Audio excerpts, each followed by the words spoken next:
What will happen when a young girl, Grey, finds out that her mate is the powerful Alpha King, Calvin, and has to deal with his mysterious and sometimes frightening behavior? Will she be able to overcome her fear and build a relationship with him? Hey guys, are you ready for an epic wolf love story? Subscribe now to join Grey and Calvin's journey. Beginning Mama.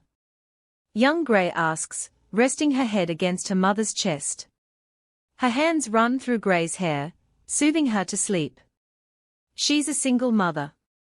She's young, she had Grey when she was only 17. Grey is 7 now. Her hair is light and her eyes are a shade of green like a blade of grass. She looks almost exactly like her mother. Her mother hums softly. She listens to the sounds around them as they lay on a blanket looking up at the stars. Why do wolves howl? She murmurs curiously. Her mother dwells on the question for a while herself. She understood what the wolves were saying, but there's no way she can explain something so disappointing to a 7-year-old. They tell stories to other wolves. Her mother says softly. Her voice is low, like if she were to raise it any it would wake up non-existent neighbors. This one sounds sad, what's it about? Grey asks. Her mother blinks at the question, and lets out a soft breath. He's telling about how he feels, Grey honey. He lost someone very dear to him, and is mourning her loss. Grey understood the word mourning. She knew that meant that someone had died. Her bottom lip pokes out and tears well up in her eyes.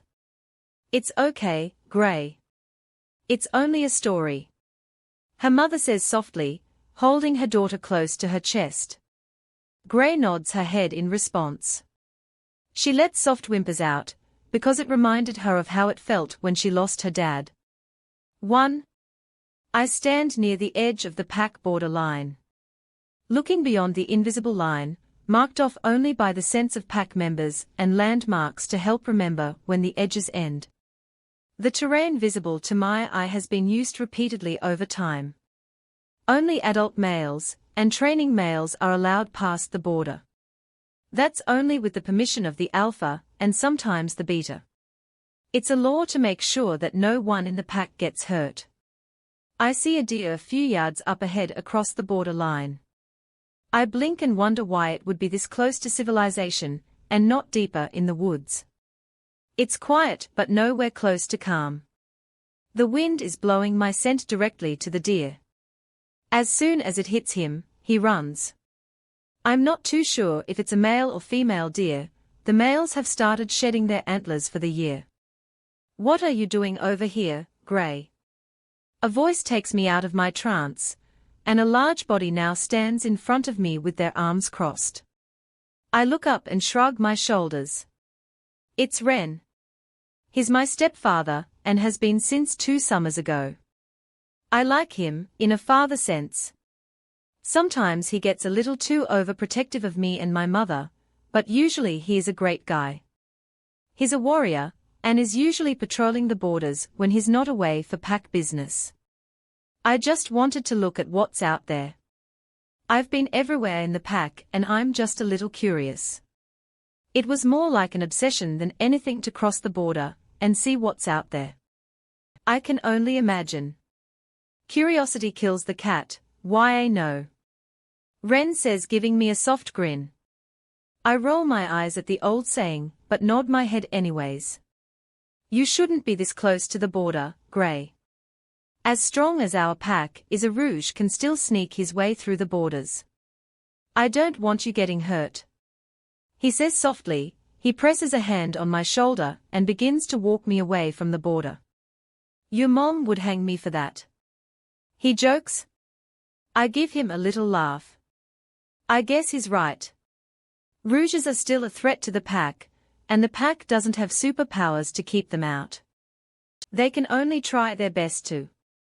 He makes a great point. I pause and turn back to look at the woods.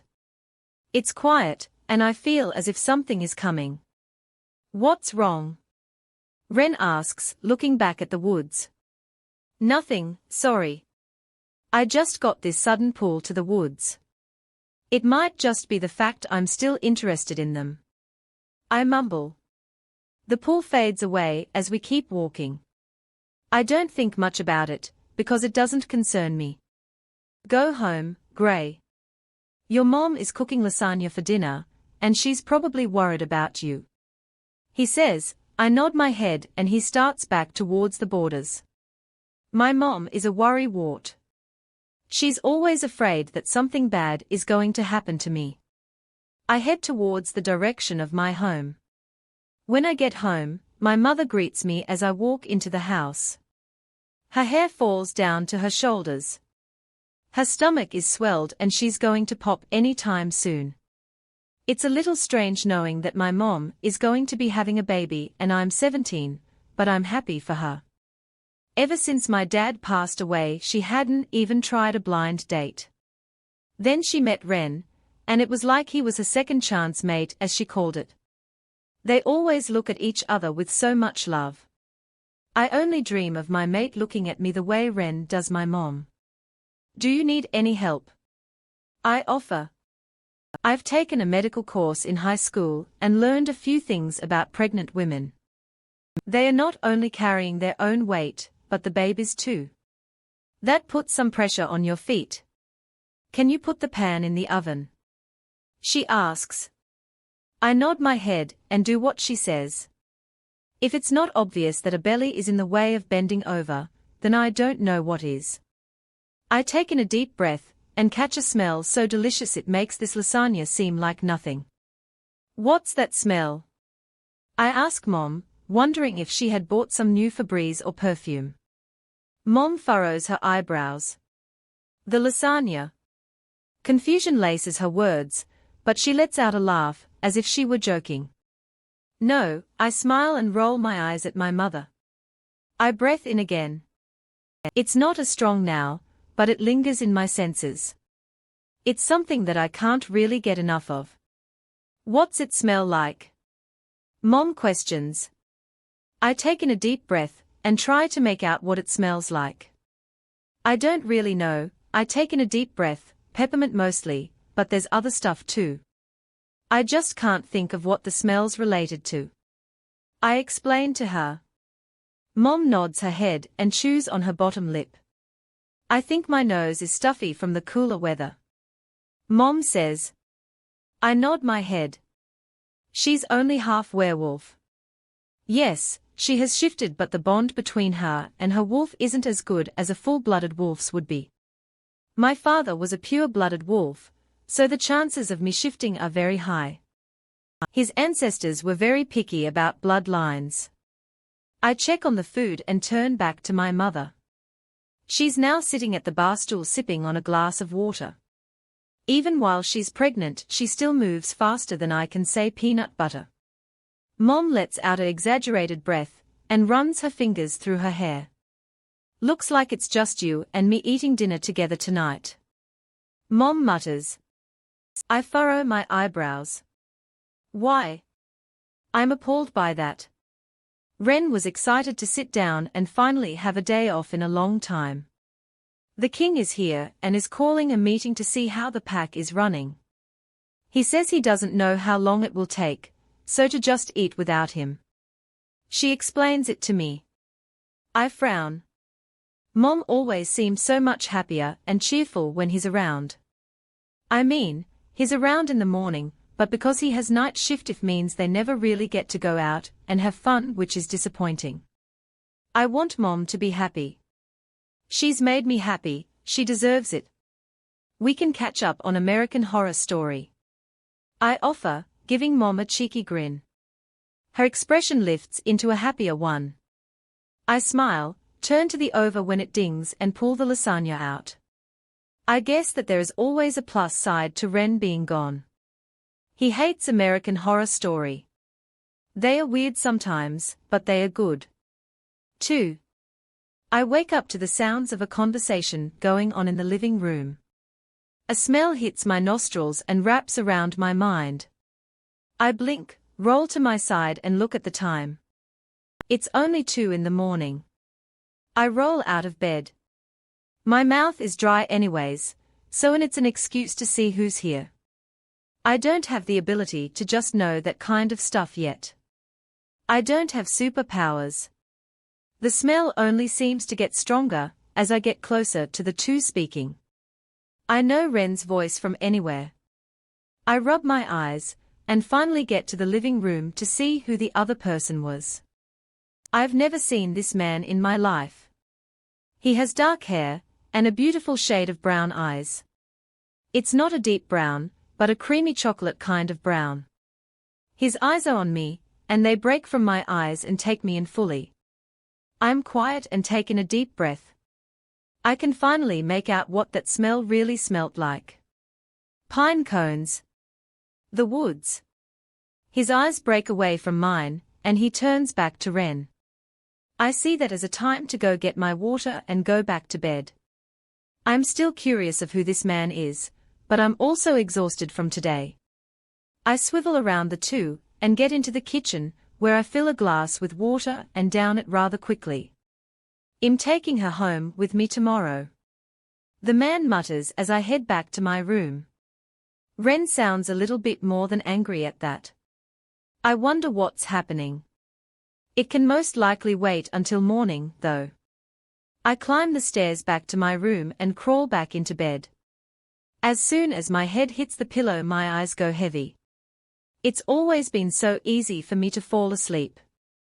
Sleep welcomes me in like a warm hug in a matter of minutes, and I'm out like a light that had been switched off for the day. When I wake up only a few hours later at 8, I'm greeted by the smell of bacon frying. It smells delicious. I think my mouth might have even been watering in my sleep, but I don't remember. Bacon has always been one of my top 5 favorite foods. Good morning, Mom. I grin when I get downstairs. Mom smiles and rests her chin in her hands while sitting in the bar stool. Morning, Ren. I say. As much as I like Ren, I can't bring myself to call him my dad. He's a father figure, yes, but I cannot replace my father with someone else. He was a good family man. I take a seat next to my mom, who is intently watching Ren cook. She never seems to have a filter on what she says in front of me about him. Sometimes it's disgusting to hear that from your mom. A smell hits me. It's better than the smell of bacon, which is hard to beat. The man from last night walks into the kitchen. He glances at me and grins. I smile back, because I was raised to be polite, and because I had a strange pull to do it back to him. I turn back to Ren, and wonder what they were talking about last night. Hi. I chirp. The man smiles, and doesn't take his eyes off of me. Hi. He replies. His voice has a hint of an Italian accent in it. Suddenly I feel a shiver down my spine. I notice that his hair is wet. What's your name? I wonder. I need to at least know this stranger's name. Since my mother or Ren has yet to tell me who this is and why he had stayed the night. I feel like he's a warrior, but I also feel that there's a higher ranking than that. I can also sense a seriousness just by the depth of his voice. He looks at my family and furrows his eyebrows. It's Calvin, dear. His lips curl into a smile when I think further about the name. I don't think I've ever heard someone named that, other than the man who makes underwear for a living. I'm Gray. I introduce myself. Ren sits a plate full of bacon down on the counter, and my attention momentarily turns to him. I know, Calvin says, bringing my attention back to him. Do you know who I am? He asks a question that I don't know the answer to. I've never seen this man in my lifetime. In history I recall seeing someone that dates back to the 1900s that looks like him, but that was only just a black and white picture. Calvin. I guess. I don't know what other kind of answer there was that would be scientifically correct. He rolls his eyes and looks toward my mother. Why doesn't she know? His voice isn't as soft as it was when he was talking to me. I furrow my eyebrows and give him a deadly look because of the tone he has used with my mother. She knows who you are. She just has never saw your face before, and she isn't good with taking hints. Mom explains. She's right. Once I got asked to a school dance with a subtle hint, and I accidentally turned the guy down. I felt like a total jerk. I chew on my bottom lip. He looks at me and averts his eyes quickly. I don't understand why, but I silently turn back towards the plate of fresh bacon, and I snatch a piece up. The crunch is more than satisfying, and once I'm done with one piece I go for another. Mom slaps my hand away and scowls. Save some for when breakfast is ready. She mumbles. I blink. Usually she didn't care if that happens. It's most likely her hormones and the fact that there's a guest in the house.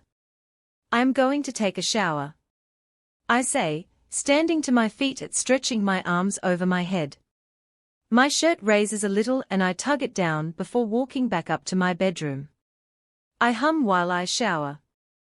It's something that I've always done since I started showering by myself and didn't need my mom's help. Even then, back when I was 8 I still sang. I don't have a nice singing voice, so humming is the next best thing. A song by Justin Bieber gets stuck in my head. When I'm finished, I climb out of the shower and dress in a pair of light-colored jeans and a red hoodie. Since it wasn't warm outside, the outfit was something I preferred all the time. I cannot stand the winter time. I don't understand how some girls can wear crop tops and short skirts at this time of year. I throw my dark hair into a ponytail. Its natural color is blonde, but I grew tired of all the jokes and dyed it a deep brown color. Honestly, this color looks better than the blonde I have. Gray, after breakfast I need you to pack your bags. Mom says softly. I furrow my eyebrows at her request. Why? I wonder out loud. The king decided that he wanted you to come home with him. I mean, it's only reasonable, you're his mate after all. Mom says softly. I purse my lips. The king. Calvin is the alpha king. Oh? I say, in almost complete shock. How do I react to something like that?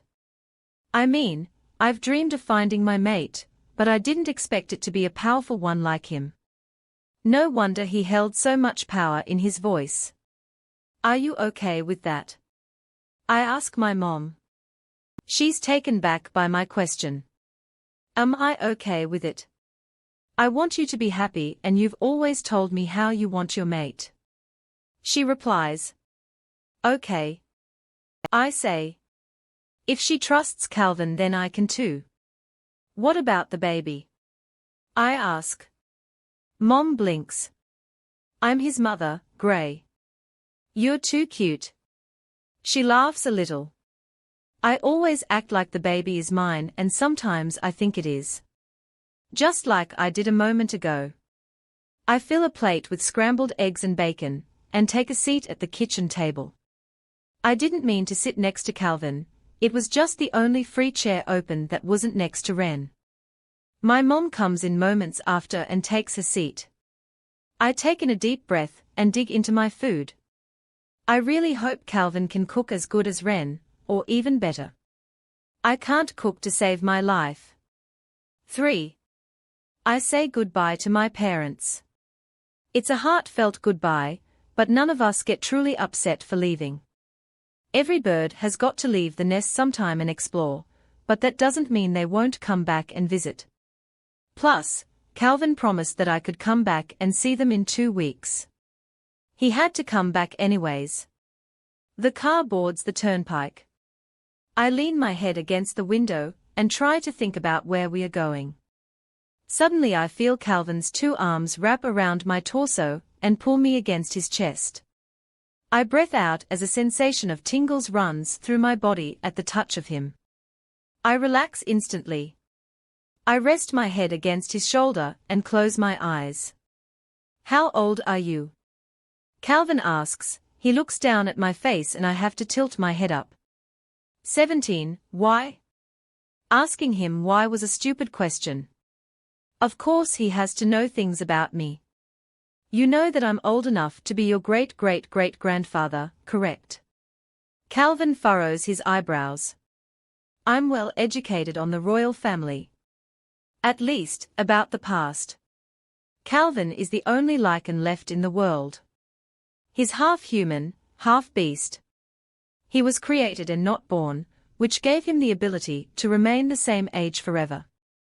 You're not my great-grandfather though, right? I blink. Calvin rolls his eyes and shakes his head against my idiotic question. I was only kidding. As far as anyone knows, Calvin has no kids. I'm not your grandfather. Calvin chuckles. He runs his fingers through my hair and gently down my neck. I close my eyes and let out a breath. Try and stay awake, sweetheart. We'll be getting home at 9, and I want you to be able to sleep when we get there. He says softly, pulling his hands away from me that we are soothing me to sleep. A frown sets on my lips and I sit up completely. Don't do that. Calvin utters. He presses a finger under my chin and tilts my head towards him. The simple action leaves my skin burning for his touch. No wonder my friends always told me that they felt this sensation that made them want to jump their bones. He smiles and leans into my face, giving me a gentle kiss. I close my eyes as feelings I've never felt run through my body. His hands dig into my sides roughly, and he acts as if he has to force himself to stop kissing me. If we're to be honest, I didn't mind kissing him. Calvin looks at the gold watch on his wrist and lets out a breath. Do you want to stop and get some dinner? My house is only a mile from here. He offers. I nod my head. Of course I want some food. He had bought some burgers for lunch earlier, but that was a few hours ago. I feel as if I'm always hungry. At least, that I'm always in the mood for some good-tasting food. That sounds pretty relevant. My mom always said that a wolf eats a lot, but I don't eat a lot. I just eat less during every meal and have more snacks throughout the day. Do you like Chinese? Calvin suggests a restaurant in the shopping center. Chinese is probably my favorite type of food. Orange chicken is my all-time favorite. Calvin grins. You're really easy to buy for. Is that a good thing? Is that bad? I ask out loud.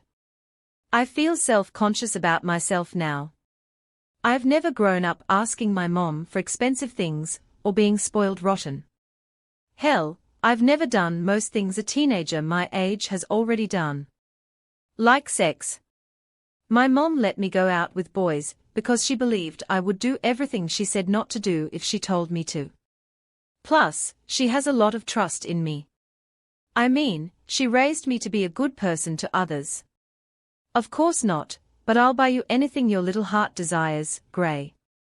He smiles, cupping my cheeks and pulling my face closer to his. He plants a kiss on my lips and pulls away before I have time to react. I smile at the way he was holding me so close to him. Like if you told me you wanted Belgian waffles for breakfast, we'd be on a plane heading to Belgium. He smiles and I smile back. I don't need anything fancy. I say, furrowing my eyebrows. I just want some orange chicken. I smile. Calvin smiles back at me. I'm totally going to spoil you. He says softly. I feel his fingers run through my hair and tugs at the end softly. When he tugs a little harder and pulls my head back, my lips part lightly. But for right now, I just want to get home. He utters. I'm completely exhausted from today. I couldn't agree more. When we get to his home, our bellies are full of fried rice and chicken. This only makes me feel more tired than before. I'm snuggled against Calvin's side, and I'm nearly asleep. He lifts me up like a groom would do to his new bride. I sigh and keep my head against his chest. He carries me into a room just down the hall from the front door and sets me on the bed. A smell surrounds me as I sit in the room. It's Calvin's room. Along the walls are pictures, some dating back as far as when the camera was invented. I looked at the pictures for a while, until Calvin's voice pulled me back to him. Do you want something to sleep in? Calvin asks. He tugs his shirt over his head, revealing his toned body. I have to avert my eyes. He's been working on it for centuries, so obviously it's going to be nice. I choke on my words. Yes or no? He asks, holding out the shirt he had worn today in his hands. A smile is playing on his lips. I contemplate. I'm wearing a hoodie and some skinny jeans. Would a shirt be better than choking to death on the hood of my top? Yes. Yeah. I say softly. I'm wearing underwear, so it's not like I'll be naked. Plus, he's a lot bigger than me. Calvin grins, and tosses his shirt my way. I sit frozen when he unbuttons his jeans and kicks them off, leaving him in his underwear. I don't think I start to tell him that this is a bad idea. Calvin rolls his eyes. It's fine. He assures me. Okay. I mutter softly. Just don't look. I say. Calvin furrows his eyebrows. Of course he's confused. Please. I beg. As happy as I am that I found my mate and I'm with him, I'm still not comfortable with being naked in front of anyone. He lets out a breath, but listens to my request and turns away from me. I'm quick to tug the hoodie from my head and change it with the shirt. The smell hits me like a brick. It's comforting. I shimmy out of my jeans and tug the shirt as far as it can go down.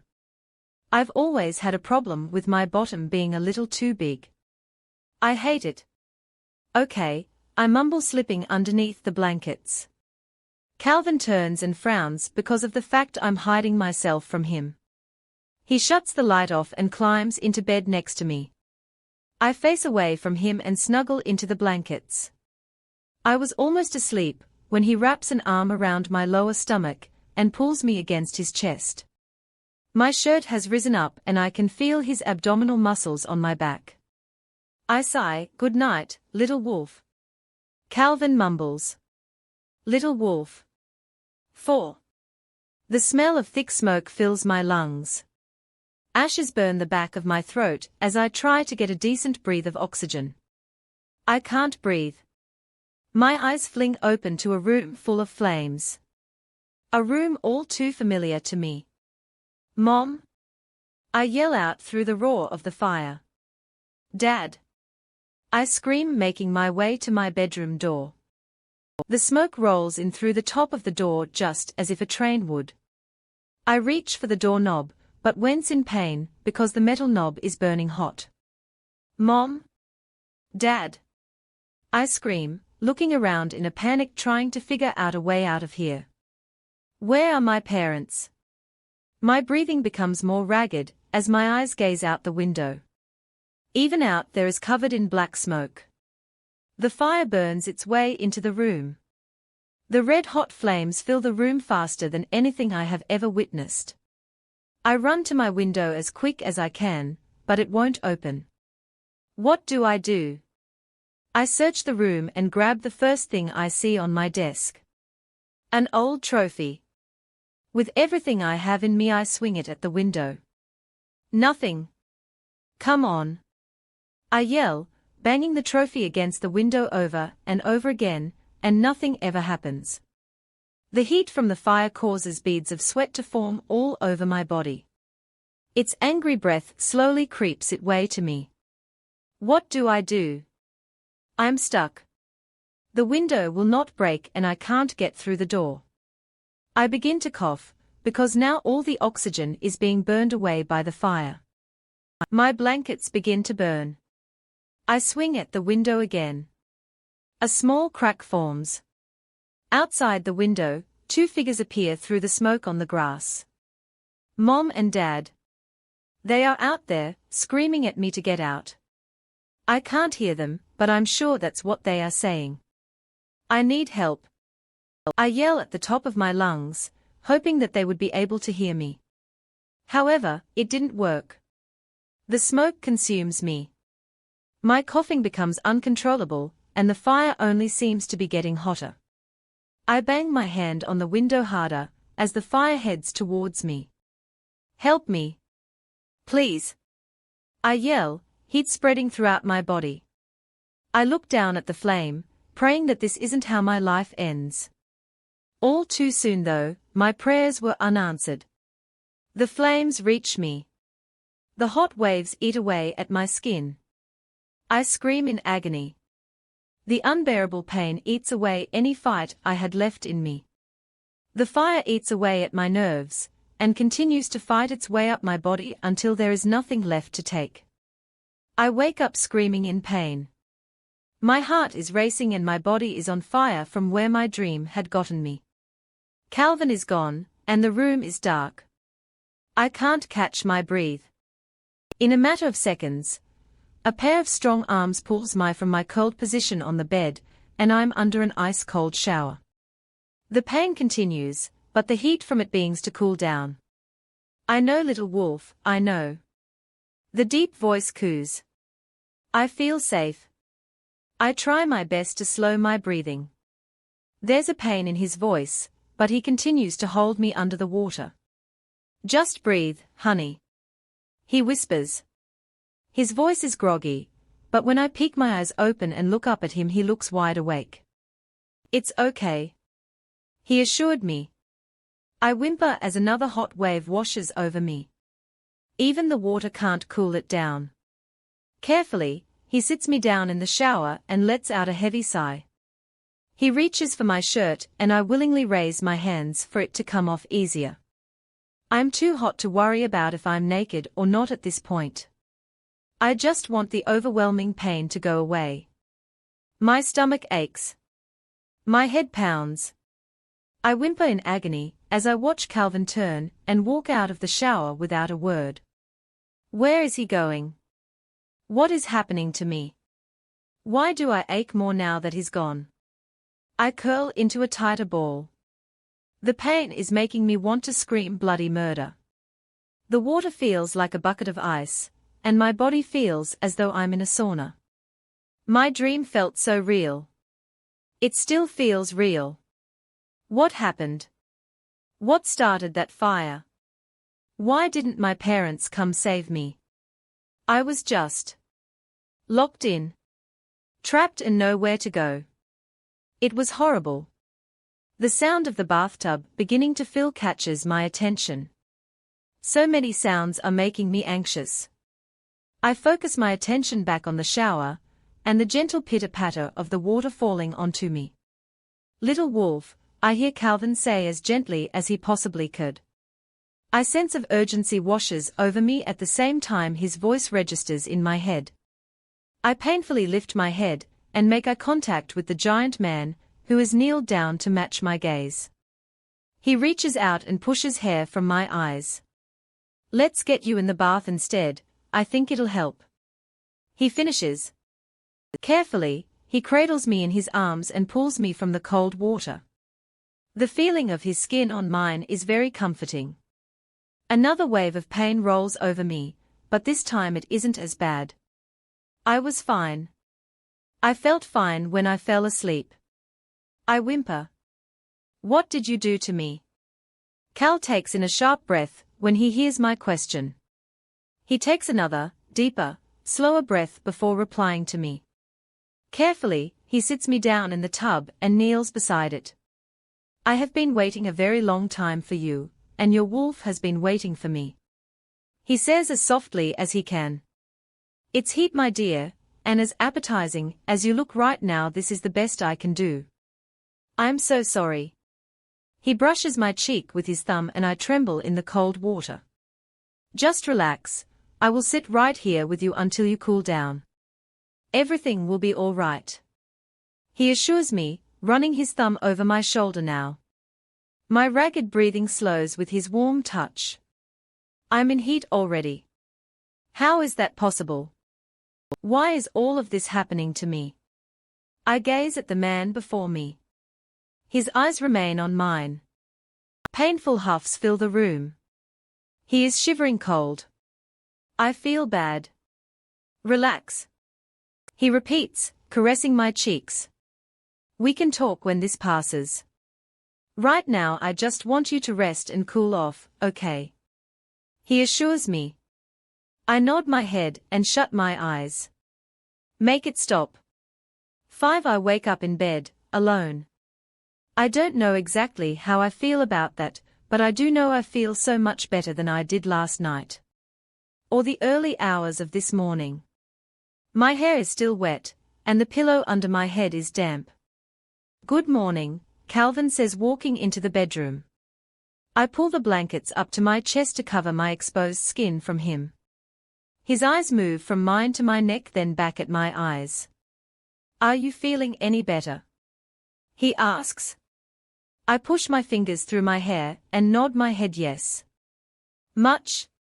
I let out a tired breath. I hold the blanket against my body as he simply looks at me. Stop doing that. Calvin furrows his eyebrows. Stop doing what? I wonder what he's talking about. I'm going to see you naked anyways, so stop hiding yourself from me. I don't like that. He breathes. I sigh and lay back in bed and roll to my side. I try to snuggle into the blankets, but because they are wet it isn't as great as I thought it'd be. That's different. I mutter. Anyways, you won't really even see me naked. I add. Calvin lets out a little chuckle. I'm going to see you naked. He says lowly. I'll have each of your limbs tied to the bedpost and maybe even watch you struggle around in the restraints for a while. I'm going to learn how you taste, how you feel, how you sound. Trust me, he gives me a cheeky grin, everyone is going to hear you yell my name. His eyes are darker now. I swallow. I feel somewhat threatened by what he just said, and another part of me wants to jump his bones right now. What do you want for lunch? We could have brunch since we both just woke up, but it's up to you. He says, changing the conversation completely. I sit up in bed and rub my eyes tiredly. I notice how under his eyes are dark from a lack of sleep. Can we just go back to sleep? I ask. Calvin's lips curl into a smile. He glances away from me towards the bathroom. The light is on in there. You, my dear, don't want me to get into bed with you. That'd be a bad idea, especially while you're dressed in the clothes you're wearing. He says. I let out a huff of air and exaggerate, falling back onto the bed and curling into a ball. You go eat and I'll be in here, I mutter. Calvin lets out a loud breath and silently shuffles around the room. The bed sinks in next to me and a smile grows on my face. My head is buried in the pillow so I don't know what he's doing. Get out of bed. Calvin utters into my ear. I shake my head against his request. My mom and Ren always had a problem with trying to get me out of bed too. Even for food. Suddenly, his hand takes hold of my butt and he pulls my hips dangerously close to his. I shift and face him. Don't make me. I pout out my bottom lip. I'm cold, and I didn't sleep very well last night. I try to make excuses. I get through to him after reminding him about last night. A few more hours of sleep wouldn't hurt. Calvin says softly. He pulls me against him until my head sits comfortably in the crook of his neck. I feel his lips against the top of my head for a brief moment. My eyes get heavy, and I lay there for a while. I can't fall back to sleep, though. Too much is on my mind, and the fact that Calvin's words made me uncomfortable and needy in my lower part of me was keeping me from sleep. He's asleep. His heart rate is slower than it was before he had fallen asleep, plus his breathing had slowed drastically. I lay there, taking it all in. My eyes slowly close. I press my lips against the base of his throat and linger there for a moment. My fingers trace the lines of muscles on his stomach. They slowly trace down the V of his body, and his hand quickly stops me. I didn't notice that he was awake. Not yet. He says softly. His voice is filled with sleep. His hand travels back to my bottom and rubs it softly. I kiss at his throat one more time, then close my eyes. Go to sleep, little wolf. Calvin utters. The hand on my bum continues to move around, massaging the surface. I don't know what it is about it that's so relaxing, but eventually that's what I fall asleep to. 6.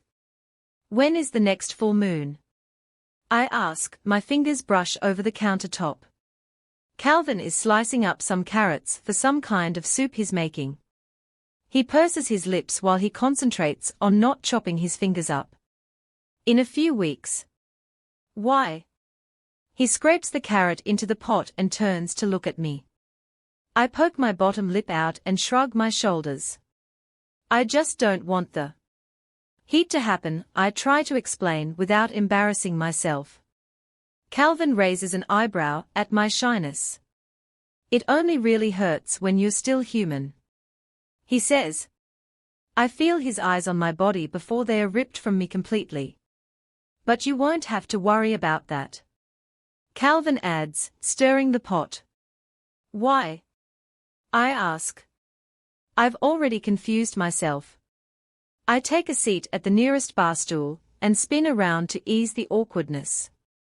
Trust me when I say I'll have all of you before then. Yeah? His back is to me, but I can almost feel that he has a smile on his face. I go quiet. Why didn't you just do it last night? I ask. Calvin looks at me after setting the flame to a lower temperature. He presses his hands against the edge of the bar and leans a little closer to me.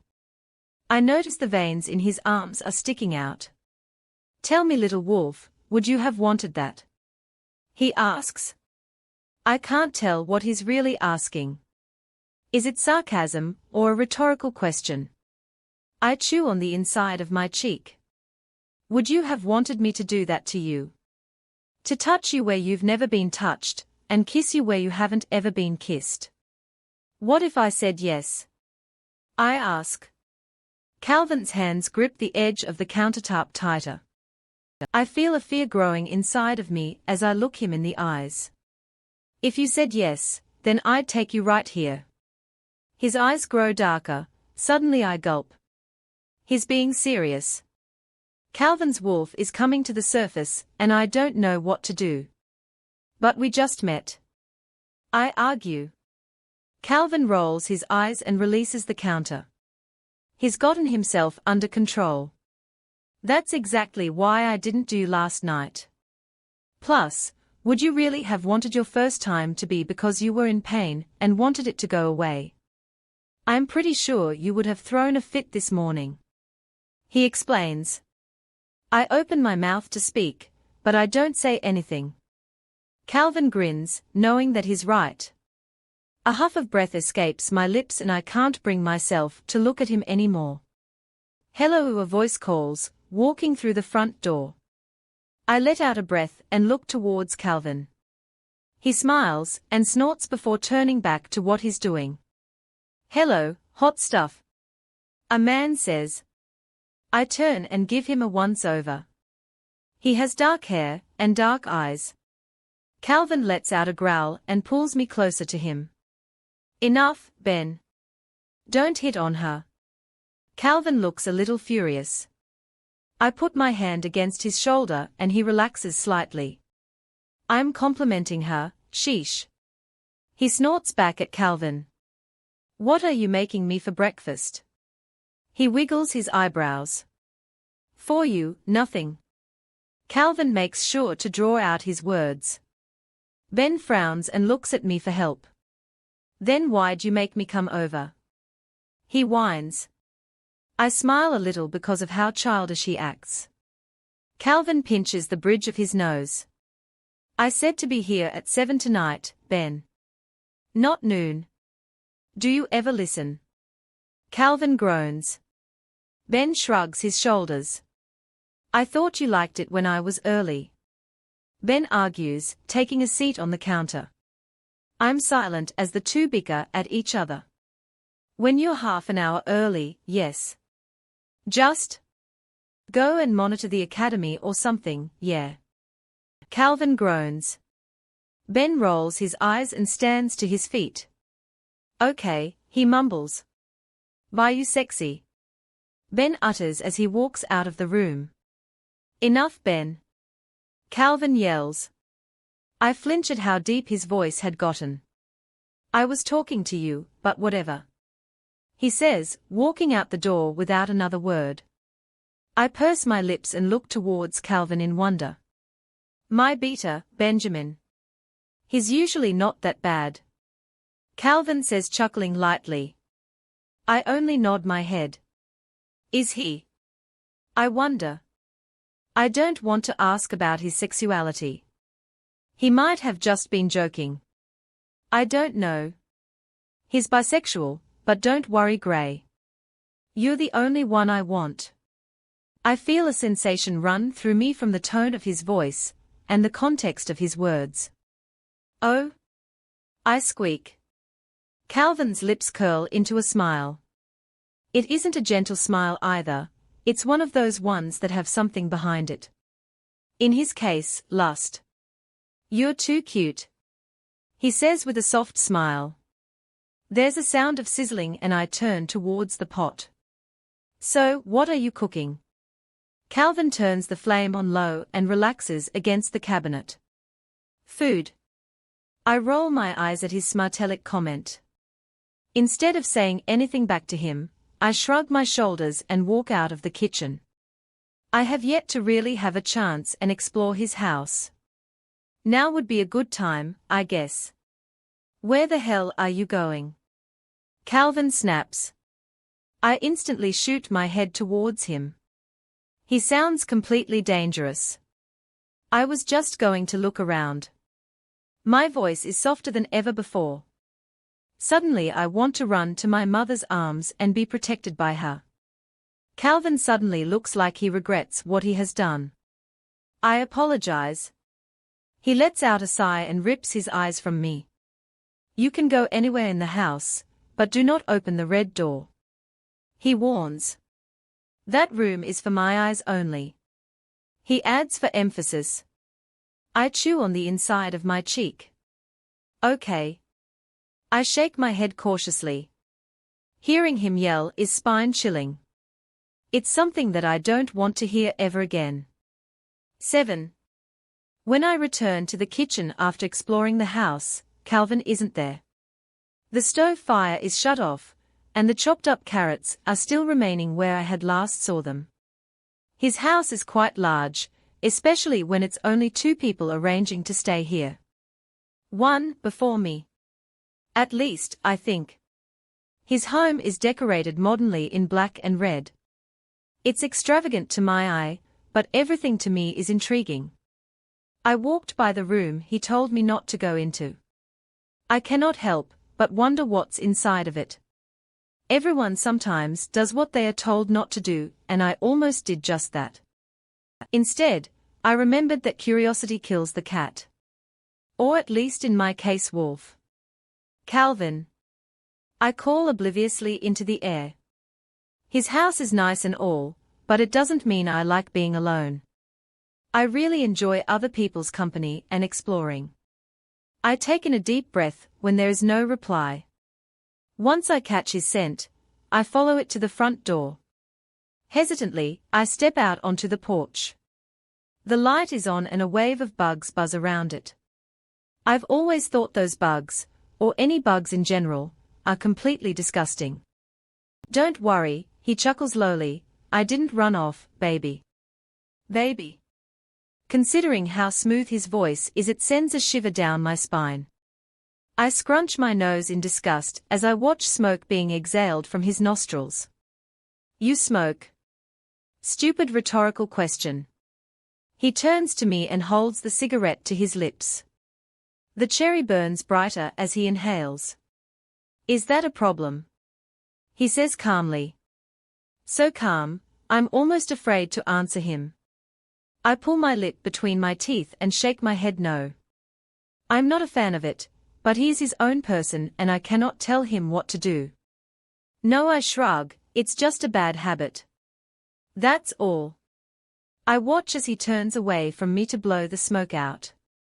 By the way he did it, I'm almost positive he did it to keep the smoke from hitting me. So is picking your nose, or biting your nails? He shrugs. I nod my head in agreement. He tosses the cigarette onto the ground and puts it out with his shoe.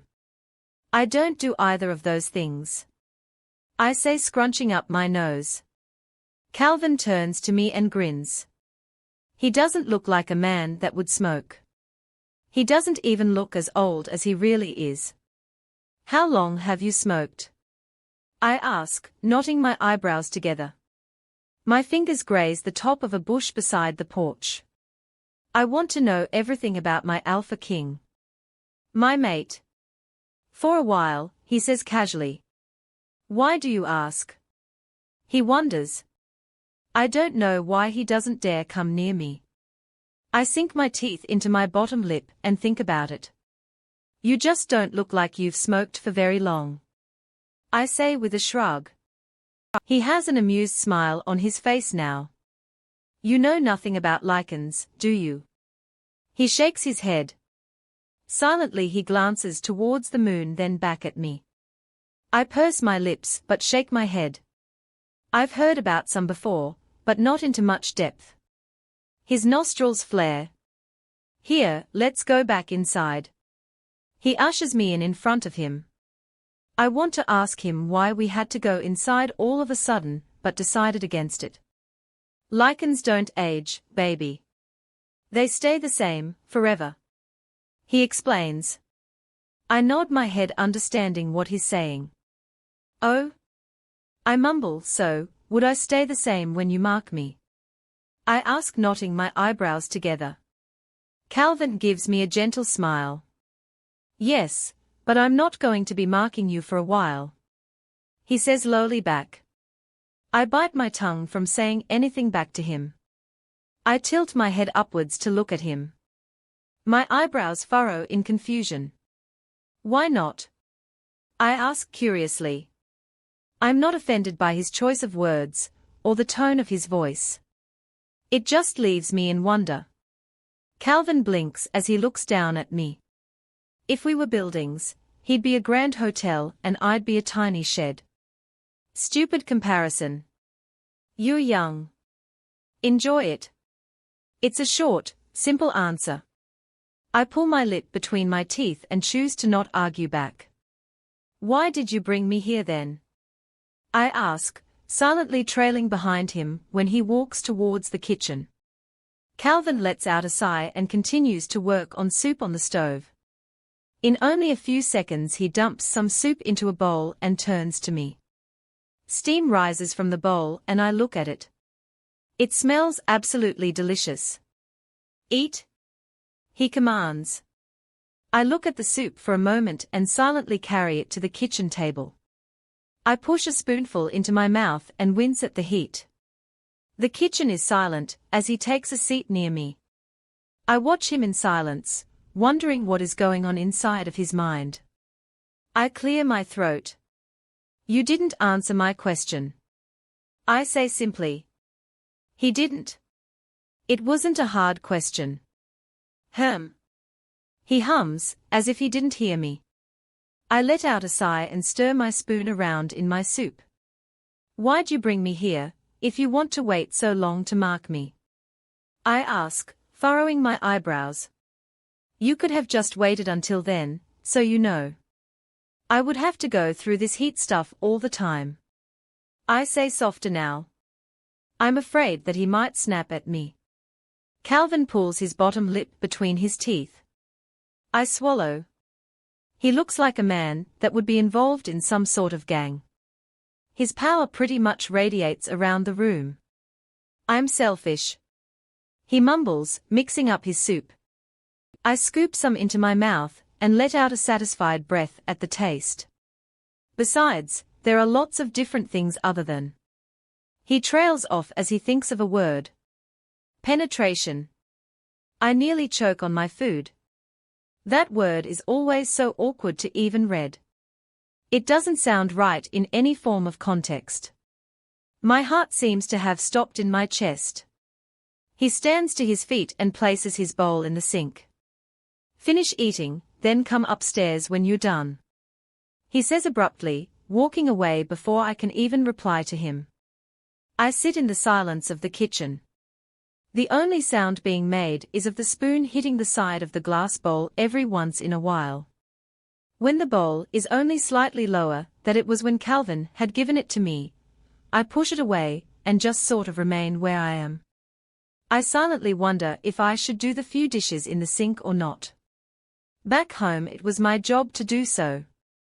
I hesitantly place my bowl in the sink. Surely as Calvin wanted me to do them, he would have at least hinted at it. The spiral staircase is excessive. It's not out of place, but it's so grand compared to any other stairs I've ever saw. There are exactly 103 steps I counted. Are there any specific requests if you go into heat again? Calvin asks, rubbing a towel through his thick curly hair. He's only on a pair of red plaid boxers. I look at his dark skin. He's mixed. Why hadn't I noticed it before? It makes him even more attractive. I shrug my shoulders and avert my eyes from him. Casually, I shrug my shoulders. Calvin lets out a frustrated breath and picked me up over his shoulder. I don't put up a fight as he walks over to the bed and sits me down. Anything? He asks, dipping his head down and pressing a kiss to my forehead. I'm starting to think he might just be bipolar. I look up at him and take in a deep breath. Please don't take advantage of me. I start to ask him to not sleep with me even if I beg him to. Never. He replies, pushing hair from my face. Now, bedtime, he says, slapping a hand softly against my thigh. I roll my eyes. I'm not a baby. Calvin walks around the bed and climbs in on the other side. It falls quiet for a little while, and suddenly I'm taken off guard when he pulls me against his chest. I sigh and curl against him. I've only known him for less than 3 days and I'm already comfortable with him. My eyes shut, and my fingers curl against his beautifully formed body. What were your parents like? I ask, looking up at Calvin in confusion. Across the room is a picture of a man. I can only assume it's of his father. He thinks about the question briefly before decided that the question is safe to answer. His fingers run over the bareness of my legs. I absolutely adored my parents. My father, he was wealthy. My mother, she wasn't. She was a slave. He says slowly. I was born in 1802. They weren't allowed to be together. Nor was I supposed to even happen. But my parents love me nonetheless. I'm sure you would have loved them. He says gently. I look up at him and smile. He smiles back at me and leans down to press a kiss against my lips. I silently inhale his scent, and take notice that he had scrubbed the smell of smoke from him before he even attempted to touch me. I kiss him back, and don't stop until he pulls away. Sleep, baby, he mumbles gently. I sigh out loud and curl my head between his neck and the pillow. I press a kiss on his collarbone and he groans silently. 8. I don't wake up to the unbearable heat waves washing over me, or the shooting pain up my spine. Instead, I wake up in the middle of the night alone. Maybe he just went to the bathroom. I try to be logical with myself. My eyes move to the bathroom door, there isn't a light on. They linger there, then I focus my gaze back on Calvin's empty spot next to me. It's cold. He hasn't been here for a while. Or maybe he could be outside smoking. That's probably it. I lay back in bed, but can't help but wonder where he is. A cigarette doesn't take that long to smoke. I roll over in bed, and let out a frustrated sigh. I begin to get restless, more like my wolf, and I climb out of bed. My shirt falls over my legs as I start my journey down the spiraling staircase. I inhale. Nothing. I'm careful as I descend the staircase. Once I'm downstairs, I flick on the living room light. Everything is still there, even the messed up blanket on the couch that I should have folded back. I run my fingers through my hair, glancing around at the dark rooms surrounding the living area. I stare at the fireplace and inhale. I don't need to get so worked up. Why the hell are you awake? I jump when a voice comes from behind me. Fear washes over me as I turn to face him. I step back, afraid of what I see. Calvin stands before me. His eyes are a bright shade of yellow like a snake, staring me down. There's a dirtiness to his facial features, mixed with it is the faintest hint of blood. His usual dark, curly hair is shining with the red substance. His upper half is bare. He's got a large scratch running down his chest, and dirt among that. His hands are battered and bloody. He looks like a serial killer caught in action. My mouth gapes open as I try to form words. I continue to back away from this monster until my back hits the wall. He continues after me, knotting his eyebrows in confusion as to why I'm trying to get away from him. I asked you a question, he says lowly. I look up at him in shock and try desperately to get away from him. I was looking for you. I whimper. I can't help but be afraid of him. He's covered in blood. His lips curl into a smile, and he leans forward. His nose trails along the side of my cheek, and his warm breath leaves goosebumps on my skin. I shiver. You don't have to look for something that's already here. He mumbles. His voice is low, and not like him. My bottom lip trembles as his hand reaches out and runs over my hip. Tell me, Gray. He says softly, staring into my eyes with a sick satisfaction. Are you scared? He gives me a soft grin. I whimper and nod my head to his question. Scared beyond my own life. Please just let me go.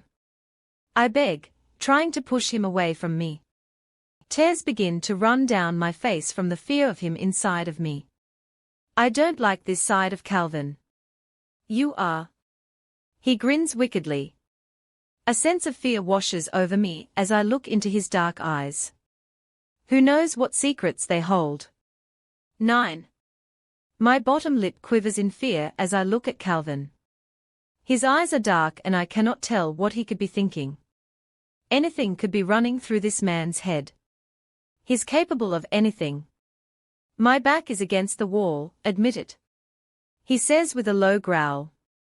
I whimper and shake my head. I'm not afraid. I'm not afraid. I'm not afraid. I keep trying to talk myself into not being scared of him. I swallow roughly when his hand grips my thigh with an unbearably painful grasp. I chew on my cheek to remain quiet. Admit that you're afraid of me. He says lowly, dipping his head down closer to me. His breath fans my face and I whimper. Liquor. I look him in the eyes and don't say a word. Instead, I hold my ground. You know what I'm capable of, Gray. Just admit it. He seethes. My eyes fall to the ground. I do know what he's capable of. I have a slight clue on what he has done in the past, and what he might continue to do in his near future. I have no control of a man like him or anyone in general.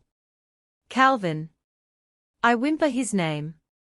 The man standing before me isn't the one that I know. His wolf has taken control. He doesn't acknowledge me. Admit it. I scare you. He growls. I don't know why he wants me to tell him I'm scaring him. Maybe he likes to get a high out of scaring people. The smell of the blood on him makes me want to get sick.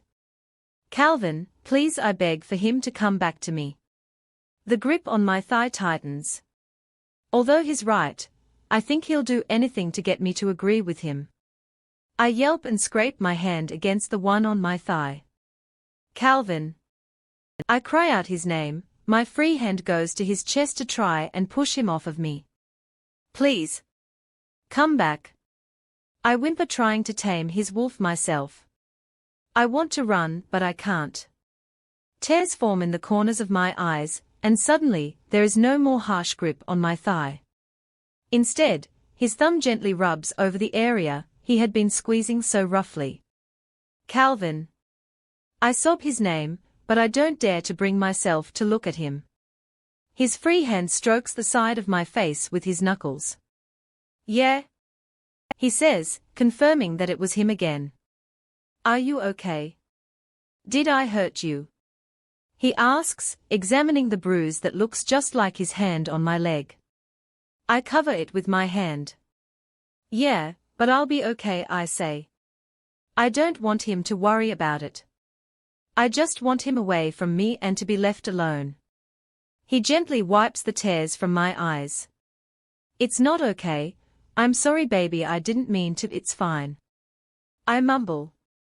I still refuse to look at him. As of right now, I'm absolutely terrified of him. I want his hands off of me, and I want to be 1,000 miles or more away from him. Nothing in my life has frightened me as much as this man has in only a few minutes. I'm sorry. He mumbles, tilting my chin up to make me look at him. I let out a sigh and wipe the tears from my eyes. Calvin's eye color has changed back to normal. It's him. He leans forward to give me an apology kiss, but I turn my head away from him. I push him completely away from me and climb the stairs without another word. This man is just like everyone said he was. A merciless monster. I shut myself inside one of the many spare bedrooms inside of his home. It is beyond me why he has to have so much space for such a small living capacity. I can understand 2 or 3 extra rooms, but nothing this fancy. My eyes burn as I crawl into the center of the bed. I don't want to be afraid of Calvin. I can't really help the fact that I am whenever he has someone's blood on him, and he pins me against the wall with anger. I run my fingers through my hair. I silently study the hand bruise on my thigh. Each time I rub it, it seems to shoot a stinging pain up my leg. Calvin had such anger when he grabbed it. I want to go back home to my mom. At least she won't grab me so forcefully. Tears run down my cheeks from the amount of stress I've been under in only the past hour or 2. I pull my legs to my chest and rock back and forth. After an unwanted encounter like I just had, I don't want to fall asleep. What if it's in my dreams as well? An hour passes of me just sitting in silence, telling myself how my days have gone with Calvin so far. He's a strong leader. He's used to getting what he wants, when he wants it. Calvin is used to using force to get his message through. I don't do good with force. I feel the need to defy it. Using force shouldn't even be an option. Calvin has a temper. A werewolf strengthens temper. It's a bad trait to have, especially when he has everyone looking up to him. He needs some patience, and a better way to handle situations. Calvin needs control over such a powerful wolf. There's a tap on the door, and then it creaks open. I glare at Calvin as he stands in the doorway with a tray of food in his hands. I'm sleeping, go away.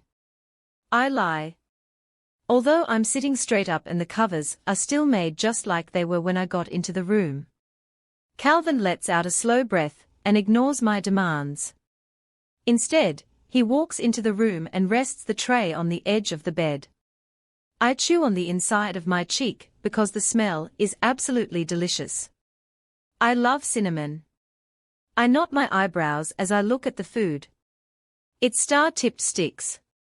They are freshly cooked, so I can only assume Calvin had spent the last hour cooking them. I'm sorry. Calvin says gently, taking a seat on the bed. I scoot away from him in fear that he might grab me again. I look at him with worry in my eyes. I don't say anything. I made you some churros and chocolate milk. I remember your mom saying that you hate coffee, and it's the middle of the night. Calvin stops talking and he sighs. Churro. I ask, knotting my eyebrows. I've heard of them once or twice, but I don't know what they are. Calvin flashes his teeth in a smile and shakes his head. He reaches for a sugary stick and flinches because they are hot. Yes, a churro. It's a Spanish dessert. He explains.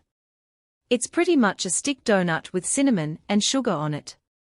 I purse my lips. Oh? I'm upset you've never had one.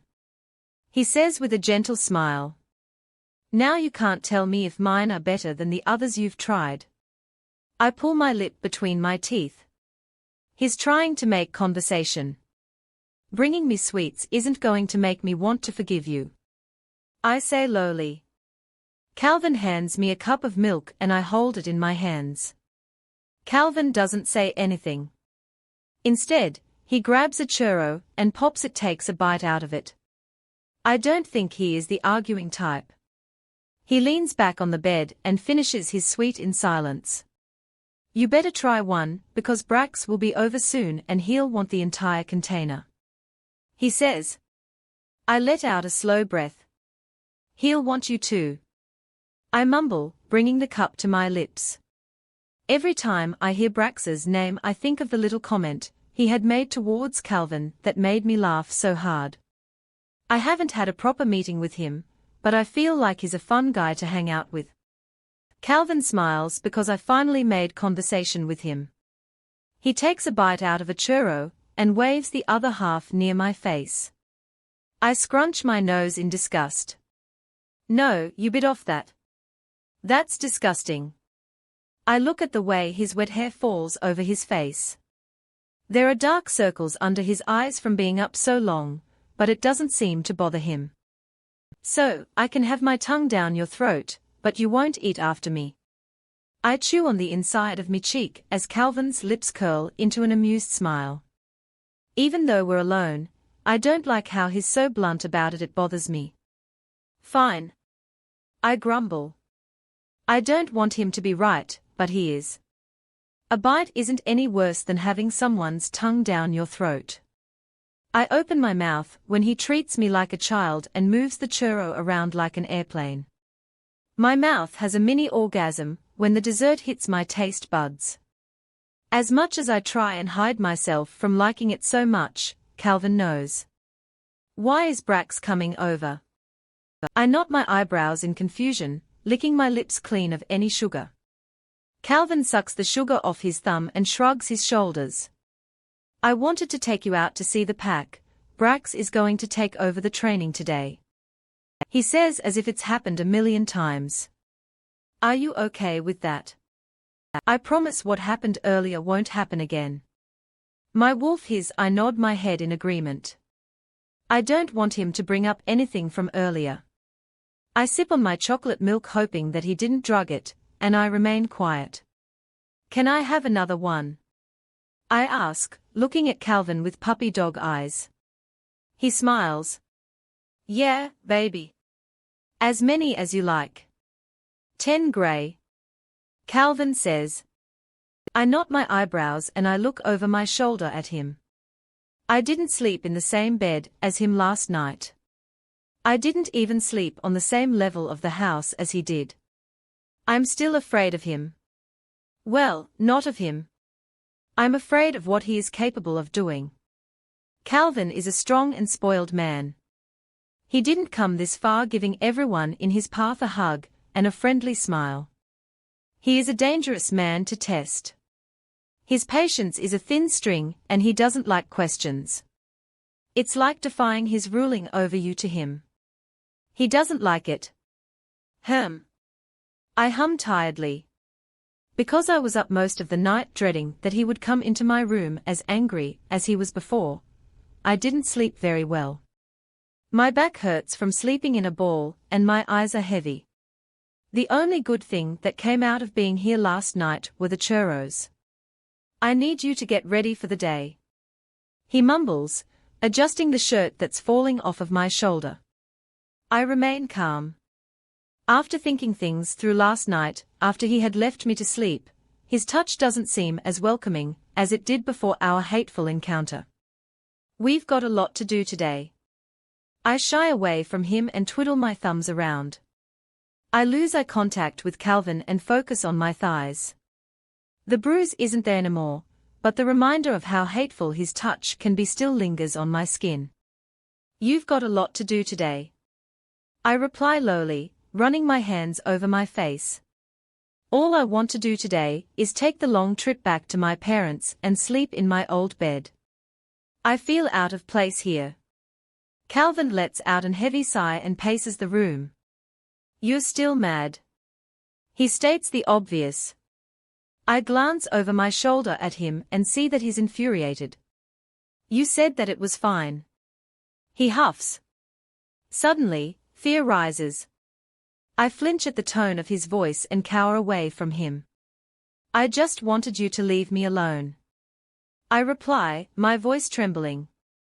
I lied to him about it being fine. I just wanted him to leave me be. You can't lie to me, Gray. Calvin shouts into the tension-filled air. I flinch at how hateful his words are and cover my face with my hands. Tears leave my eyes no matter how hard I fight to keep them from coming out. My knees tremble in fear, and my bottom lip quivers like it's below freezing outside. I need time to deal with all of this. It's hard to swallow your fears when they keep coming back stronger. The room falls silent. I cry softly, trying to contain the sounds coming from my mouth.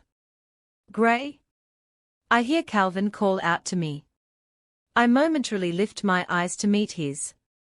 He looks like he regrets everything he has just done. He swallows as he looks at my puffy eyes. Just leave me alone. I whimper, burying my head in my knees and try my best to stop crying. It isn't going to happen any time soon. I can't. He replies softly. Why the hell not? I snap, looking up at him.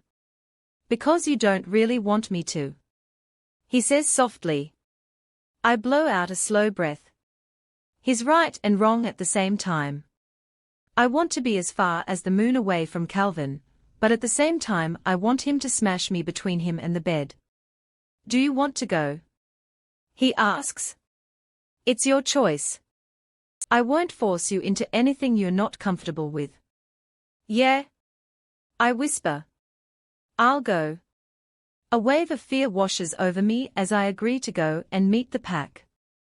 I've only met Brax and it shouldn't even count as a meeting. I have to warn you, Gray, you have to earn your title there. He explains. I knot my eyebrows and look up at him in confusion, but I don't beg for an answer. Instead, I agree with him by nodding my head and getting up to get ready for the day. We arrive at the pack house after an hour of getting ready and Calvin forcing me to order something from a fast food restaurant to eat. He didn't really force me, but he did annoy me until I finally told him what I wanted. The house is absolutely breathtaking. I glance over at Calvin, who has his full concentration on driving safely. His home isn't as far as I had expected it to be from the pack house, but it's still a ways away. A man at the end of the driveway gives Calvin a mysterious look and nods his head, letting Calvin through. You don't have to be so nervous. Calvin says, resting his large hand on my thigh. I blankly look at him and sigh. I have a legitimate reason to be nervous. I sigh, you told me before we left that I have to earn my title. These people have had years of training that I've never even thought of. I run my hands over my face. Trust me, Gray. You have already earned your spot in my heart. They will too. I look over at him and let out a soft breath. His words are somewhat soothing, because I know Calvin will back me up if anyone tries to mess with me.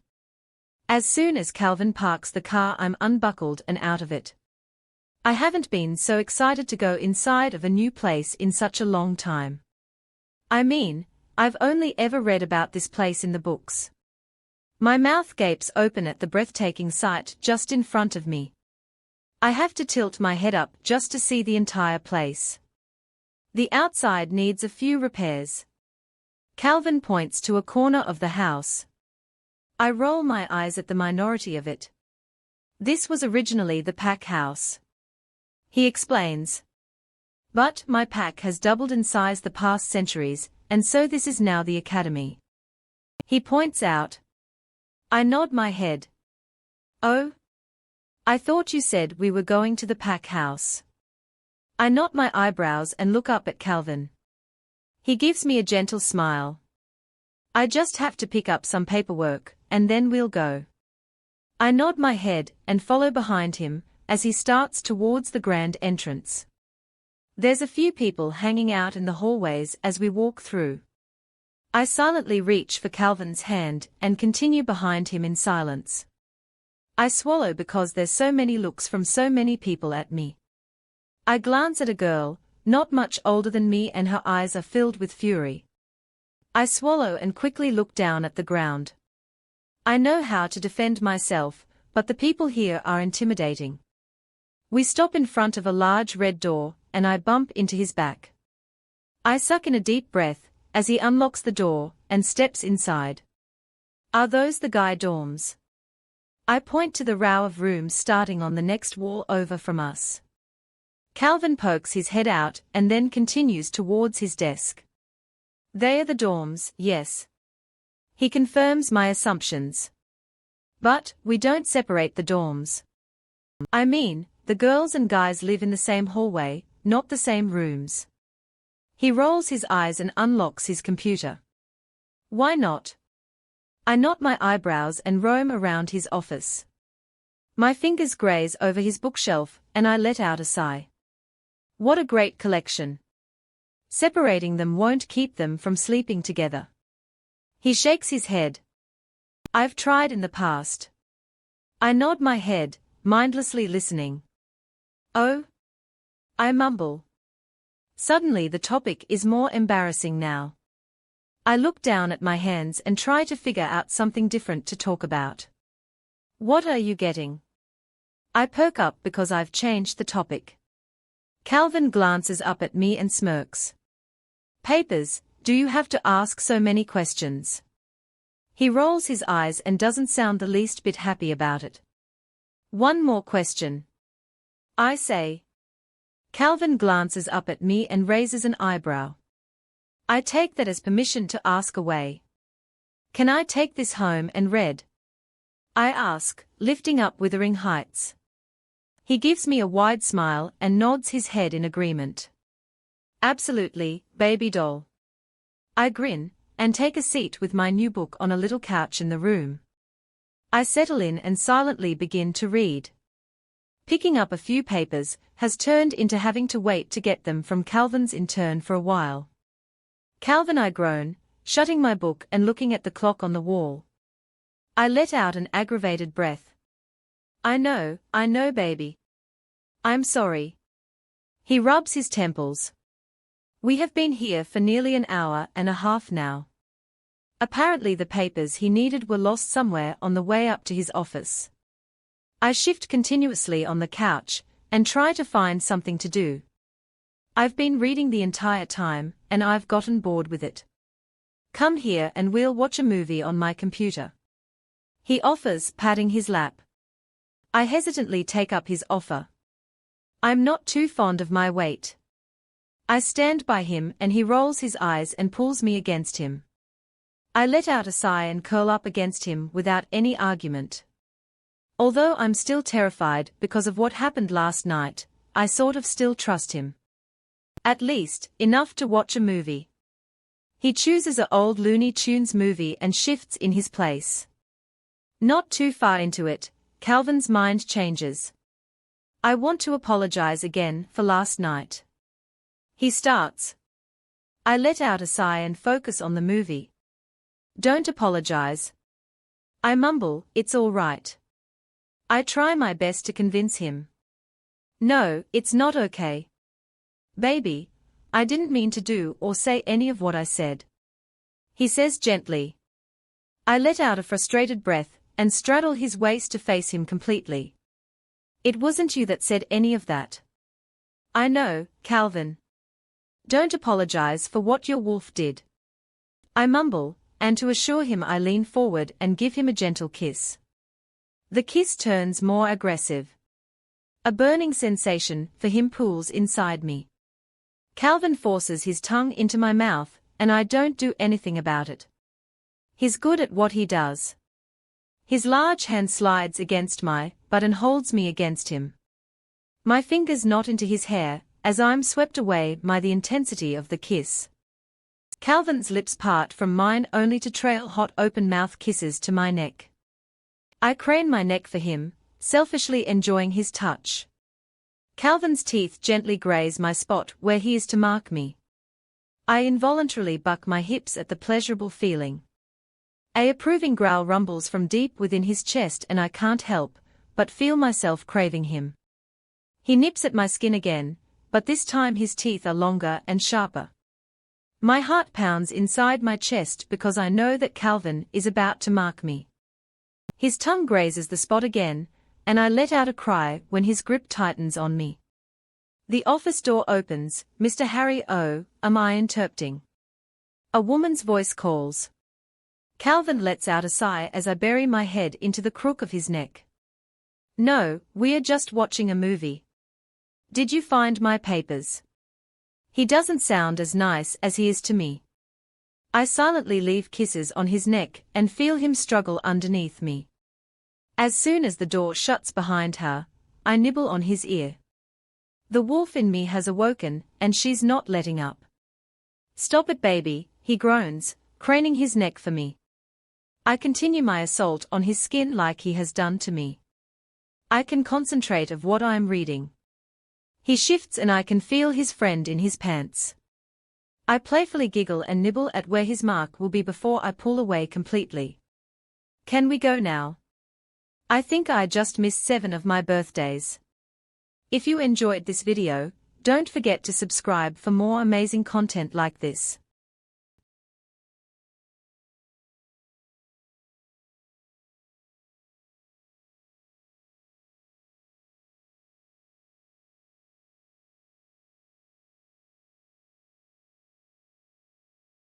Will Gray be able to trust Calvin again, after he nearly attacked her and showed his frightening side? What secrets are hidden behind the red door that Calvin refuses to share with her? Hey guys, are you ready for an epic wolf love story? Subscribe now to join Gray and Calvin's journey. 11 Are we going anywhere else?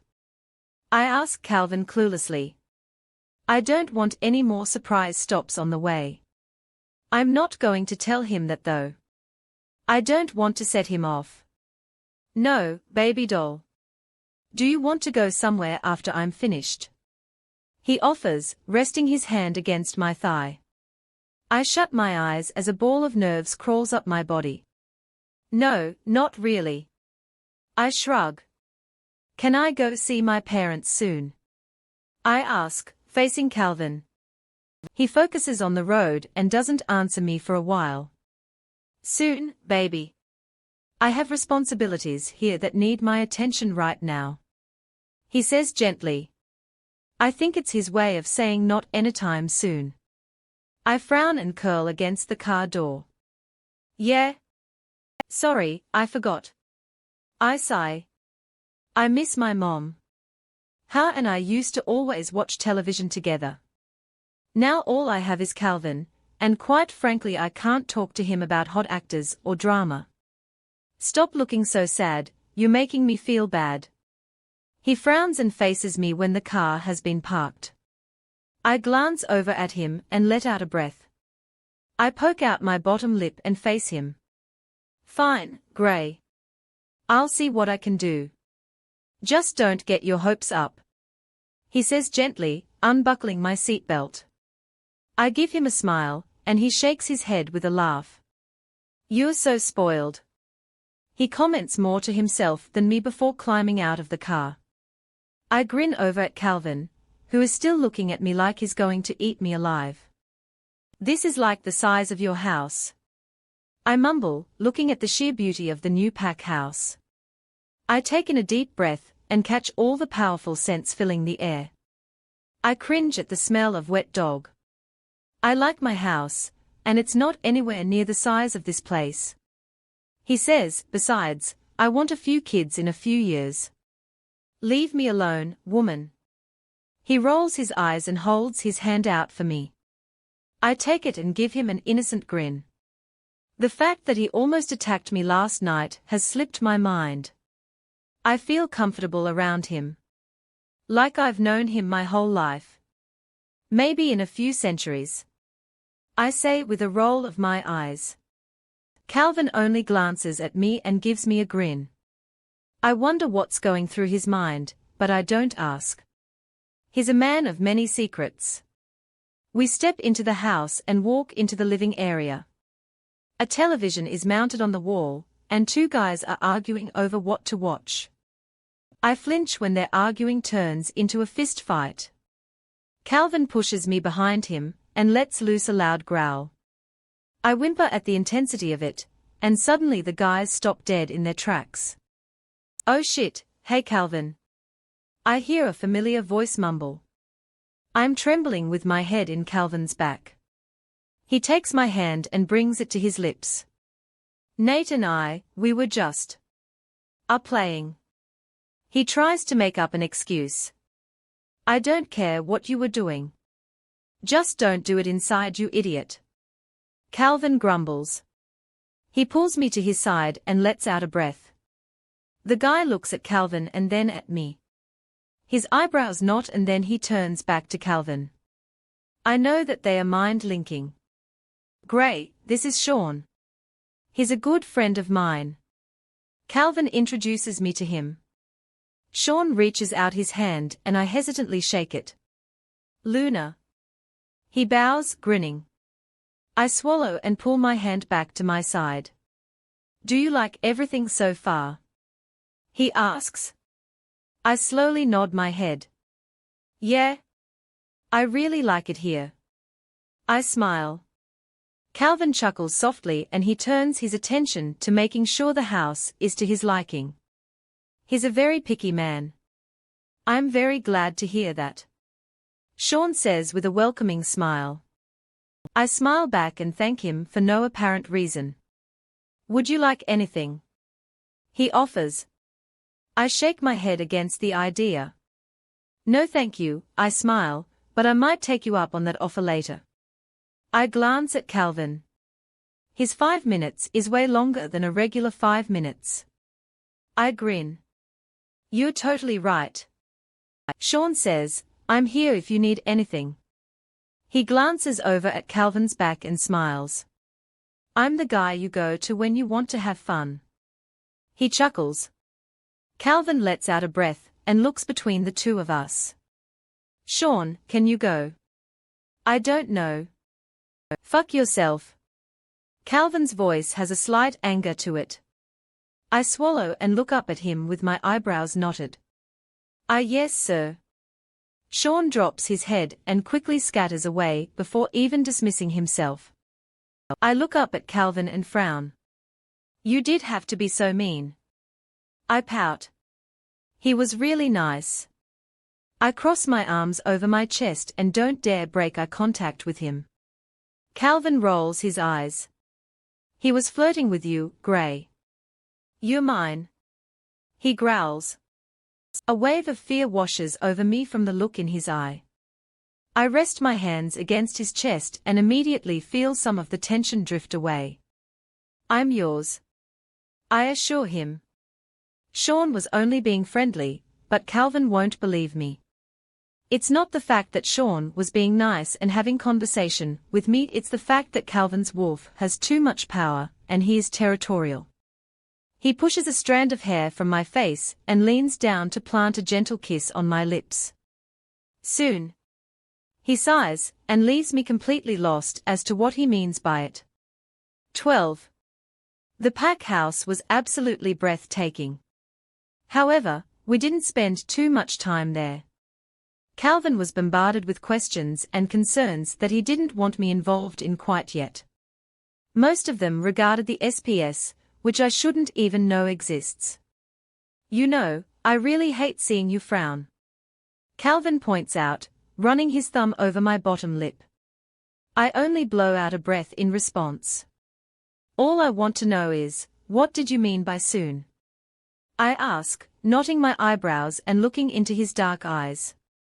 I waited until we go home, why won't you tell me? I ask, continuing to frown. He lets out a sigh and looks at me through his eyelashes.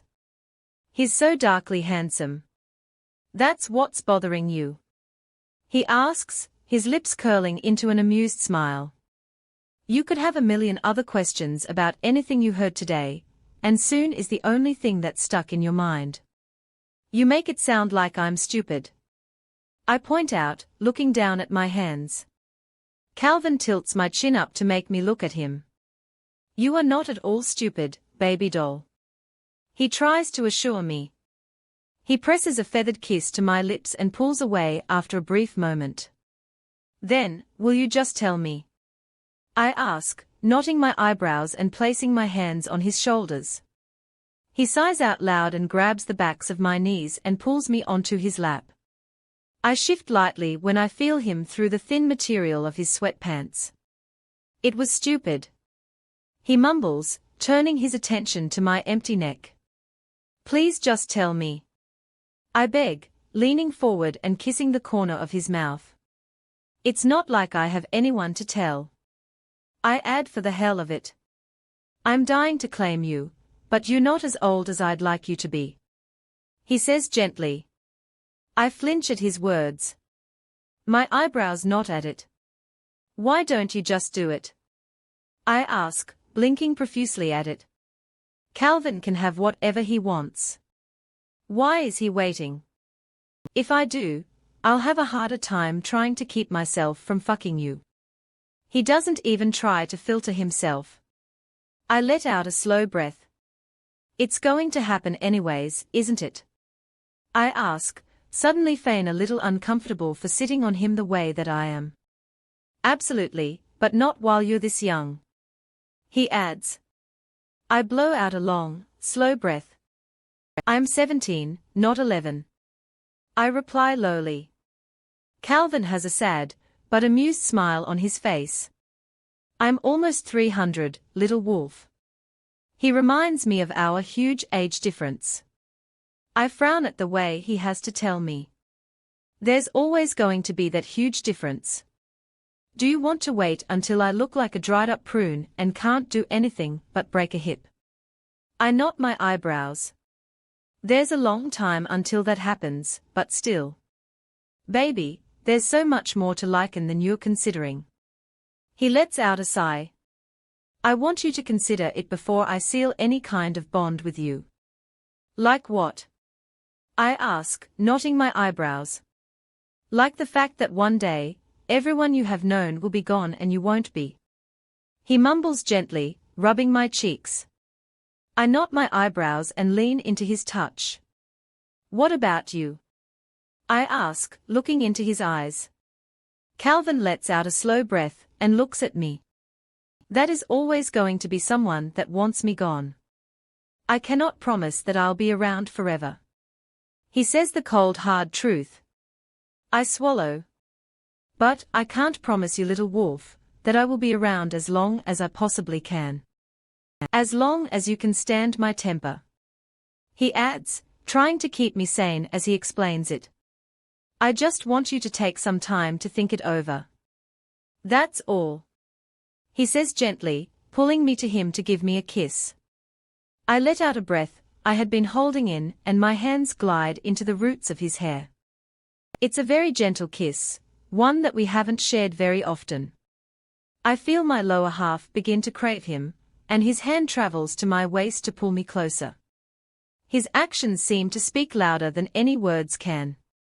I feel as though, by his touch, he wants me to agree with him, and to let him claim me within a few seconds from now. His rather long tongue pushes its way into my mouth, exploring it. Every so often, our tongues touch and get into a battle to see who is dominate. My body begins to get hot and flustered with the idea of his hips colliding with my own, and I feel a pooling in my underwear. Slowly, Calvin's legs parting mine that are straddling him in the process. I don't really notice, but instead continue to adore the feeling that his kisses give me. My mouth feels like it's gone completely raw, and I'm sure it has. I suck in a deep breath in surprise when his fingers glide over my shorts, against my sex. My body melts into his touch, and I flinch when his hand has more pressure the second swipe. The wetness in my underwear makes me feel uncomfortable, as the material is pushed against me. I knot my eyebrows and stop kissing Calvin. Stop.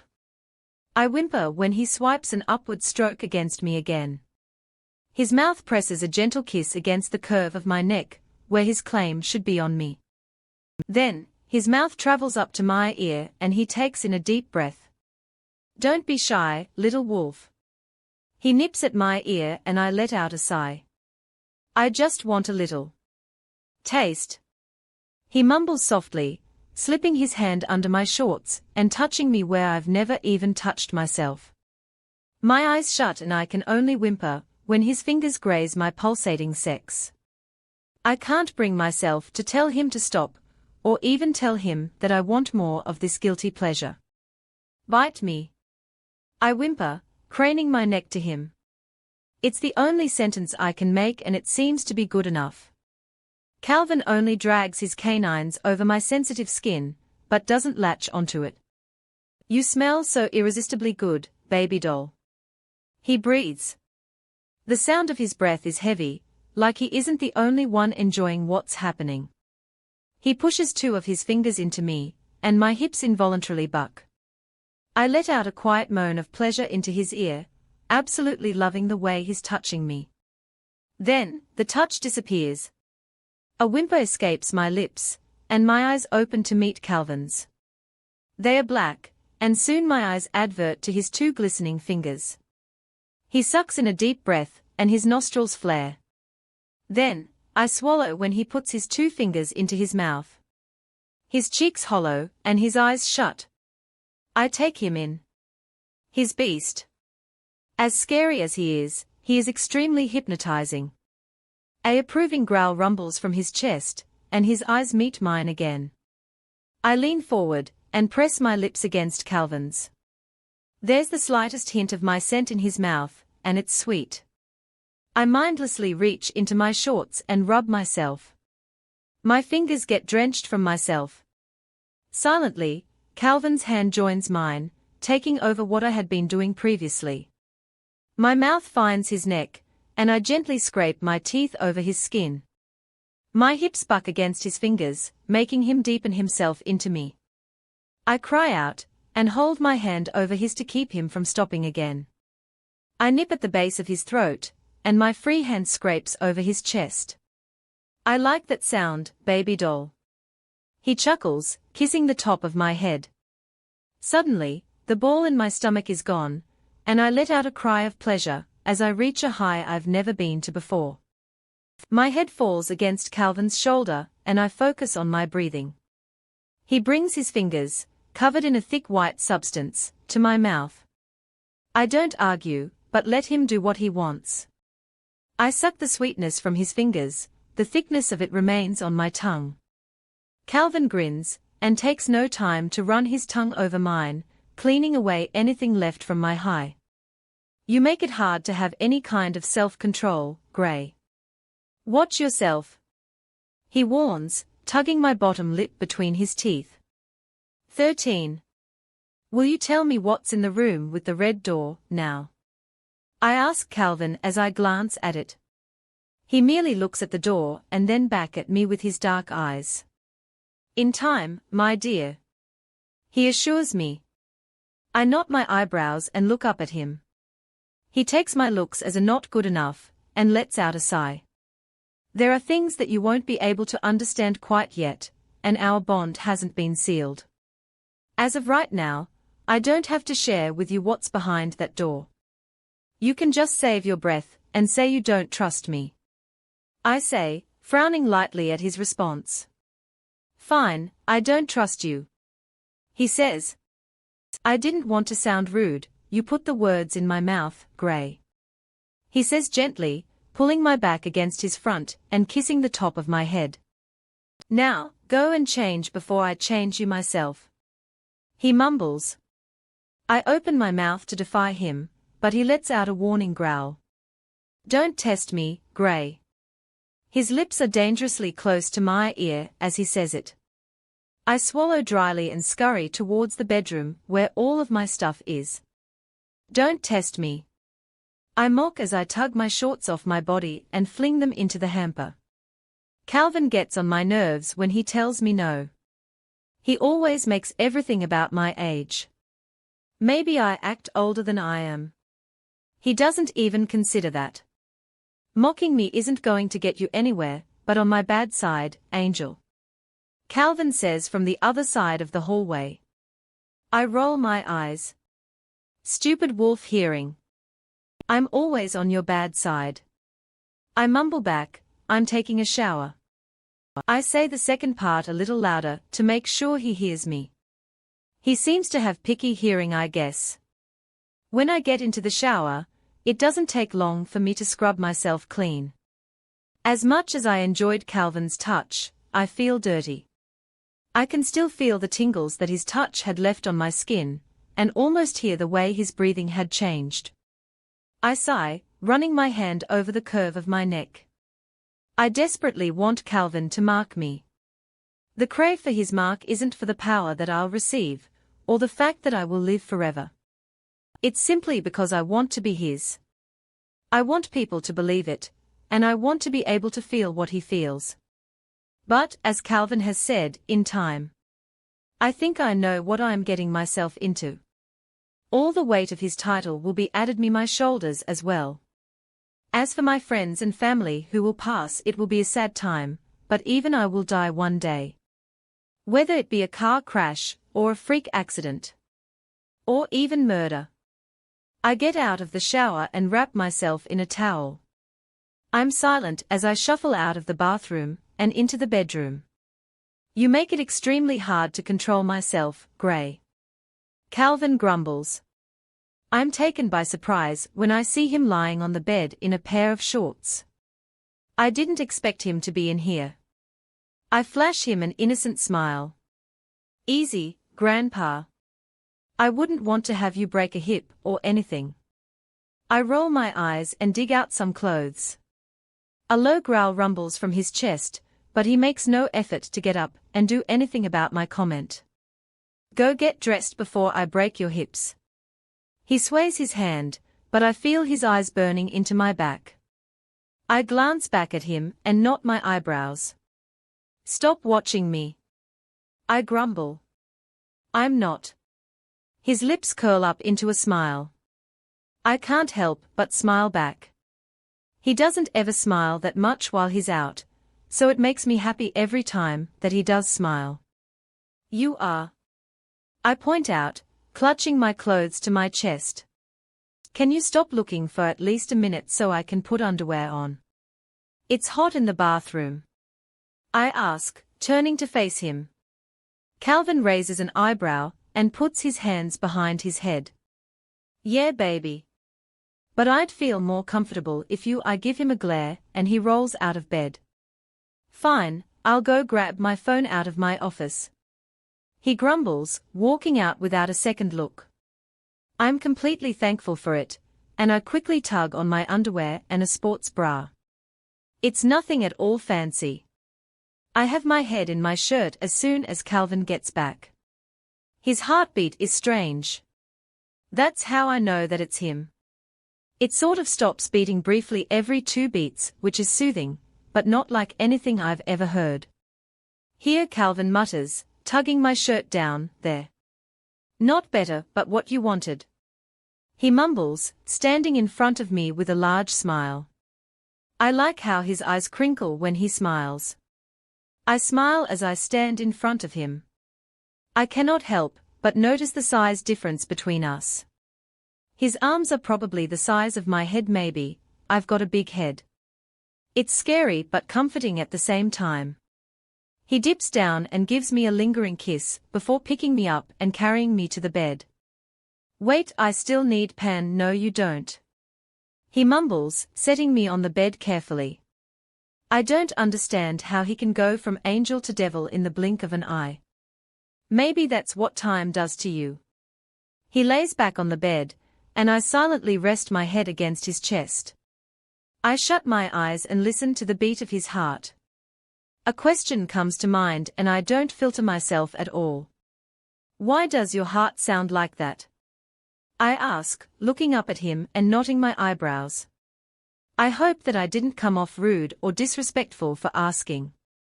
I'm just curious. Calvin sits and thinks for a moment. I don't really know, he shrugs. I used to have heart problems when I was still human, that's one of the reasons my parents had me changed.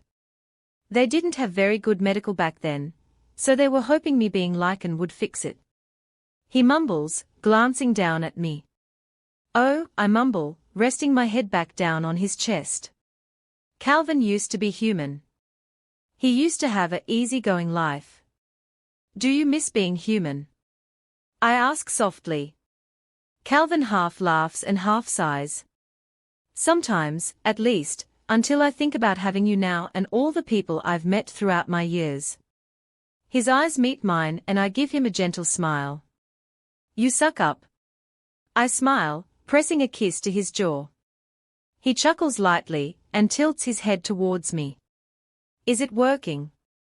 He grins, leaning towards me and pressing a kiss against my forehead.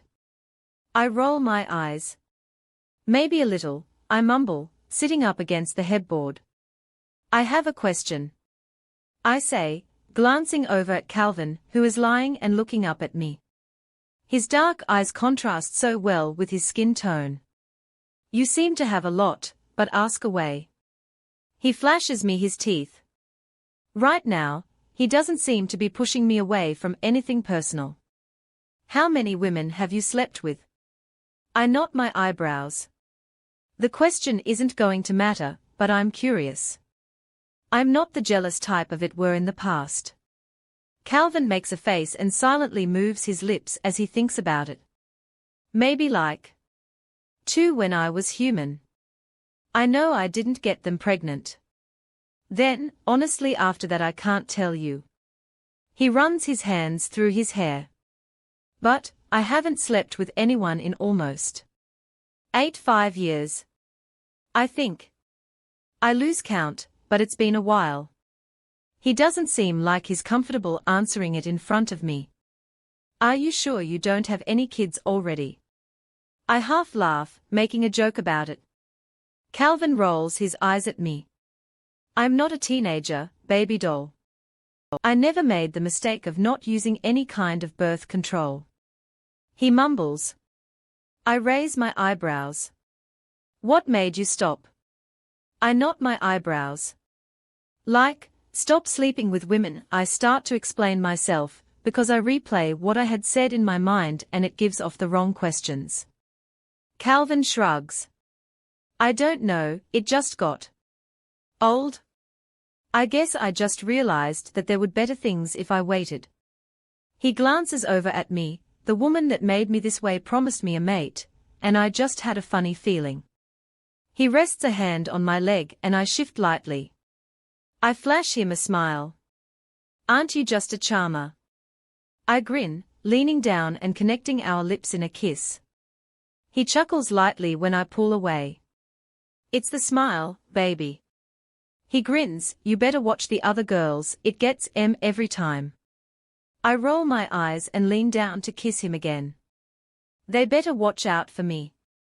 I half laugh, shifting ever so lightly when he holds my waist and kisses me again. Especially after I change you.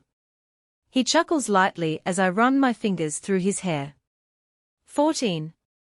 I wake up to my cell phone buzzing off the charts. My eyebrows knot as I look at the brightly lit screen in the dark room. I glance over to find Calvin fast asleep by my side. His arm is draped over my body, as if he's trying to protect me from my nightmares. I reach for my phone and answer the unknown number. Hello. I croak tiredly. The last thing I want to do is wake Calvin's beast. It seems as though his cruelty gets worse after midnight. Ah, Luna. I'm glad you answered. A eerie voice calls into the phone. I knot my eyebrows. Who is this? I ask, suddenly more awake. I have no idea who could be on the other end of the line. There's an eerie laugh. I'm a very old friend of Calvin's. But there is no need for an introduction. I need you to send a message to my dear old friend. I take in a deep breath and knot my eyebrows. A message. I repeat. I don't understand, why can't this person say it themselves? Yes, my sweet adolescent. A message. Tell Calvin that it's time he puts his beast to the test. I'm waiting for him. Then, the line goes dead. I take a sharp breath and hold it in. Hello. I call, hoping the person is still there. Nothing. I stare down at my phone and go completely blank. Is this a threat? A prank call? Baby. Calvin mutters, pulling my body against his chest. I meet his eyes and he looks concerned. What's wrong? I sigh. Nothing, I just couldn't sleep. I lock my phone and sit it back on the nightstand where I had it. The phone call has woken me up to a point where I won't be able to go back to sleep for a while. I decide to not tell Calvin at this point. Maybe it was just a prank call. If it happens again, I'll be sure to tell him. You're not hurting, are you? He asks, sitting up and cupping my cheeks. I look into his eyes and shake my head against it. No, I'm fine. You don't have to worry. I guess. My eyes fall to his chest and I inhale deeply. His scent is strong and it lingers inside of my lungs until I exhale. Something's wrong, Gray. He says gently, but doesn't push me into telling him what is bothering me. Leaving it be is probably best on him. I have a tendency to argue back. He presses a kiss to my forehead and inhales my scent. I can't help but notice how the hairs on his arms stand up when he does so. You smell great, baby doll. If you start hurting, tell me, all right. I nod my head. Apparently he can smell my heat before it really even begins to bother me. I shift lightly and give him a quick kiss on the lips before lying back in bed and rolling onto my side. Please let this just be a prank call. I wake up to the sunlight shining in my eyes. I hadn't gotten much sleep last night after I had received the mysterious phone call. I cuddle closer to Calvin and let out a sigh. What I had thought to be Calvin is just a large pillow covered in a black pillowcase. I frown. Where has he snuck off to? I sit there for a moment. This could be a replay of what happened last time I left the room to look for him. What if he's lost control again? I crawl out of bed in a desperate attempt to reach the toilet before my bladder explodes. Luckily, I make it. After I'm finished with my business, I can't help but notice that there's a note taped to the mirror. Gray, I figured you would find my note in the bathroom. It's where you always go, at least, first thing when you wake up. I had to leave to check up on the school. I won't be gone too long, but Braxton is there to keep you company. He isn't allowed inside of our bedroom, so don't let him go in there. Tell him if you need anything. See you later, Calvin. Formal. Calvin's handwriting is extremely neat and very unique. I try to think into why he had to leave so early. Technically, he is the principal. I blow out a slow breath and walk out of the bedroom as quietly as possible. Braxton isn't a well-known character to me, and I'm not familiar with how his personality is quite yet, which makes me sort of scared of him. I silently begin to think of the ending of Calvin's note. See you later. It's not like I expected it to say I love you or anything, but see you later. That sounds like a friend type of thing. I don't know when the love yous will start, or who's even going to say it first. Given, we've only been together for a few weeks now, but still. Eventually it's going to come up. I want Calvin to tell me when he's ready. Thank God you're awake. I hear a male voice exclaim. I snap my head in the direction and back up slightly. What a great first impression. I was afraid you might have been dead, but I was also afraid to go check on you because Calvin threatened me with my life. He blows out exaggerated breath. My apologies, Luna. He drops his head at the confused look I give him. There's no need for that. I'm Braxton. He holds out an hand and I shake it. A wide smile grows on his face. Just call me Gray, I grin. It's nice to meet you. He seems to be a genuinely friendly guy. It seems as though we are going to be the best of friends. My eyes silently travel behind him and to the living room. My mouth slightly gapes open at what I see before my eyes. What did you do to his house? I croak, looking at the mess. Brax silently rubs the back of his neck. Long story short, I dropped the pickle jar, and I was watching a movie, and it made me mad, so I flung my popcorn everywhere on accident. He looks at me with an apologetic look. I'm so sorry, Luna, I didn't mean. He starts to apologize for what he's created, but I shake my head. No. Don't apologize to me. I grin. Let's clean up before Calvin gets back, yeah. He'll have our heads. Yes, He nods, quickly scudding off into the laundry room, where the cleaning supplies are left. 15. You're an idiot. Ben says with a grin on his face. I roll my eyes and push myself up on the counter. You're an idiot. You made the mess. I grumble, watching Ben dig around in a drawer for the tweezers. But I was smart enough to wear shoes after glass had been broken. He says with mockery in his tone. Just, shut up and get the glass out of my hand. I roll my eyes. Suddenly I feel guilty and add a please. Ben holds up a set of black tweezers and grins. Yes, He agrees, He groans, concentrating with a scrunches face. I roll my eyes. Okay, it's starting to burn again. I whimper when he starts picking at the glass in my hand. Why can't you do it yourself? He grunts, trying to find the glass.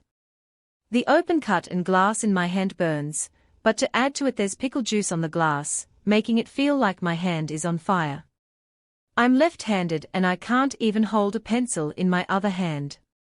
I roll my eyes. You're my only hope.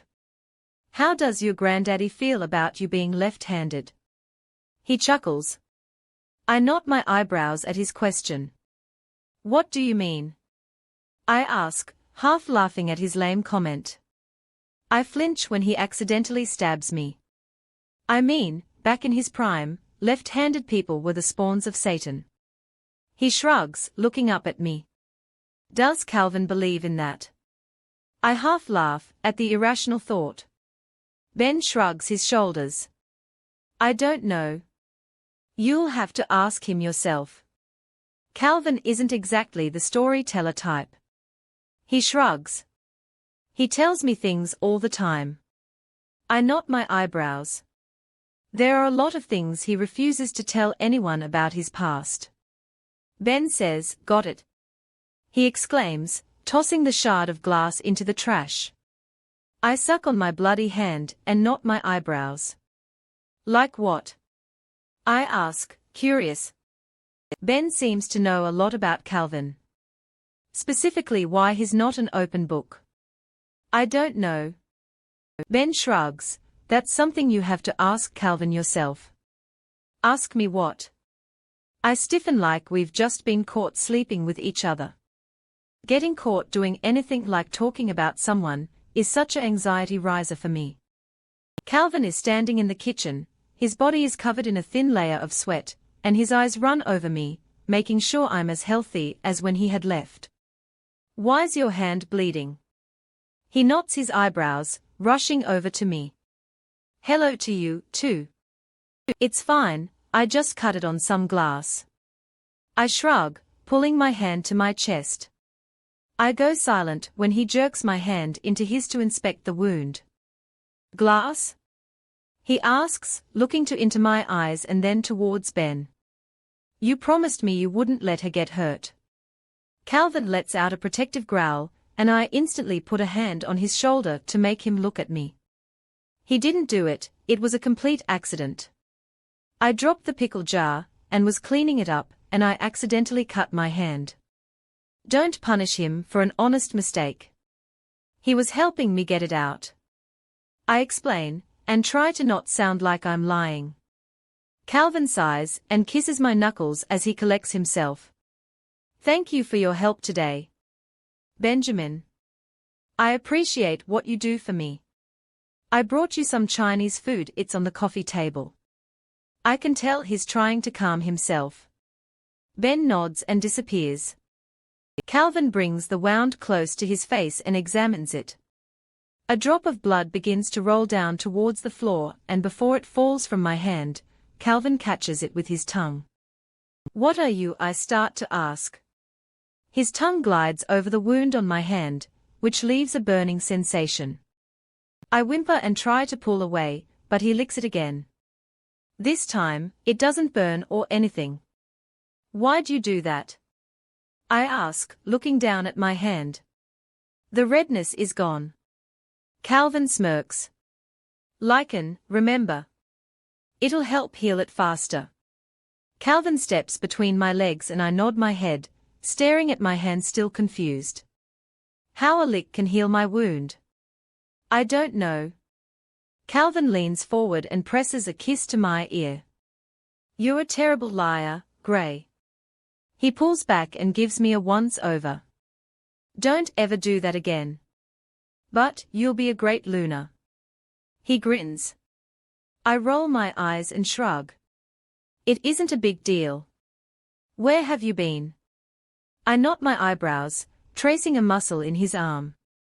He casually shrugs. I've been setting up for tonight. Why? What's tonight? I ask. Calvin only ever gives me short, but sweet answers. A group is going out on a hunt tonight, including myself and Ben. Do you want to come? He offers. I shake my head, I'd love to, but I blow out a breath. I haven't shifted yet. I remind him. Calvin blinks. You haven't?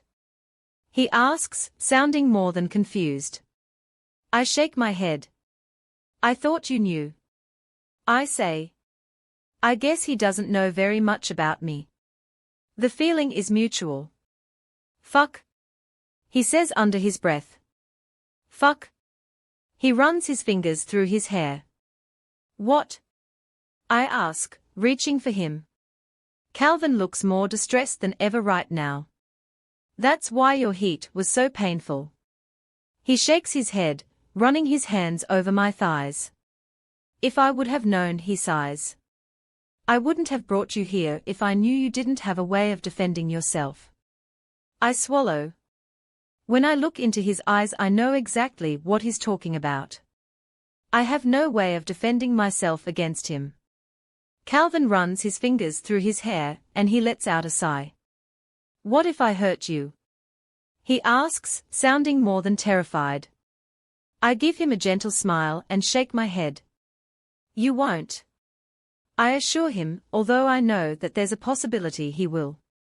I lean forward and press a kiss to his lips, which he refuses to stop the kiss for a while. His hands rest on my thighs and he blows out a slow breath. Come and eat some lunch, little wolf. He gently tugs me off the counter and makes sure I'm on my feet before letting go. We'll figure some kind of arrangement out later, when Benjamin is gone. He mumbles, pressing a kiss to my forehead. I thought you left. I ask, as I step into the living area to see Ben munching on some Chinese chicken. He glances at me and gives me an amused grin. He is like a stray cat after you feed him. He won't leave. At least, until I make him. Calvin half laughs, crossing his arms over his chest. Hey, you used to love having my company before she showed up. Ben pouts, waving a hand in my direction. And let me tell you, I'm way more fun. She's a handful. He mumbles, stuffing his face. Calvin looks at me and raises an eyebrow, looking amused. What did you do? She slept until noon. She won't even let me call her Luna. Ben exclaims. Calvin reaches into the coffee table and hands me a box of orange chicken and rice. Well, my name is Gray, and technically I'm not your Luna. I shrug, picking at the food. I put a piece in my mouth. How so? The men say in Usian. I look over and notice the frown of Calvin's face. He doesn't look too happy at what I had just said. I won't ever even be part of the pack until you mark me. I point out to Calvin. And then there's the whole sacred ceremony shit I learned in high school. I put a piece of food in my mouth. So, technically I'm not your Luna, just more of a sex doll that likes food for Calvin here. I pat Calvin's chest. He lets out a low growl, and I just continue to eat. Whoa, so, you sleep with her but you haven't marked her. What's up, Cal? Ben says, an amused look on his face. Calvin growls and I laugh lightly. I was exaggerating, Ben. But I do like food. I grin and glance over at my mate. I know. You bitched at me for a good hour over dropping a $3 jar of pickle. Ben sighs, when he realizes what he has just said. Fuck, I just snitched on myself. Ben looks me dead in the eye and grumbles, why are you too manipulative? My lips curl. Don't fool yourself, you're just an idiot. I shrug, filling my mouth.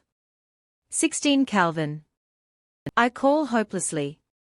Benjamin had left 2 hours ago, and Calvin and I have spent the time watching television in the living area. Ben had left a mess of rice on the black coffee table, and I keep wanting to get up and clean it, but at the same time, I don't. Yeah, baby. He glances over at me and shuts his phone off. I hadn't noticed he was even playing on his phone. You haven't said hardly anything since Ben left. Are you upset about something? I knot my eyebrows and look over at him. Calvin pushes his hand through his hair and lets out a sigh. No, Gray. I've just been thinking. He looks down at his phone when it lights up and then turns back to me. I don't care to bother who he's talking to. I trust him. He knots his eyebrows and looks away from me for a moment. Do you think I don't want you? He asks. I'm taken back by what he has asked. What do you mean by that? I sit up on the couch and face him completely. I'm confused, and the look on his face is scarring me out of my mind. I mean, what you said to Braxton earlier about me not marking you. You sounded disappointed and it felt like you thought I don't want to mark you. He explains. I blow out a slow breath and shrug my shoulders. You've made it perfectly clear with your intentions with me, Cal. I'm willing to wait as long as you are, but it feels like you keep making up excuses. I say wholeheartedly. He lets out a heavy sigh and looks down at his phone. His fingers quickly type a message, and it makes a noise when it sends. Then, he turns back to me again. I just want to make sure that you know exactly what you want, and what you're going to have to deal with the rest of your life. He says simply, looking into my eyes. His voice is thick but completely sincere. When you say stuff like that, you make it sound like you're some kind of monster or something. I mutter. I already know what I want. I wouldn't mind spending eternity with you. I mumble, trying to assure him that I want him to claim me. Calvin gently wraps his hand around my ankle and tugs my body closer to him. He lets out a slow breath and presses a kiss to my forehead. I know, little wolf. Will you meet him first before I change you? He asks gently. I push my fingers through his hair and look Calvin in the eyes as he speaks. Meet him. His wolf. The thing that nearly killed me. Well, not kill, but he did hurt me. I think the idea over. Calvin wants this for him to fully commit to marking me. He just has to make sure I'm not scared of his wolf. I nod my head in response and press my lips against his. His bottom lip roughly drags across mine as soon as we make contact, and a smile breaks loose on his lips. As our kiss breaks, his phone buzzes from a text message. Calvin reaches for it on the couch, but I beat him to it. "Can I please have my phone back?" he asks, frowning when I keep ripping it from his reach. I roll my eyes and kiss him briefly. He kisses back, but pulls away too soon. "Come on, Gray.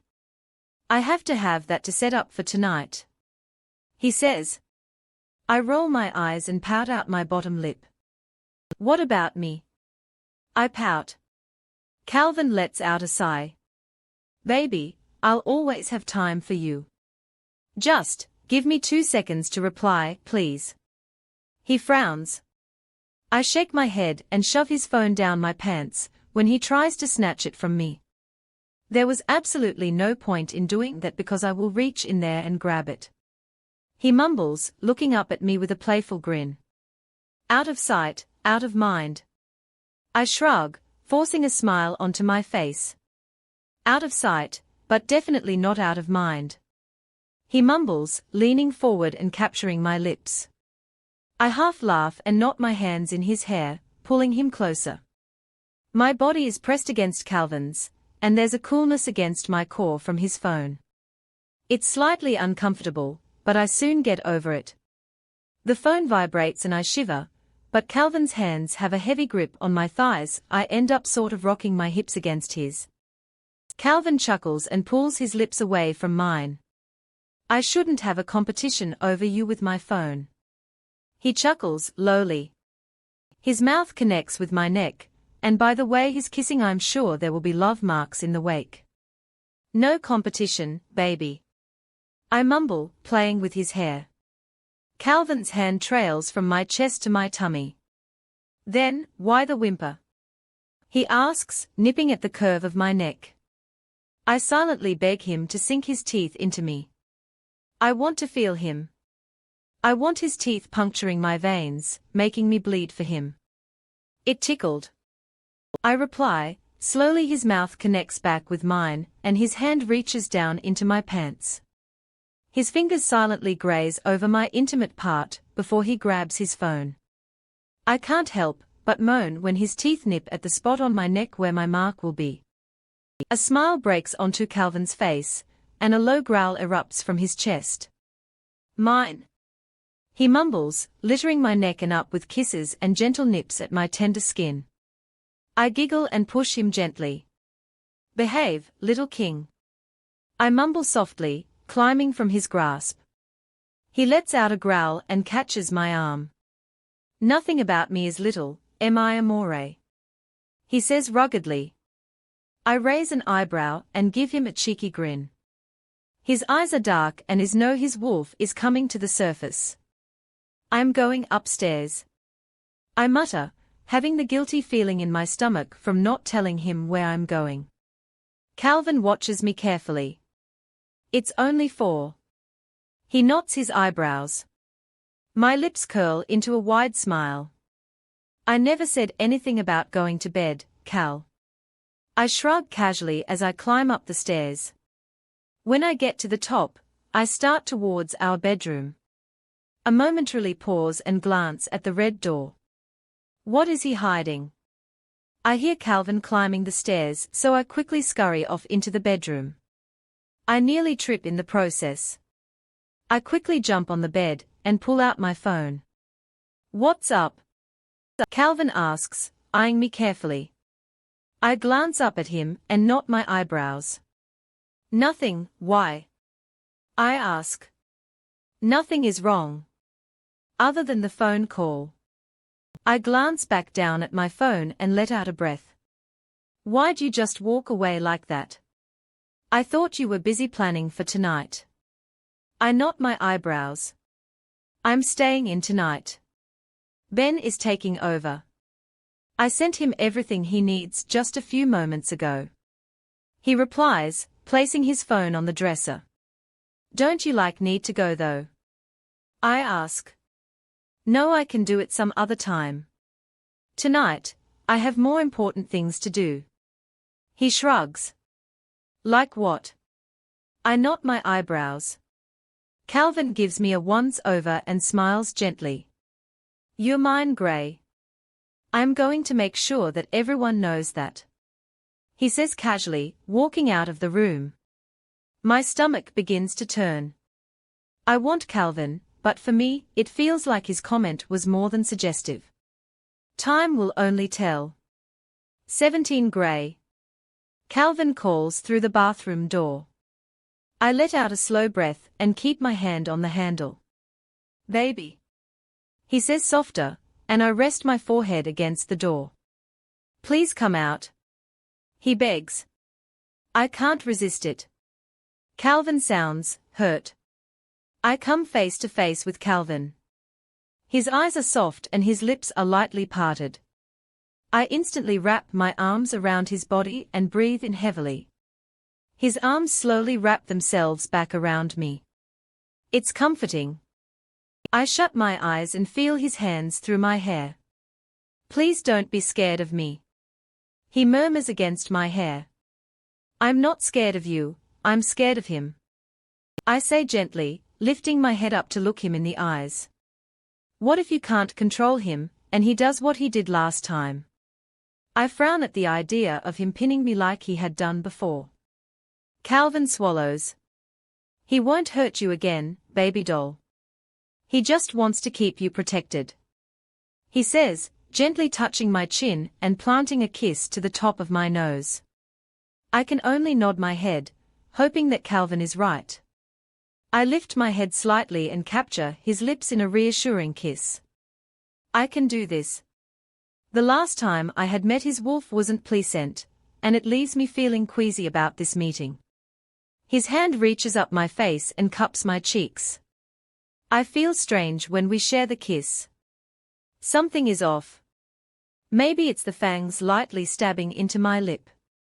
When we pull apart, Calvin continues to cup my cheeks and linger near me. My eyes roam up his body until they reach his eyes. I stiffen lightly at the image before me. His eyes aren't black, but a deep purple. It's something I hadn't noticed the first time I'd met his wolf. He studies me, just how I'm studying him. Only I already know what he looks like. Calvin's eyes roam over me. I feel weird, because it isn't exactly Calvin looking at me. He pushes a lock of hair from my face and I say the only word that pops into my mind. Hi. I squeak, smiling hopefully. I hope that he will have an interest in me. When his hand touches mine, the sparks seem to have grown stronger. Hi, he laughs, dipping down and pressing his lips to mine. I am taken back by the suddenness of what is happening. I can't help myself but to kiss him back. I pull my mouth away from his and look up into his eyes. Something behind them twinkles and I know Calvin is keeping his wolf under control. Rakasa. He says gently, continuing to caress my face the way he had been. His fingers leave no space untouched. I grin and can't help but lean into his touch. When he isn't angry, Rakasa isn't all that scary. He's sweet. Rakasa. I repeat, feeling the way that it rolls off my tongue so smoothly. I love it. Rakasa growls in approval, liking the way I say it too. I grin, it's nice to finally meet you. I can't help but mutter when I look into his purple eyes. It's like I'm staring into a galaxy. Rakasa grins wildly back at me. I've been waiting to meet you for a very long time, little wolf. He says gently, and I almost shiver at the sound of his voice. Such a long time. He mutters, running his thumb over where his mark should be placed on my neck. I suck in a sharp breath and look him in the eyes. My heart suddenly feels as if it's going to beat out of my chest. Why do you call me that? I ask, knotting my eyebrows. Rakasa meets my gaze and then lets out a sigh. You think that you're not important here because of where you've come from. You think you're small compared to us, but even the smallest of things can have the biggest impact. He says softly. I look down at my hands and nod. Why did that just hit me so hard? How'd you know that? I ask, looking back up at him. Rakasa only smiles. Calvin wants you back. He mumbles gently. I let out a slow breath. He isn't very good at sharing. He shrugs. Rakasa leans forward and captures my lips. Soon. He mumbles and kisses me again. His teeth graze over my bottom lip, and soon he pulls back to look at me. Only this time, it's really Calvin. His beautiful eyes are staring back into mine, and I grin like a madman. What's his name mean? I ask, knotting my eyebrows after stealing one last kiss from Cal. Calvin lets out a soft breath. Monster. It's Indonesian. He says coolly. I blow out a soft breath and look up at him. I don't think he's a monster. I mutter. Calvin gives me a soft smile and kisses me. Never to you, baby doll. He mumbles, kissing me again, but to intruders, he's a monster. He assures me. You're not a monster. Stop that. I frown, swatting my hand at his chest. Calvin only half laughs. Everyone is a monster. Some just aren't scary. He replies, shrugging his shoulders. Fine. I huff. You're my monster. I stand on my tiptoes and kiss his cheek. I like Rakasa. I grin. He's a really good kisser. I poke my tongue out when I hear Calvin growl.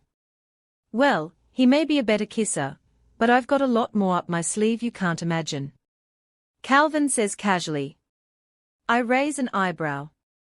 You're not going to go 50 Shades of Grey on me, are you, Cal? I half laugh at my own joke. His lips curl into a smile. 50 Shades of Grey doesn't sound bad. He chuckles. But I really don't intend on beating you. He shakes his head. Thanks. I half laugh. The conversation has gotten serious, but I can't seem to stop the awkward laugh. 102 Shades of Cal seems very pleasing though. He mutters. I look at him and simply roll my eyes. Sometimes I'm afraid to know what's going on in that mind of yours. I laugh, shaking my head. He watches me intently as I move about the room and grab a bunched-up t-shirt and some shorts to sleep in. Then, I move to the bathroom and go to change. He looks disappointed as I meet his eyes in the bathroom mirror before shutting the door. The baby part 1 added 12:13. I wake up to my phone buzzing on the nightstand. A wave of fear washes over me, because I think I know who is calling. What if it's Calvin's very old friend? What if she's going to do something now? I swallow hard. I glance over at Calvin's empty spot on the bed. It's messy, and warm like he's recently left it. Glancing at the cracked bathroom door, through my ringtone, I can hear the shower running. Hello. I say tiredly, I don't have the number saved. I knot my eyebrows as I try and figure it out on my own. Oh, Gray. Thank God you answered. I'm so sorry to wake you up, but I wanted to let you know that the baby is on his way. Ren exclaims triumphantly into the phone. Suddenly, every ounce of tired I had in my body disappears. Oh my God. I'm on my way. I exclaim. I didn't really think into the idea very much. I'll persuade Cal to take me or let me go by myself. See you soon. Ren says wildly, and I let out a high-pitched squeal as soon as he hangs up the phone. I'm having a baby brother. I smile widely and sort of just look down at my hands for a second. I'm beyond excited, and extremely tired too. What's wrong? Are you hurt? Calvin rushes out of the bathroom, soaking wet, and a towel wrapped around his waist. I chew on my bottom lip, when I realize that I made him think something bad was happening to me. No. No. I half laugh when he cups my cheeks and checks my face for any kind of pain or wound. Why'd you scream? Why'd your heart beating so fast? He asks, rushing his words. I tug his face down to my level and give him a reassuring kiss. My mom's having her baby, I say, grinning like a madman. Don't ever scream like that again, baby, he warns, pressing a kiss to my lips. You scared me. He kisses me again and again. I roll my eyes and kiss him back. Let me get dressed and we'll go. Okay. He kisses me a final time, before going around the room and gathering clothes. He disappears into the bathroom. Momentarily I feel rejected, like he had felt before when I go to the bathroom and change, only because he has to brush his teeth. I change into a pair of comfy yoga pants and a t-shirt, and head to the bathroom to brush my teeth. Cal is standing in front of the mirror, with a toothbrush hanging out of his mouth. Cute. I grin, before beginning to brush my own teeth. It seems like everything Calvin does looks like he does it perfectly. Yeah. He mumbles, latching his watch onto his wrist. It's a long drive, so let's leave, yeah. Why do you keep looking at me like that? Cal asks, glancing over at me from the driver's seat. I pucker out my bottom lip and shrug my shoulders. Thinking. I reply. It's funny a single word can mean so much. Thinking is a broad term. Cal knots his eyebrows because my answer didn't quite match his question. About? He asks, glancing at me for a single second. His hand grips the wheel a little tighter when a car comes close to us on the highway. He's nervous. I didn't even ask you if we could go see my mom. You just sort of packed us up. I smile. Didn't you have work to do? No. He sighs. I mean, yeah. I had a bunch of papers to file, but a baby is a big deal, and I know how you've been waiting for this, and he grins. It's the perfect excuse for you to go see your mom, and hang out there like you wanted. He adds. I smile and rest my head against the window. Are you sure you're not more excited than me? I ask with a half laugh. Cal glances at me and snorts with a smile and laughs at my comment. Babies are great and all, and it's exciting that you're going to get a little brother. Cal says with a yawn. He's been up for a while. I've never actually really interacted with a baby before. He flinches when I take in a gasp. You're kidding. It's more of a statement rather than a question. Cal is nearly 300 and he's never messed with a baby. I've never needed to. He replies smoothly. Taking care of a few hundred packs all around the world is time-consuming. There's never really been any time for me to mess with one. He shrugs casually. Do you not want any? I knot my eyebrows and look at him. He makes up enough time to be with me. He should have enough time to hold a baby every once in a while. Cal lets out a sigh. I'm not picking a fight.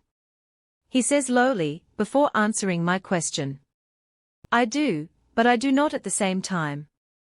There are reasons for that, just like there are reasons that I haven't marked you yet, Gray. I don't want anyone else to have to go through everything that I have. So many good people lost their lives, and I've seen so many people in my family pass. Living long is cool to think about until you finally get to live it. The fun in things runs out, you get bored, and you can't do anything about it. Gray, I don't wish this upon anyone. His grip on the steering wheel gets tighter, and his knuckles turn white. I look at his eyes through the mirror, and let out a slow breath. I get that, Cal. I say as gently as I can. I rest a hand against his shoulder, and he lets out a growl. You don't, Gray. He huffs out. You don't get it. Not a single bit. There are reasons why I won't mark you. I've told you that time and time again. Yet, you continue to beg me to mark you. You don't get why this is such a big deal to me. All you seem to think is that I don't want you. And you're absolutely right. He snaps. His eyes are black and I jerk away from him because his words sting. I don't want you to end up like me. Has it ever occurred to you that if I try and change you without you already being shifted, that there's a possibility that I could kill you? I swallow hard. It could kill me. I'd rather spend 80 years with you as a human, than let you die as young as you are trying to change you. He breathes out. I'm frozen in my seat, and I don't say a word. In fact, I don't say anything for the next 10 hours. If you enjoyed this video, don't forget to subscribe for more amazing content like this. Will Calvin ever mark Gray, or will their relationship be doomed due to his fears? What will happen to their bond as they face various challenges? Hey guys, are you ready for an epic wolf love story? Subscribe now to join Gray and Calvin's journey. The Baby Part 2. When we arrive at the hospital, I don't feel as excited as I was when we had left the house.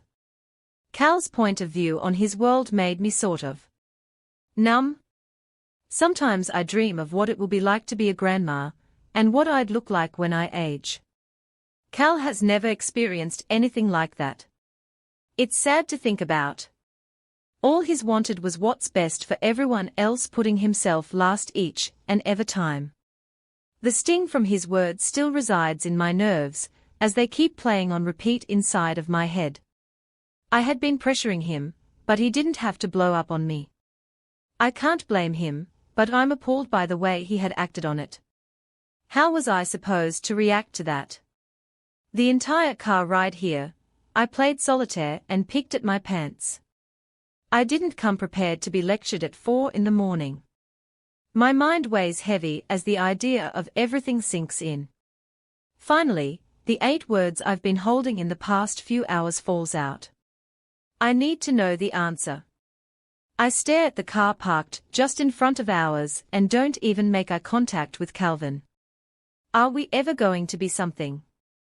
I don't know for sure what Calvin is thinking. I do know that what he had said earlier hadn't left his mind either. I am giving myself the benefit of the doubt. Hopefully I'm not the only one brought down by the sudden fit. Cal opens his mouth to say something, but shuts it and lets out a heavy sigh. We'll talk about it tonight, Gray. He says simply. I frown, disappointed at his answer, and watch him climb out of the car. I sigh, knowing now I'm going to have a hard time catching an angry wolf on the loose. I unbuckle my seatbelt, and before I can open my door, Calvin beats me to it. It's strange. He usually doesn't do this. At least, not in public. He said I can't let anyone getting suspicious of you, Gray. There are people that don't like me, and I don't want you to get caught up in the middle of it. So, this is a first. Promise? I ask, climbing out of the car.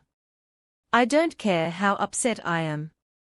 I get to meet my baby brother. I hold out my pinky and Cal's latches his to mine. Promise? He agrees, bringing my knuckle to his lips and leaving a gentle kiss against my skin. I shiver at the feather-like touch he leaves, but I don't say anything. Instead, I send a text to Ren, and we make our way up to the hospital room. The 3rd floor is where they leave the babies and their mothers. The hallway is quiet, and Cal coughs. I turn back and glare at him. What? He knots his eyebrows. I pause momentarily to look at the room number, then continue. Be quiet. I whisper. You're going to wake up the babies. I scold him and poke a finger into his bicep.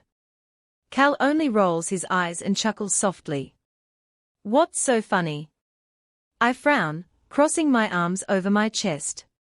Calvin pulls me against him as we continue to walk. Nothing. You're just acting like a mom. He kisses my temple briefly and we continue. I don't really acknowledge his kisses. I'm still pissed at him, and his sweet act isn't going to make me forgive him. We need to sit down and talk about it. I mostly want to know why he didn't just tell me in the first place. You're acting like a sex-driven teenager. I mumble, tugging his arms from my stomach and half smiling. I don't want my parents seeing that stuff. It's weird. I scold. Calvin rolls his eyes and we continue to walk, rounding the corner, and finally we find the room. The door is cracked open and I frown. I don't know if they are in there. I point out when I notice the little window is covered and the crack isn't big enough to look through. Cal wraps his arms around me from behind and runs his nose over my neck, inhaling deeply. This is the room, baby. He chuckles. You and your mom smell so much alike. He releases me and knocks lightly before pushing the door open for me to walk in. I step in as if there's glass on the ground. Ren is sitting in a small comfortable-looking chair. He lifts his head and smiles widely. Hey, he says in a quiet voice. I glance over at my mom who is currently in bed, asleep. I smile weakly at her because he looks completely exhausted. I heard bearing a werewolf baby is rough. The baby whines and my head snaps to my little brother hooked up to a monitor to make sure everything's running smoothly. A wide smile grows on my face and I can't help but cover my mouth. Congratulations, Cal says softly, giving Ren a man hug. My eyes are caught on the tiny being before me. I want so desperately to hold him, but I'm afraid to. I don't want him to start crying. Have you and Mom finally decided on his name yet? I ask, knotting my eyebrows. Ren and my mom had been stuck between two names and never really decided the last time I've spoken to them. Ren looks down at the little boy, wrapped and sleeping, and smiles. Liam? He grins, looking more than proud of the little boy. I can already see the resemblance they share. Cute. I love it. I grin. He looks so much like you it's ridiculous. I turn to the two men, who I notice don't seem to have a very gentle gaze at each other. Ren grins at me. I think he looks like your mom. He half laughs. I apologize that your mom isn't awake. All she's been talking about is Liam and you. He grins. About what? You and Liam have the same eye color, and she was getting emotional because you're not a baby anymore. He smiles, stretching his arms out. I'm still her baby, I say with a wide grin. She knows that. It's probably just her hormones, I add with a little laugh. Ren and I spend a few hours talking about random things, and occasionally Calvin would add a few words. Most of the time though, I would catch him looking at Liam with a glint in his eyes. I can't explain what it was I saw, but there was something. When my mom woke up, Calvin's mood seemed to brighten and our conversations got interesting. Added. We didn't leave the hospital until 5 in the afternoon. Seeing as we had spent the entire day in the room, and Cal had refused to let me eat hospital food, I was starving. So, as soon as we had left, we ended up at a local diner for dinner. It isn't anything fancy. Burgers, fries, chicken, the casual stuff. Which, I'm absolutely okay with. What hotel do you want to stay at tonight? Cal asks, sipping on his sweet tea. I look up at him and shrug my shoulders. We can just stay at my parents'. I shrug. Calvin makes a face at my idea. What? I frown. Nothing. He sighs. I just want to get somewhere soon and rest. It's been a long day. Do you and Ren have a problem with each other? I ask, knotting my eyebrows. Calvin and Ren had given each other glares all day today, and I really want to know what's going on between them. It's not a big deal. He and I started off on the wrong foot, he says, shrugging his shoulders. How so? I wonder, sipping on my drink. I'm starving, so I wish my food would get here sooner. I rest my chin in my hand and look intently at my boyfriend, whatever he is. I always have to explain myself to you, he says with a half laugh, half attitude. He's just mad I took you away from your mom and him. He shrugs. He never really agreed to let me take you home. He looks at my face and then at my eyes. So you kidnapped me? I ask, knotting my eyebrows. No. He chuckles. Not at all, baby doll. Your mom agreed, and so did you. That's all the consent I needed. I blow out a breath and nod my head simply. No comment is better than anything I can come up with. So, where are we staying? He asks, knotting his eyebrows. I shrug my shoulders casually and glance out the window. My offer is still on the table. You don't have to spend money, I say. But you can decide. We'll be at the hospital bright and early tomorrow. I grin. Cal smiles and sort of just looks at me at any kind of mention of the hospital. I don't think much of it, casino it is. He wiggles his eyebrows. I think you forgot I'm nowhere near the age to gamble, baby. I half laugh. I run my fingers through my hair and glance around, wondering where our food is. I know, he smiles, no gambling. Just a nice, quiet hotel room. He shrugs. I look at him and raise an eyebrow at him. Are you trying to hint at something? I ask, looking at him confused. Calvin rolls his eyes and sips on his tea. If I wanted to fuck you in a hotel room, I'd openly admit it, he says casually, smiling. My mouth sort of just gapes open at his openness about his privacy. I kick his shin under the table and give him a dirty look. People are trying to eat, Cal. I half laugh and scold him at the same time. Calvin rolls his eyes and leans back in the booth. Maybe I will do just that. He zones out as he begins to think about something. His eyes are concentrated out the window, and his lips sort of curl on the sides when he glances at me. The waiter finally brings out our food and I thank him with a kind smile. A growl comes from Calvin and the waiter scatters, like something is chasing him. That wasn't very nice, I mumble, giving Calvin a look. I turn down to my food and take the first bite and savor it. Calvin just glances at me from across the table and shrugs his shoulders. How long do you think we'll stay? I ask, knotting my eyebrows. He hasn't answered very many of my questions at all. So, I don't expect him to answer this one. A day or two. We didn't really pack very much, he replies after a while. I'm sure it had something to do with food in his mouth. We didn't pack at all. I roll my eyes. Calvin chuckles at me and continues to pick at his food. He hates tomatoes. I keep some of my clothes in the car, and you have a bedroom at your mom's who has tons of your clothes left. I purse my lips and nod my head. Yeah, I say. But they are like my older clothes, so you can't make fun of me. I half smile. Calvin looks at me and simply smiles.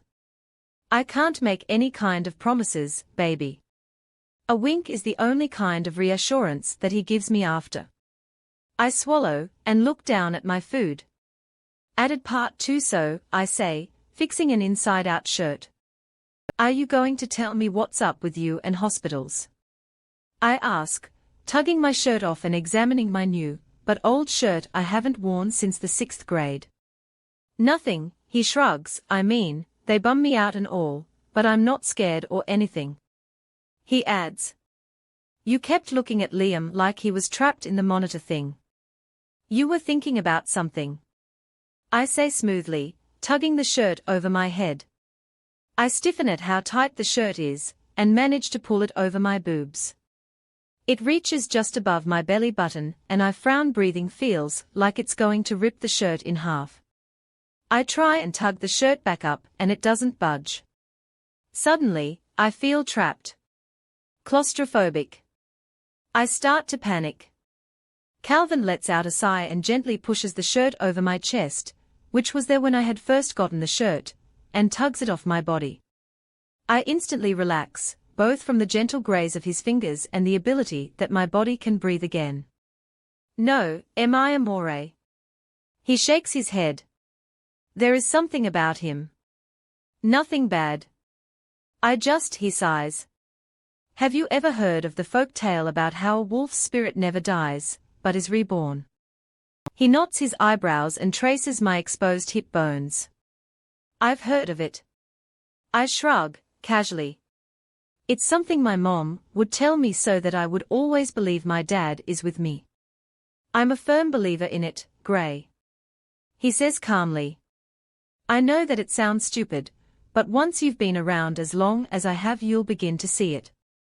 I saw it in him, but I can't quite place who. He rubs his temples. I smile and push his hair up and out of his eyes. This, I point out, is one of the many reasons why you're not as scary as you act. I press a kiss to his forehead, and he simply inhales my scent. Calvin only chuckles and shakes his head in denial. Instead of replying, he hands me another one of my old shirts. He wanted to take me out to buy something, but it was already late and neither of us had the energy. I tug the old shirt on and frown. It's tighter than the last one, and ends up looking like a crop top on me yet again. I huff, completely annoyed by it. I'm too big for these. I grumble, I've gotten fatter since the 6th grade. I point out. Calvin only rolls his eyes, tugging the almost skin-tight shirt from my body. I'm sure your boobs were smaller then. He chuckles, but there's nothing about you that's fat. He runs his eyes over my body and shakes his head. His hands grip my hips, besides your butt, but I like that. I roll my eyes and brush his hands off my body. Thanks. I laugh a little. I had managed to find some spandex from when I was in cheer, which isn't helping me much. Calvin rolls his eyes and tugs his shirt over his head. Then, he hands it to me. Just wear this, he says tiredly. You look so much better in this anyways. Cal lays back on the bed, and puts his hands behind his head. His muscles tense and stretch with his movement. My eyes catch a hint of green just underneath the hem of his boxers. I tug my shirt on and glance at Cal. What's that? I ask, knotting my eyebrows. What's what? He wonders, looking up at me curiously. I let out a sigh and peel back the hem of his boxers, revealing a little green tattoo on his hip bone. Oh, that. He chuckles, sitting up and glancing at it. It's just a tattoo of a key. He shrugs. I pull my hand away from him because it was weird, and I climb over him to get to my side of the bed. Is it new? I ask, tugging the blanket up my body. Calvin shakes his head against the idea. I've had it for years. He replies, nonchalantly. I've never noticed it before. I say, glancing over at him. But, then again, I've never really looked at you completely naked. I half laugh. Granted, we have slept together once or twice. I never really got around to looking. I can't really look when he's on top of me anyways. It's just hasn't really happened yet. Calvin chuckles, presses a kiss to my forehead and mumbles a soft cute. I roll my eyes and press a kiss to his lips, lingering for a few seconds. His tongue slips into my mouth and I eventually have to pull him off of me. Not tonight. I say with a smile, running my fingers through his hair. You being cranky, and me smelling like you won't end too well between you and Ren. I say. Cal gives me a gentle smile and presses a kiss to my lips. Okay, baby. He kisses me again, before climbing out of bed to make sure the door to the hotel room is locked. I roll over and shut my eyes. By the time he crawls back into bed I'm nearly asleep, and I'm out as soon as his body touches mine. 18 calories. I ask, climbing into bed beside him. It's late and all I want to do is sleep. He turns his attention to me and knots his eyebrows. Yes, baby doll. He asks, looking me over. I don't ever really understand why he does that. I'm fine. I blow out a breath and look into his eyes. Are you upset about me not changing in front of you? I ask, knotting my eyebrows. Cal looks at me and shakes his head. It's a little disappointing knowing that you don't trust me. He says gently, but eventually I'll break you of that. He shrugs. Oh, I say, trying to think of something else to add. If it makes you feel any better, I'm just shy. I don't even like changing in front of a mirror. I point out. Calvin sighs. You're beautiful, and one day you're going to realize that. He smiles and kisses my forehead. I don't say a word. I choose not to argue with what he has to say. As much as I want to tell him that he's wrong, it will infuriate him.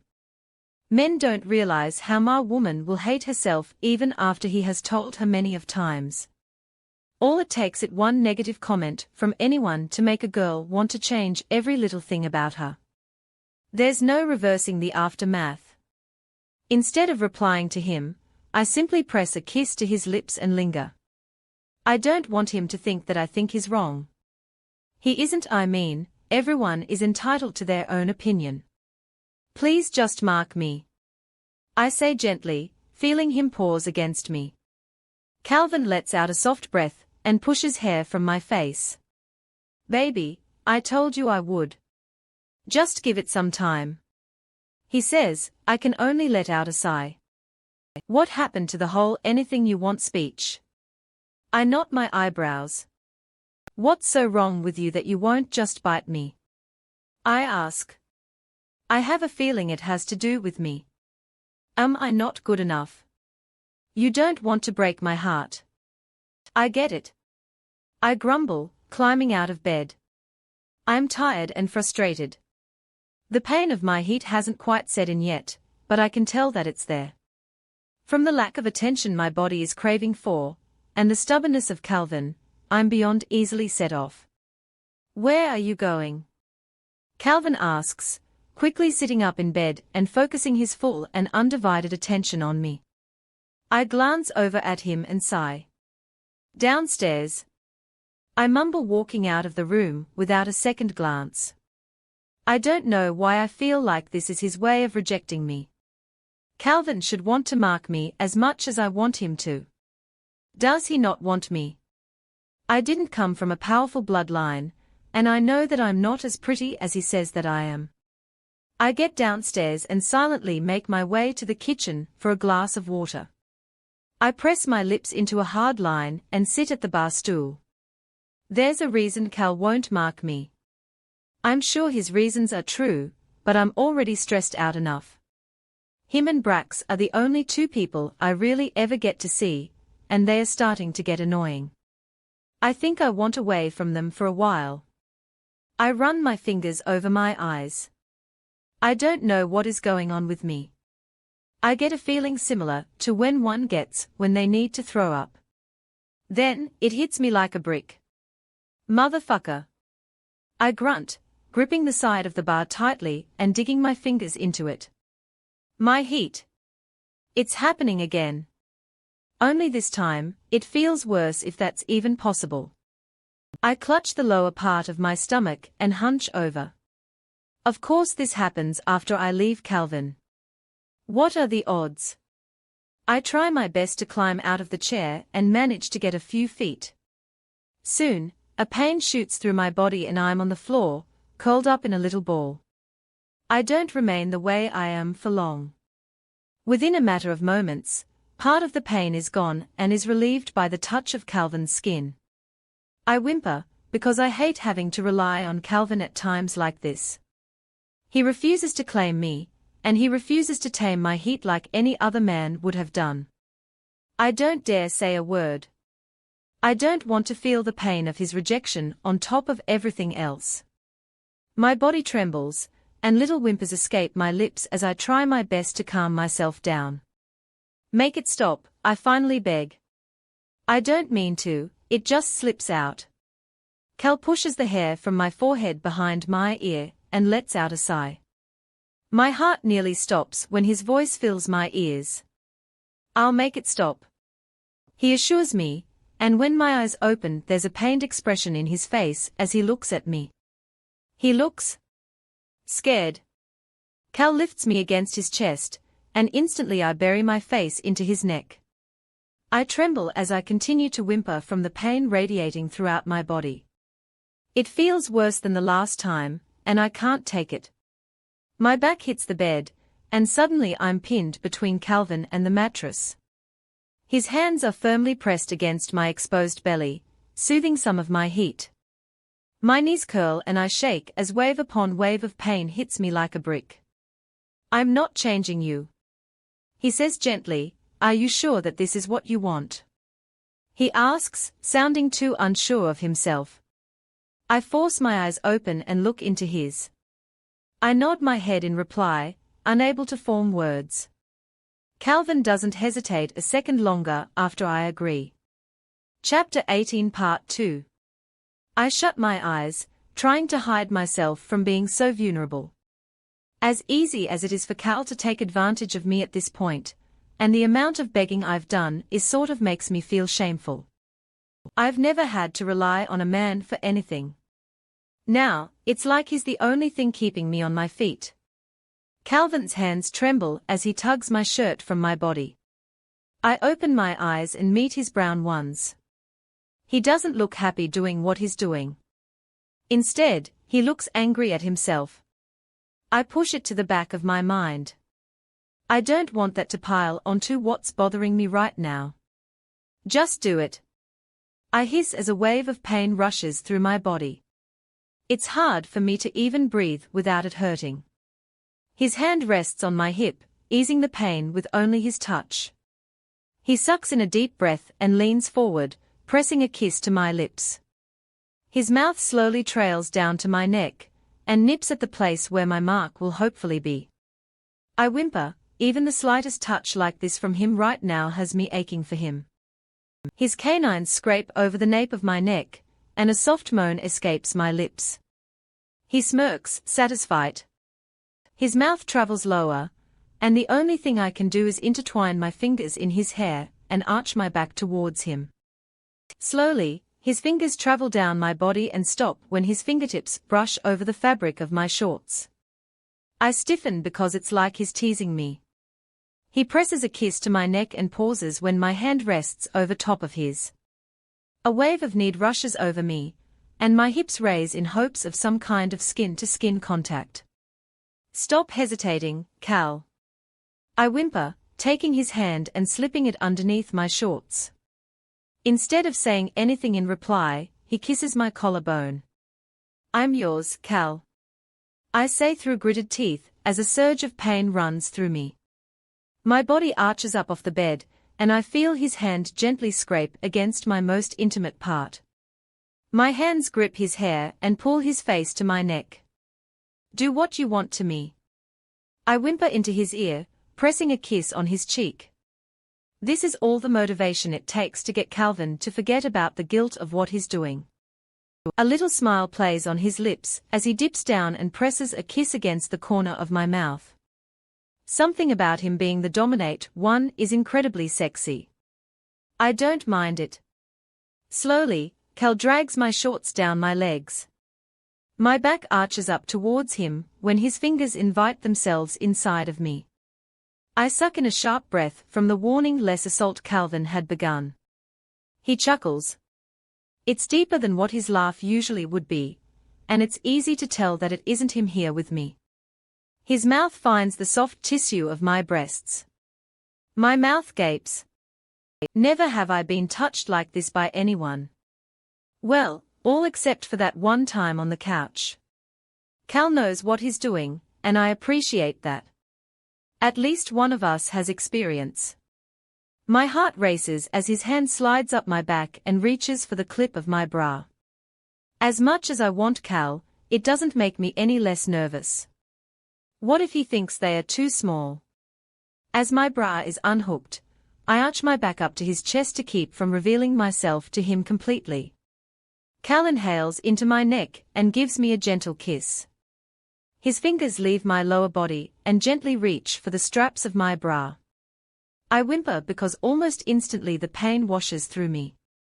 I shift and cross my arms over my chest just before the fabric is removed completely. Cal sighs and makes eye contact with me. Why are you hiding from me? He wonders out loud, taking both of my wrists and bringing my hands above my head.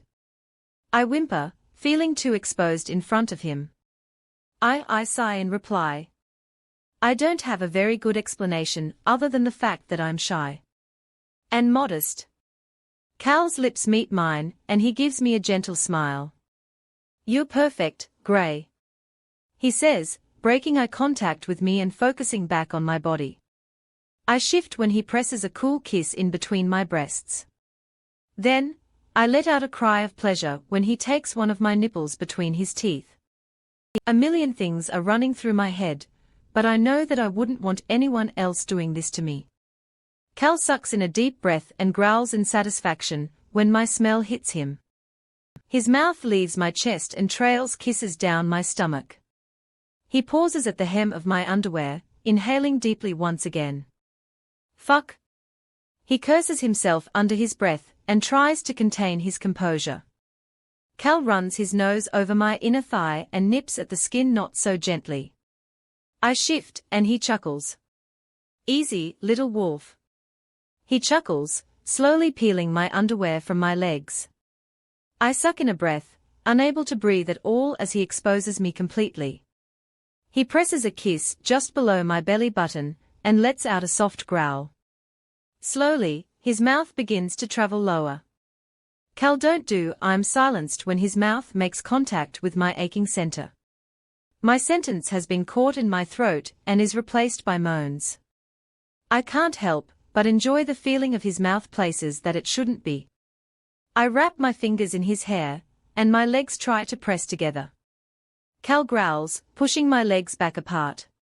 A shiver runs through my body. Cal makes my heat go away, and he only continues to impress me. 19. I wake up to the sun shining in my eyes. Both my mind and my body seem to be as relaxed as I can possibly be. It feels as though I'm floating on air. My body still tingles from the sensations I had felt the night before. A majority of the night I didn't sleep, but I've never felt more awake. It's like I've renewed myself. Although my heat hurt, nothing could have been as painful as when Cal took me. He didn't intentionally try and hurt me, and he warned me about what was to happen. However, when the pain finally ceased, I was beyond satisfied. I shut my eyes and bury my head into the crook of Cal's neck. His breathing is slow and even in my ear, and my movements didn't seem to bother him. Slowly, his large hand slides up my bare back and rests right underneath my shoulder blades. He somehow manages to pull me closer, squeezing my body against his. Your heart's beating like you've just ran a marathon, he says softly, taking in a deep breath. I feel myself heat up just by the sound of his groggy morning voice.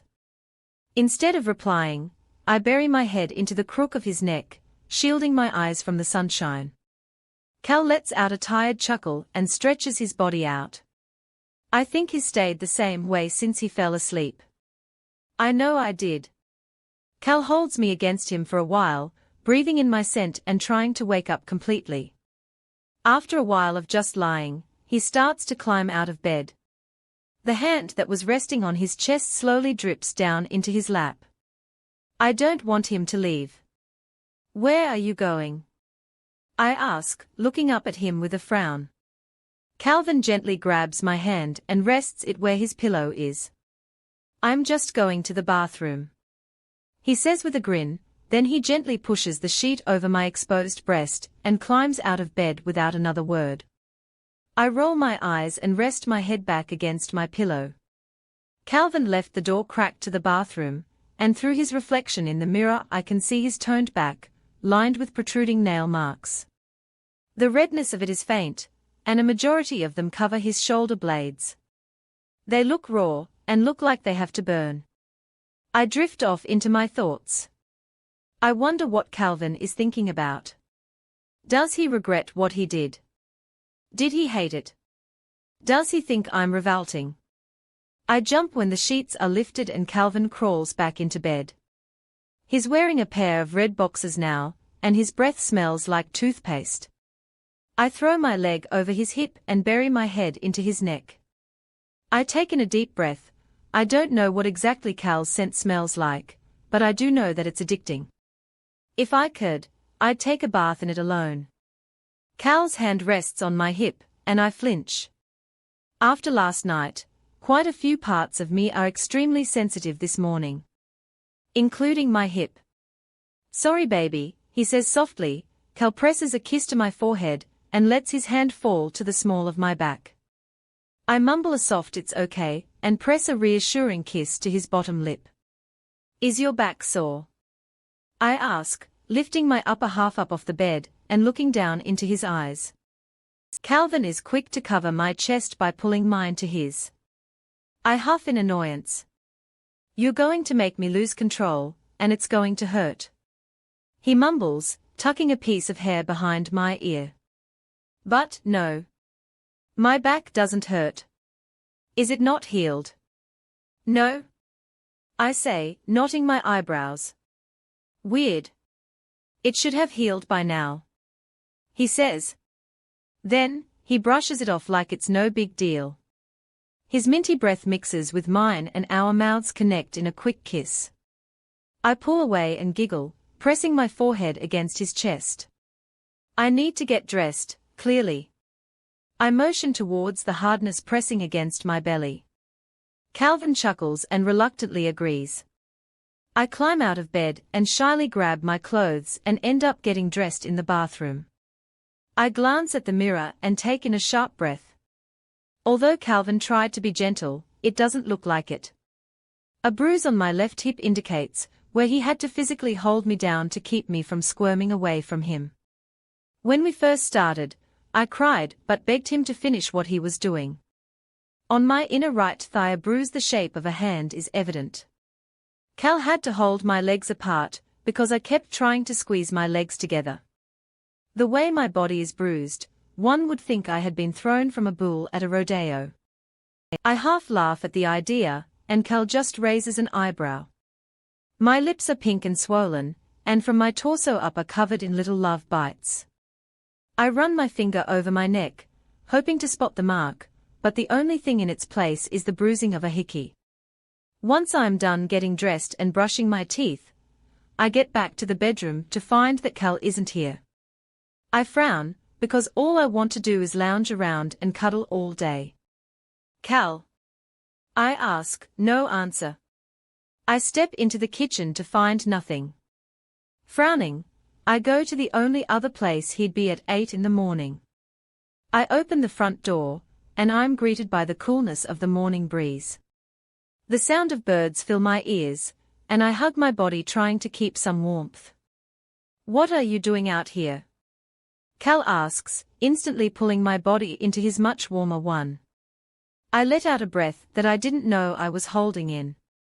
I inhale, and catch the smell of a cigarette all over his skin. Looking for you. I say tiredly. Cal always has a way of disappearing that makes me worried. He gives me an amused smile and hugs me closer. I was just about to go back inside and make some breakfast. He says softly, his mouth touches my ear and I shiver. Come on, old man. I say softly against his neck. My eyes dart into the open and I sigh when I notice how absolutely beautiful it is out here. Cal lets out a satisfied growl and takes in a deep breath. Come on, baby. He gently leads me back inside and leans against the door. You tell me if I hurt you, right? He asks, nodding his eyebrows. I nod, confused. My body only hurts when I hit my bruises. Cal, you didn't mean to do. I start to tell him that he didn't purposely do anything. He looks me over and his eyes land on my bare legs, covered by a pair of shorts. The handprint on my thigh is exposed, and I'm quick to throw my hands over it. I'm fine, I say simply. Cal's eyes meet mine and his eyes are dark.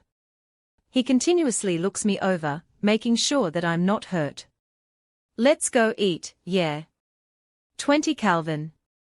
Ben yells. Gray hit me again. He whines, holding his nose. Cal glances up from his papers and furrows his eyebrows. Next time, hit him somewhere where he won't be able to speak after. Ben's eyes go wide and he looks at me. I stick my tongue out at him, and he frowns. If you weren't a girl, I would hit you back, brat. He pokes his tongue out at me. I roll my eyes and laugh. Quit being such a baby. I only flicked you in your nose. Ben mocks me, and throws his hands up in the air. Yeah, okay. Flicked? You punched me in the nose. He whines in protest. You two are so annoying. Cal growls, running his hands over his face. Go outside and argue. I've got lots of things to do. He was talking about you. I whisper into Ben's ear. Ben grumbles. He said you too. He was referring to both of us, you idiot. Ben says, flicking the back of my head. Cal lets out a loud growl and looks between the two of us. Why don't you guys just go make out already? He looks completely furious. I swallow, hard. I look over at Ben and I'm quick to make more distance between us. There's a tension in the air, and I look between Ben and Calvin. Cal, we weren't. I start to tell him that I don't like Ben like that. I would never do that to Cal. You two can't stop flirting for the likes of me. He hisses. I flinch when I notice how dark his eyes are. Ben, I think you should just go. I say quietly. With my permission, he bolts out the door and doesn't look back. Cal, I whimper, dropping my head and taking in a deep breath. He's like my brother, I can't. Cal inhales deeply and just glances at me. The silent treatment is too much for me. I cautiously walk towards Cal, and when I'm in reach, he grabs me. Roughly. I hold my breath and squeeze my eyes shut. I think of any possible situation. His wolf is angry. I am terrified of what he might do or say. Instead of anything rough, he pulls me until I'm sitting on his lap. Calvin buries his head into my neck, holds onto me for a moment. I'm the one that has to start speaking. Cal. I mumble, pulling away from him and looking into his extremely dark eyes. He hums in response. What's wrong? I ask, knotting my eyebrows. I already know it's about Ben and I playing around, but Calvin had taken it a different way. He inhales and shifts. I'm starting to question if Ben was a good idea. He mumbles. Calvin pushes a piece of hair behind my ear and caresses my cheek. It's been a week since Calvin touched me, and to be honest, I've been wanting him to do it again. I lean into his touch and let out a sigh. What do you mean? Calvin lets out a heavy breath and pulls his hand away from me. You're mine, Gray. I shiver at the sound of his voice. It's terrifying. I'm sick of seeing Ben flirt with you and everyone for that matter. He grumbles. I knot my eyebrows. First, Ben doesn't flirt with me. We are friends. That's all. If you got close enough to people to be able to joke around with them, you'd understand. Second, if you want people to know who I am to you, tell them. I mean, you could mark me, but that won't happen. I grumble. Calvin growls, in annoyance I figure. It doesn't bother me. Instead I wiggle my way out of his grip, and begin to walk up the stairs. Wait, he calls, sounding defeated. I pause on the steps and turn. He holds a hand out at the bottom of the staircase and sighs. I won't get mad, but please just talk to me about this. I stand there, confused. I've never seen this part of Calvin before. You can't just keep walking away when something happens, please. He pouts his bottom lip and I exhale. I've never felt so guilty. Fine, I give in, taking his hand as I walk back down the stairs towards him. There's a lot of things on my mind, but I don't think I could say them aloud. I'm really sorry for acting like a jealous jerk. Cal says. It hasn't just been today that he's acted like this. It's been a whole week ordeal. I raise my eyebrow in response. He breathes out and runs his fingers through his hair. It's just I don't know. My wolf has just been going crazy since we bonded, and all he's been wanting to do is have you again, and mark you, and he sighs. It's so complicated, I shouldn't blame my wolf, but he's so overprotective of you now that I can't even take a shower without worrying what you're doing. He runs his fingers through his hair and he looks stressed. Why don't you just do it then? I ask. I can't help myself. He glances around the room and tries to make a sentence. I want to, God, I want to. You don't know how bad I want to be able to feel complete and happy with the bond. I want to be able to know how you feel and make sure that I do everything I can to make you happy, but truth is, Gray, I'm terrified. I stiffen. Him? Terrified. The words I'd never hear put into the same sentence. King or not, everyone is afraid of something. Of what? I knot my eyebrows. Marking me isn't going to hurt him. I have my wolf senses, so I know I have my wolf. Getting too attached and losing you. He says quietly. It's almost inaudible. I swallow the lump in my throat. I want people to know who you are, and how much I care about you, but Gray, there are so many people that would do anything to get rid of me, and I don't want to lose you or get you hurt, or... I look down at my feet. The feeling of dread washes over me. All at once. Get me killed. I finish, dully. Do you get it? He asks, so gently that I flinch. He laces his fingers into mine and presses a kiss to the top of my hand. I nod my head. The sick truth has finally come into play. A lump in my throat grows larger as the silence passes us by. I do, I sigh. Calvin looks into my eyes, and I know that he knows I'm disappointed. He gives me an apologetic smile, something that I do all the time. Slowly, he tugs my body into his much larger one. It's quiet in the large house, the only sounds made are the steady beats of our hearts. My cheek presses against the warmth of his chest, and that's all the comfort I need to let a few tears escape my eyes. This is done in silence. What Calvin doesn't know won't hurt him. Disappointment runs through my veins like it's my own blood. The fact that I may never be able to have a clear future with him bothers me.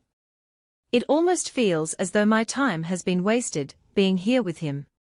All my desire to function right now has depleted.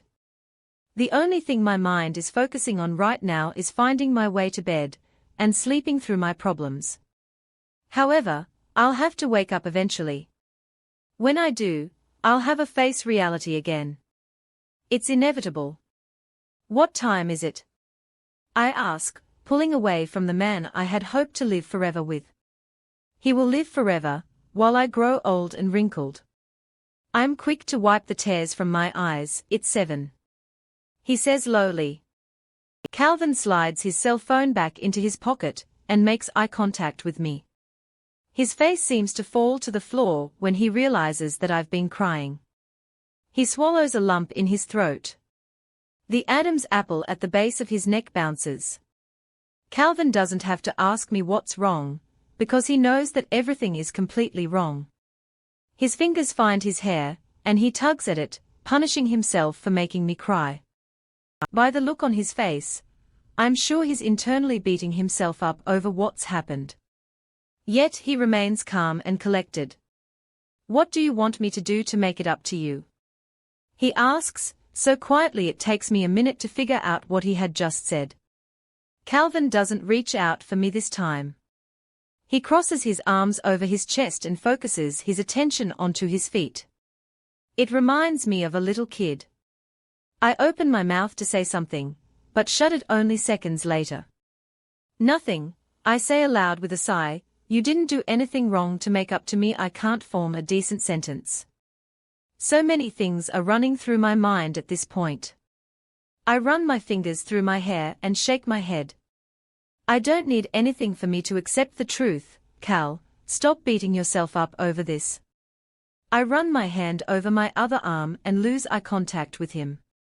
Maybe we just. I sigh. I can't bring myself to say what I want to. A tear falls down my cheek. Cal, maybe we just need some time apart, to figure out if this us is what we need. What you need.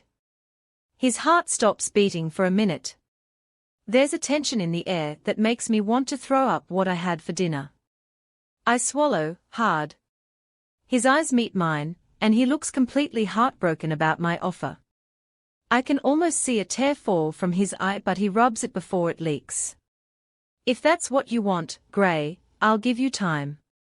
I know what I need, and that's you, Gray. I won't be that easy to get rid of. He takes my hand and pulls me into a tight hug against his chest. I instinctively wrap my arms around his neck, and quietly hold him close. I hang on to the idea of us, because deep down, I don't know it's going to work out. My eyes fill with a salty wetness, and Calvin mumbles something that will stick with me forever. I love you, little wolf. 21. Leaving the following morning made me feel sick to my stomach. I already know in my heart what I want. I just have to decide if he's what I need. As the car travels, the landscape changes.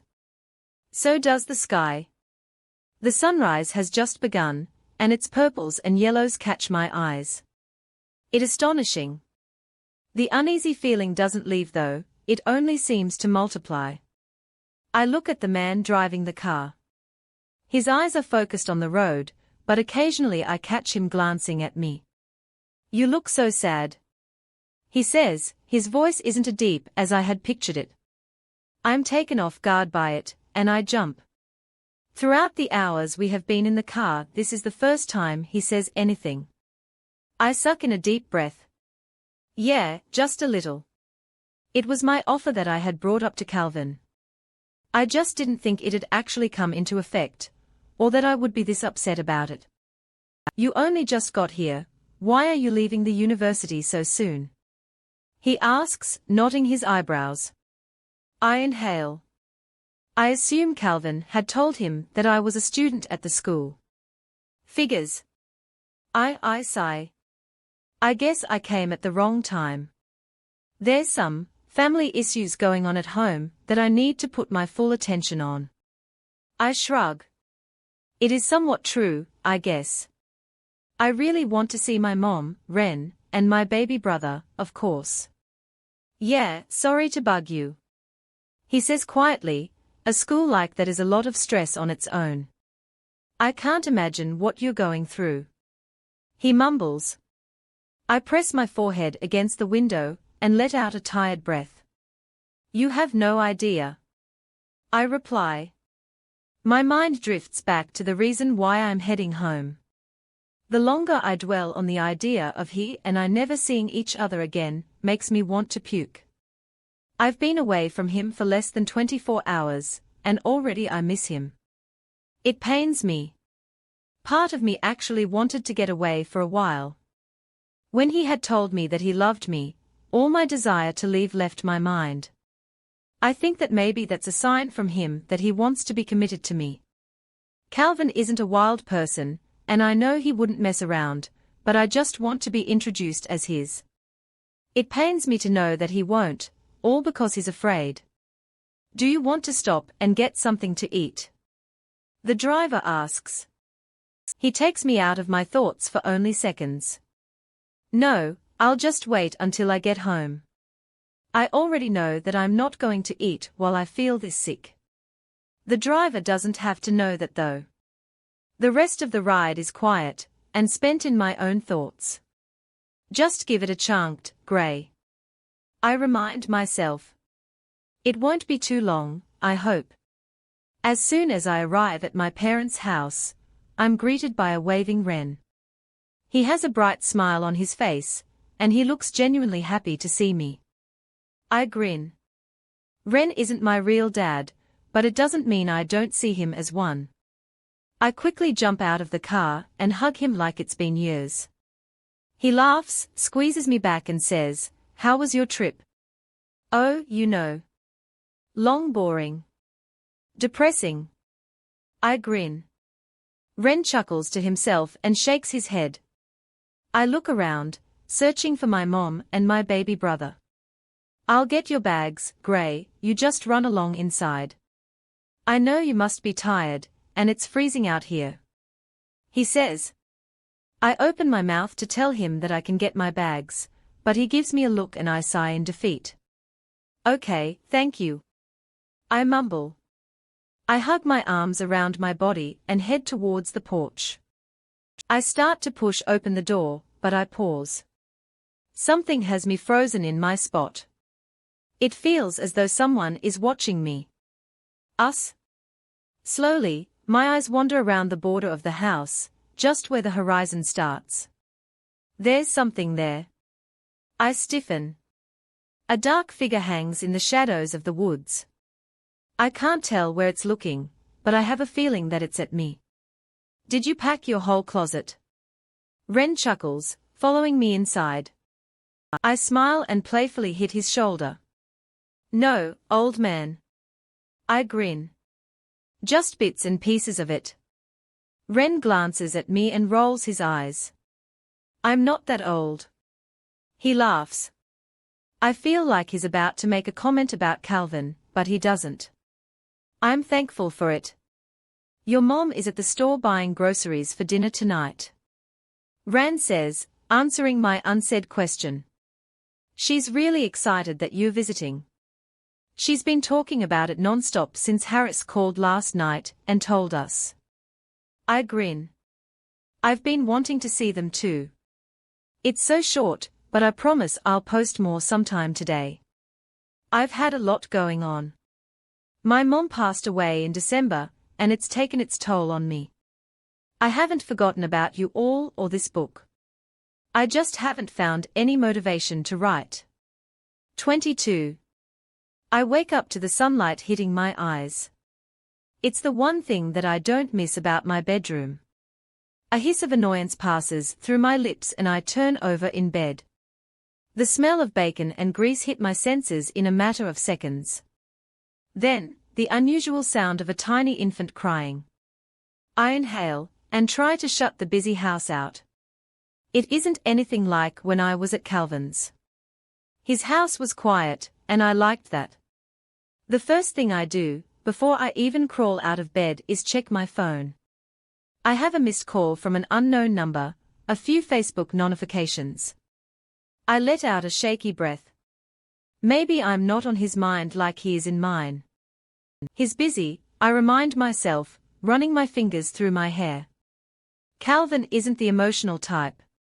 I just wish he would have at least said goodbye the day I left. I mean, he wasn't even there when I woke up, and to be honest, it bothers me. My heart drops into my stomach at the thought of it.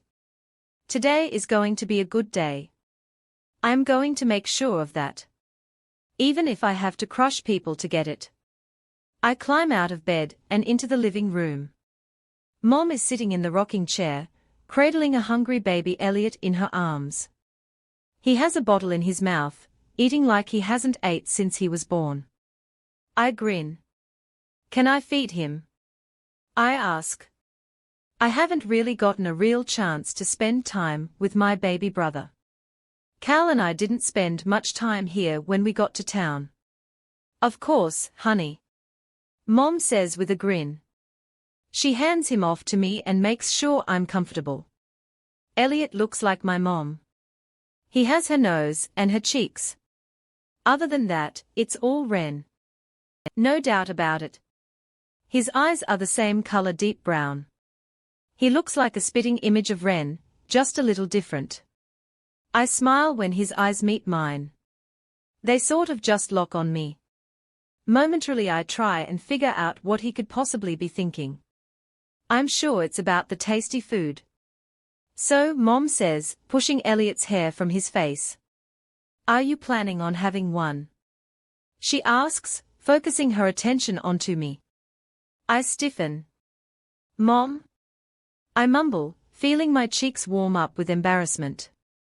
She smiles, not understanding why I am so red. What? It was just a question. She grins. I wouldn't mind you having a baby. She wiggles her eyebrows. I swallow. Mom? No babies. You just had one. I mumble, completely overwhelmed with embarrassment. Mom grins. I didn't mean anytime soon, unless of course you want to. She winks.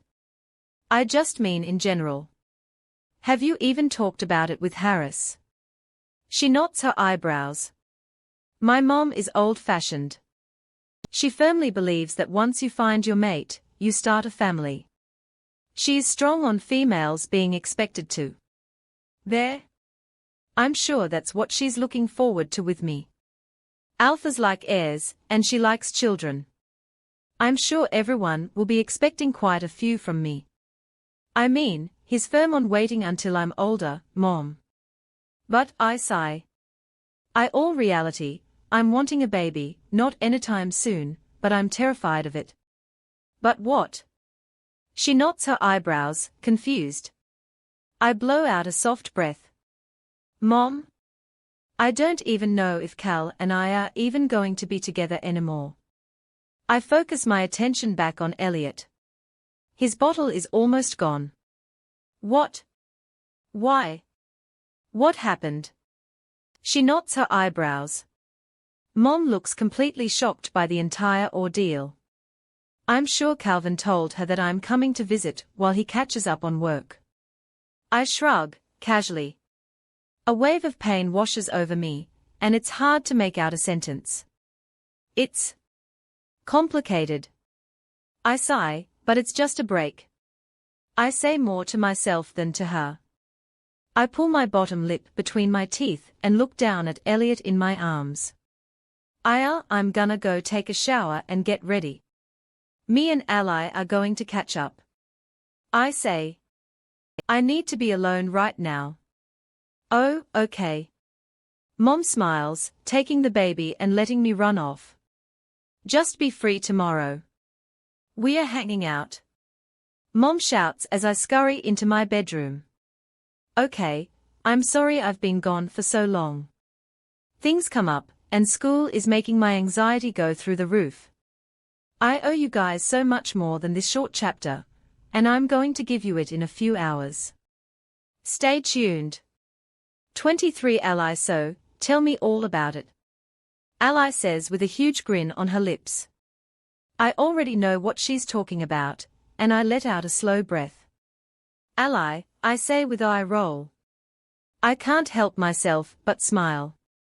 There isn't anything to tell. Casually shrugging my shoulders, I receive a slap to the back of my head. I know there's a lot for you to tell. Spill.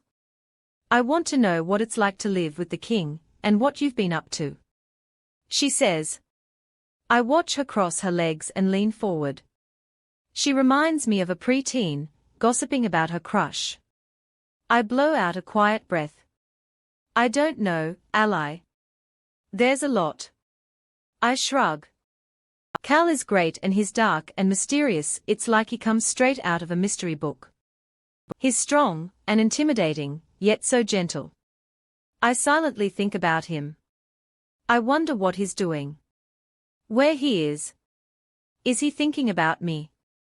Ally's lips curl into a grin. So you did it. Did what? I know my eyebrows and look at her like she's stupid. Gray, did you sleep with him? I blow out a breath. I should have guessed that's what she was talking about. Pursing my lips, thoughts run through my head. No. I say with an almost sad tone in my voice. No. So, you've been gone for this long, slept in the same bed as someone that attractive, and you didn't sleep with him. She knots her eyebrows. Yeah. That's exactly it. I shrug. That's pretty much why I'm here. Because you won't sleep with him. She wonders out loud. An amused smile grows on her lips. She knows that I haven't done anything, and I'm sure she's assuming that I'm the one rejecting. Because he won't sleep with me.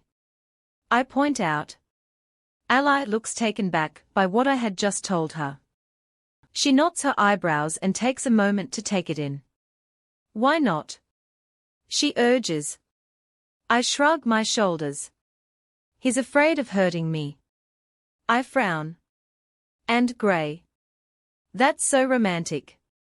She makes a cooing sound and I shake my head. And so, we're taking a break until he decides if he wants to mark me now, or in a year or two. I mean, my heat will stop if I'm away from him, and he doesn't want me to suffer and keep me around him. I shrug. Well, you're lucky. She gives me a smile. Any girl would love to be with him, and all he wants is what's best for you. She winks. I roll my eyes. I've never been so sexually frustrated in my life. I run my hands through my hair and let out a loud groan. Wow, never thought I'd hear you say that. She grins. I slap the back of her head and grumble. Don't repeat that to anyone. I warn. She only giggles in response. I won't tell a single soul, she winks. I mean, unless you want me to drop a hint on the king. He already knows. I roll my eyes, and it makes it even worse. I throw myself back onto her bed and sigh out loud. Never have I craved a man's touch like Calvin's. He's all I can't think about. His sweaty body, colliding with mine all night long. The sound of his rugged breathing in my ear. Everything I've ever fantasied about, coming to life. I shut my eyes and try to relax. It's only 9, are you really going to sleep? Ally's voice fills my ears. I nod my head slowly. I haven't slept all night in a while, leave me alone, Ally cat. Ally sighs in defeat. Fine, loser. Sleep all you want, Zach is coming over and we are still watching that comedy downstairs if you decide to join us. She mumbles. I nod my head, but don't say anything in response. The door clicks open and shut, and I let out a tired breath. I don't know what to do. Ally, Zach and I have been friends since God knows when. The two of them have spent a lot of time together since I've been gone, and I know that they have something going on. I wish that they would just tell me. Usually things like this would have bothered me, but the time I've spent with Cal has me thinking further than just petty jealousy over friendship. There are far greater things to worry about. Like how my mate is doing right now. My heart skips a beat when I hear my phone ding. I roll over and silently read the message. Baby Cal, good night baby girl XO. A warmth spreads through my body. Cal is thinking about me. I can't help but smile and quickly respond. Good night baby, LT3. I hold my phone between my fingers, waiting for a response. Then, he starts typing and my heart swells in my chest. Then, it stops. He stops typing, and I wait. There's no other reply. I knot my eyebrows. Did I say something wrong? I internally yell at myself. Should I call him? No, he said good night. That means he's going to bed. I sigh in defeat. Setting my phone down on the nightstand, I roll over and shut my eyes. Maybe he just doesn't know how to respond. Yeah, that's it. As I'm falling asleep, I can hear Zach and Ally laughing loudly at something they watch on TV downstairs. If you enjoyed this video, don't forget to subscribe for more amazing content like this.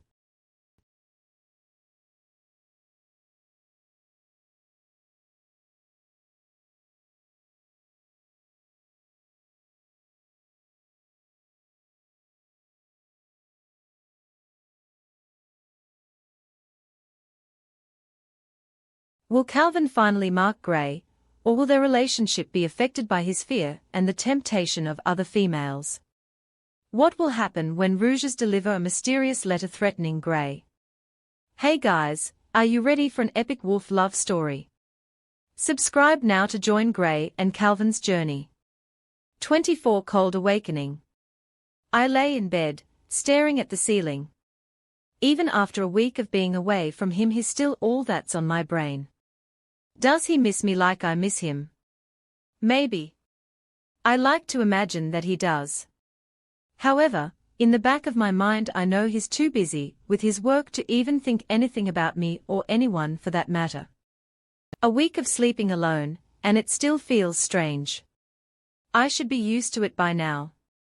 I mean, that's how it was when I was growing up. Those short few weeks I was actually with Cal have changed my entire world. I'm not used to being alone or by myself. I'm not used to clutching a pillow to sleep rather than a warm body, or wake up alone every morning. I shut my eyes and roll onto my side. Maybe I should just call him. No. I mentally scold myself. I'm the one that told him to figure it out. Not the other way around. Somehow, I blame myself for this. Yet deep down I know Calvin did this to himself. He needs to choose what he wants now. I'm tired of the pain of the heat when I'm around him, but I'm also tired of not being around him. I curl into a ball and exhale slowly. If he doesn't call in the next few days, I'll call him. I assure myself, and that's all it takes for me to fall asleep. I wake up to a coolness being pressed against my forehead. Slowly, I open my eyes and look into the dark bedroom. Cal? I ask, tiredly lifting my head from my pillow. I must be dreaming. He is standing on the side of my bed, leaning over me. Slowly, he carefully climbs into bed beside me and pulls me against his chest. Go back to sleep, baby doll. He sighs out. What are you doing here? I ask, cupping his cheeks and propping myself up on my elbows. Cal's fingers run over my shoulder and he sighs. I missed you. I can hear the pain in his voice, and my heart aches to fix that. I slowly bring my lips to his, and inhale deeply when I feel the sparks ignite inside of my body. I missed him. So much. Cal's hands draw me closer as they attach to my hips. I pull myself away from him and rest my head in the crook of his neck. The ache I've felt since the moment I had left has finally dissolved. It wasn't the ache one gets when you lose something you've had. It felt like I lost my entire being. As if my entire soul had gone missing and I'd never be able to find it again. Calvin is one of a kind, especially to me.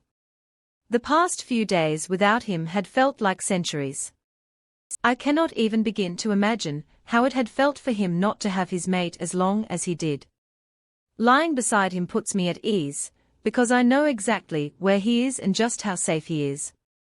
Being in his arms is something I would have never dreamed about doing with the king, but it's my reality. I can't be any more in love with the idea. Every time I look at him I see my future. Our future. It thrills me, because I'm going to be able to spend the rest of life with him. Why didn't you call? I ask quietly. Suddenly all my happy thoughts are faded with the one fact that's been eating me alive since I left. He didn't call. He didn't try to get a hold of me other than the good night text. It breaks me apart inside, knowing that he didn't do that. Calvin lifts his head to look down at me. Even in the dark I can see the expression on his face. It isn't angry or sad, but I can't describe what it is. Carefully, as if he was scared to touch me, he runs his thumb over my bottom lip. The feeling is something that sends the unmistakable tingles through my body, and I momentarily shut my eyes from his touch. He is hesitant, afraid I'll be set off. I thought you didn't want to talk to me, he says with a sigh. Calvin is quiet for a while, trying to find the right words to say to me. As he does, his thumb brushes hair from my eyes. I realized what I wanted as soon as left. Trust me, Gray. I stayed up, worrying and telling myself not to call you because you needed your space. It killed me not to be able to hear your voice, and have you next to me while I sleep. I can't do that again, you are my demise. I think he stops what he's saying and sighs. I should have called, but I didn't think you wanted to speak to me. Calvin didn't dare break eye contact with me while he had spoke. Every single word rolled off his tongue as sincere and apologetic as the last. He regrets what he did. Yet he shouldn't. He was doing what he thought I wanted. I could have called him just as easily as he could have called me, but I didn't. All because I thought he didn't want to talk to me. I look up at him tiredly. I want nothing more right now than to hold him and feel him play with my hair until the sun comes up, but I'm exhausted. Sleep hasn't been my best friend this past week, and I had just barely fallen asleep before he showed up. It's okay, I whisper all the while tugging at the back of his neck and pulling him into a gentle kiss. He smiles and pulls away only enough for him to be able to speak. Go to sleep, love. He chuckles quietly. I look up at him and knot my eyebrows in response. Cal had snuck in here without trying to wake me up. I can feel the guilt he feels radiating off of him for waking me. Staring into his eyes, he shares the same tired and drained look that I do. Do my parents know that you're here? I ask. My voice comes out quieter than a whisper. The only response Calvin gives me is an amused smirk and a simple, no, but I'll handle that. Without any sort of argument from me, I rest my head against his chest and sigh in relief. Going back to sleep isn't as hard when you've got the other half of your soul holding onto you. Especially when he's holding onto you like you're going to fall at any given second. Time to wake up, sleeping beauty. Mom's voice wakes me from the best sleep that I've had in a while. I open my eyes and dully look up at her. She's already dressed and ready for the day, her hair is up and her makeup has already been done. I knot my eyebrows. Mom takes so long to do her makeup, what time is it? I glance at the alarm clock beside my bed, and tiredly roll myself away from her. It's noon. Her frail fingertips grip my shoulder, and she gives me a gentle shake. I don't know what's more disappointing. Waking up alone, when I had fallen asleep next to Cal, or the fact my mom is trying to wake me up like that. She's never been able to wake me up when I want to sleep in. At least without a bucket of ice water. Gray, Mom says my name. Her voice is on the verge of being annoyed. I tiredly look over at her and raise my eyebrow. Come and eat. She says softly. I shake my head and curl into my blankets. I'm not hungry, Mum. Please let me sleep, I couldn't last night. I whine. I feel like all of my energy had been drained from me. Like something had sucked up every bit of life that I had, and bottled it up somewhere I can't find it. I shut my eyes as the room falls silent. All right, baby. She exits, shutting my bedroom door behind her and leaves me to my peace and quiet. My mind wanders to last night. Was it a dream? I mean, surely it was. Calvin wouldn't just sneak into my bedroom through my window, would he?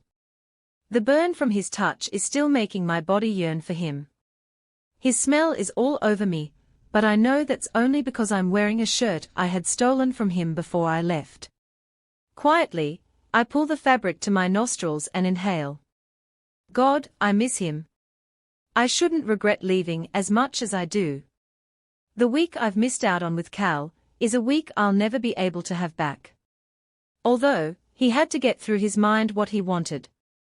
I couldn't just be around him all the time in pain because of my heat, while he waited to figure out if he wanted to mark me or not. You can stop smelling my shirt, the thickness of his voice says softly against my ear. I stiffen, but relax when his arms wrap around my body from behind. I'm trying to sleep. I mumble in response, but the burn of embarrassment fills my cheeks. I crane my neck, hoping to feel Calvin's stubble against the tender skin. I've waited too long to have him touch me, he's taken too long to actually decide that he wants to go through with it. Slowly, Calvin drags his nose over the spot on my neck and he inhales deeply. The blood in my veins is set on fire just by that one simple action. Control yourself, mi amore. He murmurs into my ear. I almost don't hear what he says, but somehow I catch on.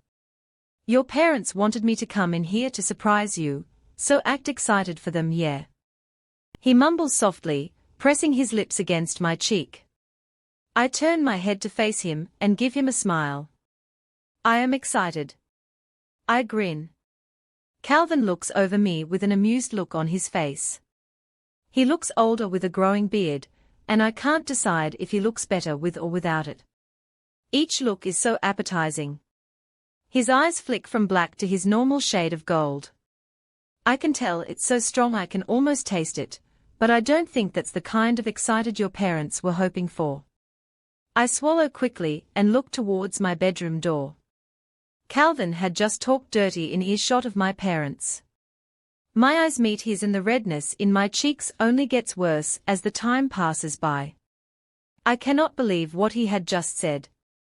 I mean, I am aroused, but the fact that he made it known that he knows made me feel uncomfortable. I would be less uncomfortable if it were the two of us, but still. It's embarrassing. I can't deny it, and I cannot deny that he is the one that did this to me. So, instead of arguing with him, I pull my lip between my teeth. I'm going back to sleep, can you turn the fan on your way out? Calvin's smile turns into a frown and he leans down close to my face. I get that you're frustrated, but your mum has made us lunch, and it'd be rude if you didn't come and dine with me. He mumbles. I look him over and notice the green shirt he's wearing with the emblem on the right chest area. It doesn't hug him extremely tight like the rest of his shirts, and he's wearing a pair of blue jeans. I don't think I'll ever be used to him wearing so many clothes. Stop looking at me like that. Calvin knots his eyebrows and gives me an annoyed expression. I'm quick to look him in the eye and knot my eyebrows together. Looking at him like what? I'm just in, or that he looks so good in so much clothing. Looking at you like what? I ask, completely confused. If we had been alone, Cal wouldn't have minded me looking him over. It's something we both do. Something mates do. I can't explain why, but it makes me feel better knowing that he isn't hurting anywhere. Like you're going to jump my bones. He smirks. Clearly, it amuses him because I'm so sexually frustrated with him. I roll my eyes and sit up in the bed. Stop talking like that, my mum is in the other room. I roll my eyes and quietly cup his cheeks, bring him in for a quick kiss. He grins and kisses me back before drawing away from me. I'll be out in a minute, okay? I assure him. Calvin grins and leaves the room without another word. I groan out loud. A week away has me so frustrated and I've never even had sex. 25. Before Calvin had showed up at my kitchen table, I never really understood the pull of a mate bond. Mom had always described it as a magnet. The two of them will always be drawn to each other even when they don't want it to. That's exactly how it feels when I think about Calvin. Even though we haven't completely finished the mating process, the bond is just like Mom had described, no doubt. I always have this constant need to want to be by his side, to touch him, to keep him going. Being around him is possibly the best feeling that I have ever experienced, and I don't want that to end. What's on your mind? Calvin wonders, curling his fingers around my chin and tilting my face to look up at him. Our lips are only centimeters apart, and the warmth of his breath fans over my face. This is where I want to be forever, under his touch. I momentarily sulk in the feeling of him. The tingles that shoot through me when we just barely brush our skin on each other gives me a rush. If Calvin and I would have marked each other and completed the bond, he would have easily been able to tap into my mind and figure out what I was thinking. Along with how I feel, and if I'm okay. My eyes stare at his mouth, then his nose, and finally I meet his eyes. He's absolutely breathtaking. Something that Photoshop can't even recreate. Calvin is beautiful, flawed, but absolutely perfect for me. I cannot begin to imagine living without him. If it had taken longer for us to find each other, would we have gone on and lived separate lives? Calvin could defiantly find someone. Everyone looks at him like they'll lie on their backs in a blink of an eye. He is charming and has a smile that can kill. He's dangerous, and not because of what he does, but what he's capable of doing. I haven't ever experienced him being manipulative, but with his way of words I know he is capable of pulling it off. My eyes stare into his, and for a while I can see our future together. The happiness, the joy, the sad times, all of our friends, everything. You? I respond so quietly even I have trouble hearing it. The feeling I get when Calvin looks at me makes me turn red. Butterflies erupt in my stomach when his lips curl into an innocent smile. I always feel so special when he grins. Calvin always takes his work serious, and I have a feeling he never really smiles at anyone while he's on the job. Even with Braxton, he's always so serious. But I guess you stop noticing after you get used to not caring about anyone.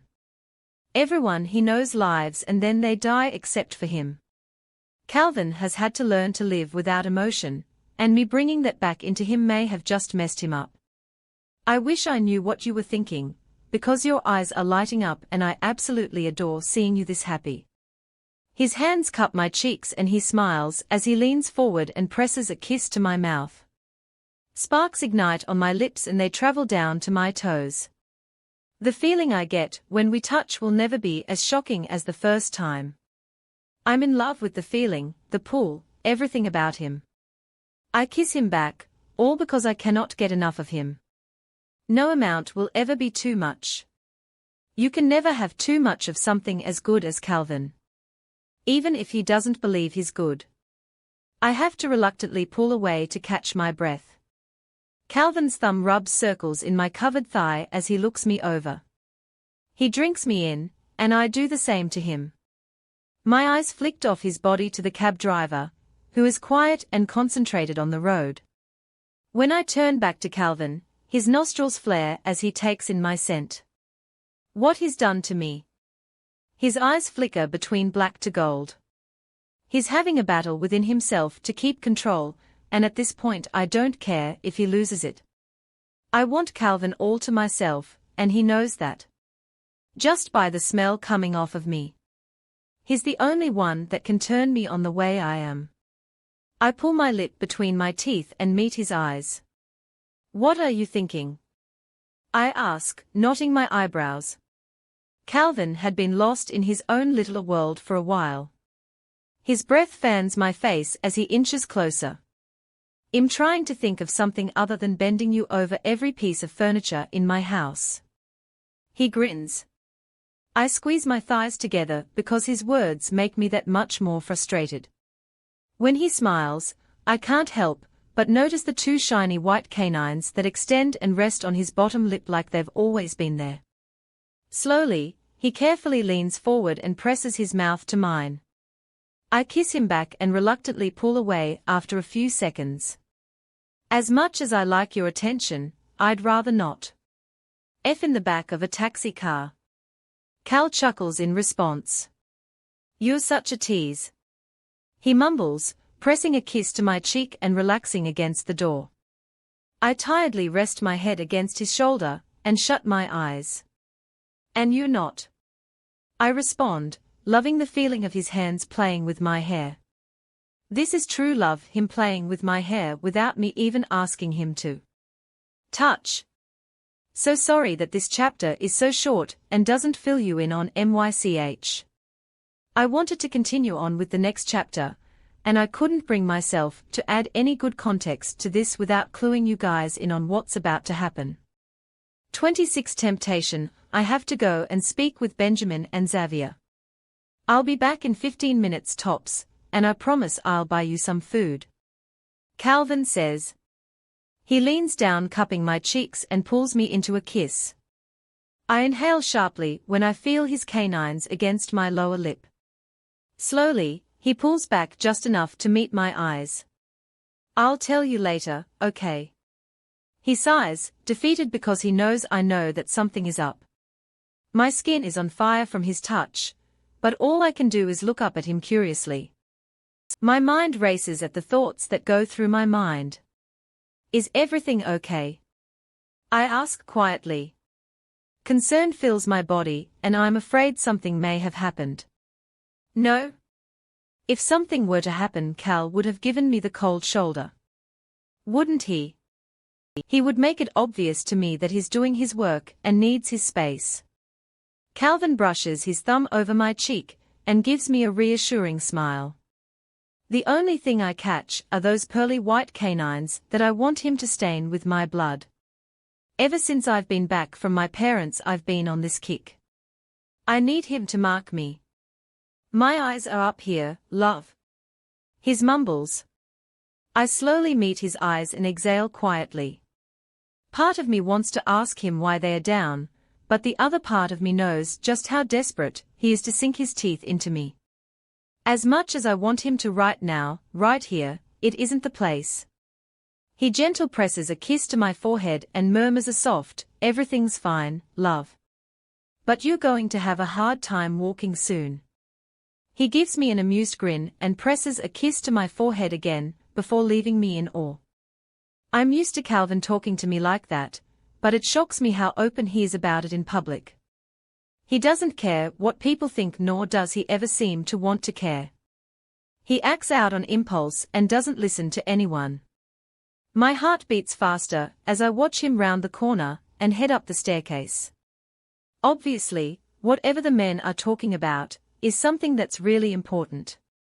Important enough to keep me from distracting him. I pull my lip between my teeth and look around. I haven't exactly met anyone other than Braxton yet, and I hardly even know my way around. I wish Cal would have at least pointed me in the direction of the TV room before he had left me so abruptly. A little girl runs past me in a hurry, her giggles hit my ears and I can't help but smile. She's adorable. I watch her pigtails bounce until she's out of sight and I'm alone again. Are you lost? A woman's voice brings me out of my little dream world. I momentarily wondered if Cal and I would have kids, what would they look like? Would they look more like him or me? How many would there be? The woman before me clears her throat. Meeting her icy blue eyes, I raise my eyebrow. She stands taller than I do, but who doesn't? Her face is littered in tiny freckles, and her hair has the texture of a spiral in a shade of brown that I cannot describe. Her eyes wander over me, appearing to do exactly what I had done to her. She smells different. I can't exactly describe the smell of her, but it's intriguing me. Well, a little. I sigh defeated. She smiles at me and extends a hand towards me. I take her hand and shake it. Well, where do you need to go? I can give you a tour if you'd like me to. She grins. I smile. Her kindness is rubbing off on me and I like it. The other times I've been here I've only received dirty looks and crude comments. I mean, what's so wrong with being around my mate? I don't care how powerful he is. He could be an Omega, a Rouge, anything, and I'd still want him the same. My name's Alice. She smiles, showing off her white teeth. I envy her, because she's absolutely breathtaking. Gray? I reply quietly, following behind her as she walks into another room. Alice looks at me over her shoulder and knots her eyebrows. I know what she's about to ask. She stops in the center of the room and motions around. Obviously, this is the kitchen. What other room would have 2 stoves and a fridge big enough to fit 6 bodies inside? I blink in complete awe.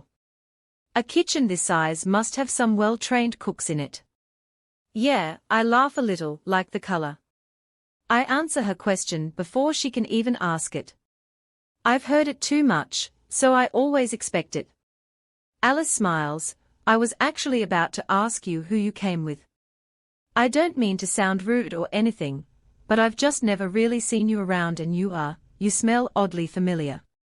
She pulls her bottom lip between her teeth and looks at me like I'm about to rip her head off. It's obvious how shy she is, but I don't want her to feel like that. I quietly run the back of my neck and smile. I've never really been here before, so I don't know why she's smelt me. My mate, I say with a grin, he's actually upstairs in a meeting or something. I shrug casually. Alice nods her head and smiles. Oh, that's nice. I haven't found mine yet. She motions for me to follow her into the next room. Two male wolves are playing an intense game of Call of Duty, but instantly their eyes snap to the two of us and their nostrils flare. I lift my eyebrow and give them a stern look. They quickly turn back to what they were doing. This is the game room. The room is filled with different gaming systems, and two large televisions on either side of the room. You'll find him, and when you do it'll be hard to leave his sight. I giggle. Alice turns to me and gives me a bright smile. Her eyes light up. I can't help but try and guess her age. She has to be my age or younger. She gives off the surfer girl vibe, and I admire that. She also holds more power than I thought she would. It radiates off of her. I inhale deeply as her smell hits me again. There's a burn in me and I knot my eyebrows. What's wrong with me? I hope so. I'd hate to be alone the rest of my life. She giggles.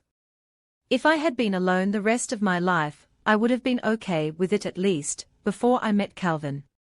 Now if I try and think of something like that, it feels as if my heart is being ripped from my chest. Her eyes meet mine and I can see the excited glint in her eye just thinking about what her mate could possibly be like. Seeing her that happy over just thinking about it, makes me wonder just how happy I look when I'm around Cal. I hate to say it, but I've got an obsession with that man. I'm sure he has the same with me. Can I ask a question? She asks, looking terrified to ask me anything. I look at her and knot my eyebrows together. What question? I ask in response. She has yet to offend me, and I honestly don't care what she asks me at this point. Her eyes travel to my neck and she knots her eyebrows. I quietly rub my neck where my mark has yet to be, and sigh. What does it feel like when you meet your mate? She asks, pulling her lip between her teeth. I smile. That's the easiest question she has asked me since we have met 20 minutes ago. Her eyes light up after she realizes the question hasn't offended me in any type of way or form. I can hear her heartbeat quicken and watch her cross her arms over her chest. Maybe she's crossed paths with hers, but wasn't too sure if it was him or not. It's like every good feeling you've ever experienced all wrapped into one. Looking into their eyes, you can see into their soul and see your future with them. There's these tingles that set your body on fire when you touch, and it only makes you want more. It brings life to the surface you could have never imagined, and arms wrap around me in a tight embrace, and everything I had just described to Alice is coming to life against me. I lean into the touch and let out a sigh of relief. You'll never want to let go. Calvin finishes my speech for me. Alice's eyes grow wide and she takes a step back. The warmth of Calvin's touch washes over me, and my body relaxes. When I was by myself with Alice, I felt comfortable, but not as relaxed as I am with him. Are you hurting? He asks, pressing his nose to the crook of my neck and inhaling deeply. I shake my head in response. I feel him stiffen when he realizes that the smell isn't coming from me. Fuck, he mumbles, gripping onto me that much harder. I turn around and watch his eyes turn from golden to black. Calvin and I haven't mated yet, which means he's susceptible to any female wolf going into heat. My nostrils flare when I realize that the smell coming from Alice was what has happened to me so many times. Why isn't she hurting like I do? Calvin, I say harshly, gripping his chin and him look at me. My heart beats fast in my chest and anger rages through my veins like it's what my blood is made from. Mine. Mine. Mine. Mine. Mine. The word is drilled into my head, and he gives me an aggravated growl. Stop. Look at me. Control yourself. As hard as it is for him to do since he has yet to mark me. Alice, I don't know if you know this or not, but a lot of men would like your attention right now, and I think you'll want to save yourself for your mate. I mumble, turning to look at the girl. I frown when I realize she's already gone. The smell of her remains, but there is no other trace of her. My grip on Calvin's shirt tightens as I try my best to hold him in place. His wolf is itching to get out, and his breathing is heavy. His wolf is tempted by the smell rolling around in the air. Even I am. The smell excites me, and I don't even know why. Of course she's beautiful, but I envy her beauty. Something like her terrifies me. She's capable of luring even the strongest out of their hiding spots. Slowly, Calvin gains control over himself and looks down at me with a pain-stricken expression. His grip on my loosens and he cups my cheeks in a gentle manner. This is exactly why I only stay here as long as I do. He apologizes. I shake my head in response. You seem like you've lost all your control since I've been gone. What happened? I knot my eyebrows. Calvin gently rubs his thumb over my cheek and breathes in my scent. I relax in his arms, although I'm still sort of angry that his wolf would even consider sleeping with someone other than me. He goes off of instinct. All because Cal won't mark me. My fingers curl into his hair and he sighs. My wolf has been itching to have you. He admits. I pull my lip between my teeth. Why is Calvin constantly fighting his wolf over this? I ache to have him. His mouth against my neck and his teeth scraping the skin. I want to experience Calvin between my legs, connecting us as one and him not stopping until I tremble. I want to taste every inch of his skin and memorize how he feels. I want his back scarred because of me and not because of some fight for his throne. You can have me, Cal. 27 Apologies. What were you in the meeting about? I ask Calvin, curious as to what they had been discussing. He looks over at me and gives me a glare. Clearly, he doesn't want to talk about whatever it is. I blow out an annoyed breath and buckle my seatbelt. I had held off from asking him until we had gotten done eating. His eyes roam over my face quietly before he buckles his own seatbelt and turns on the car. Something is aggravating him, I can tell. His grip on the steering wheel tightens as he starts to drive. I chew on my bottom lip. Will you at least tell me what's bothering you? I ask so softly I cannot even feel it come out. Calvin glances at me and then turns to the road. Are you not angry? WTH me? He asks. It's obvious he's been beating himself up over what had happened. I mean, yeah, it did bother me, but Calvin didn't do anything, say anything. His wolf was just attracted to an unmarked female. Because he has yet to mark me. I quietly look at the way his jaw is clenched as he thinks about what he did. I don't want to tell him that it didn't upset me, but I also don't want him thinking that it's okay. I trust you, Cal. I say softly. I had completely ignored his question, and he takes that as enough. His large hand comes in contact with my thigh and my skin ignites. It's like my body has turned to putty underneath his touch. But you do know that there's a way of avoiding a situation like that again. I throw out the hint. His lips curl into a smile, but he doesn't dare take his eyes off of the road. I intend on doing that, Gray. I hope that you're prepared for it.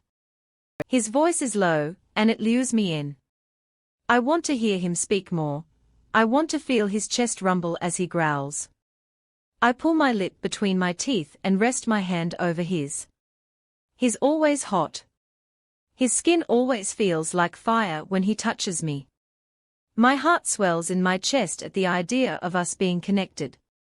Our wolves will be able to feel each other and know what the other is up to. A smile grows on my lips at the idea of Calvin and I becoming us. I can only prepare myself for what you say, and not what you do. I say, biting at the tip of my nail. His knuckles turn white, as he grips the steering wheel impossibly tighter than before. The veins in his arm stick out like the only yellow ballon in a bundle of red ones. His breathing gets heavier, and I silently wonder how he stays so collected half the time. He's a man with lots of weights on his shoulders, and he knows exactly how it's to be handled. How about this, he says roughly, keeping his eyes on the road. I pull up to our house, set my car in park and proceed to unlock the front door. As soon as that ass of yours is inside, I slam you against the nearest wall, and make sure you know that you're mine. Then, I'll carry your overly excited and hormonal ass up the stairs and strip you bare. I'll put my face between your legs and make sure that you scream out my name. His tongue darts out and rubs over his bottom lip. Calvin doesn't look at my reaction, he can smell it. The fact that Calvin had just given me a rundown of what he intends on doing excites me.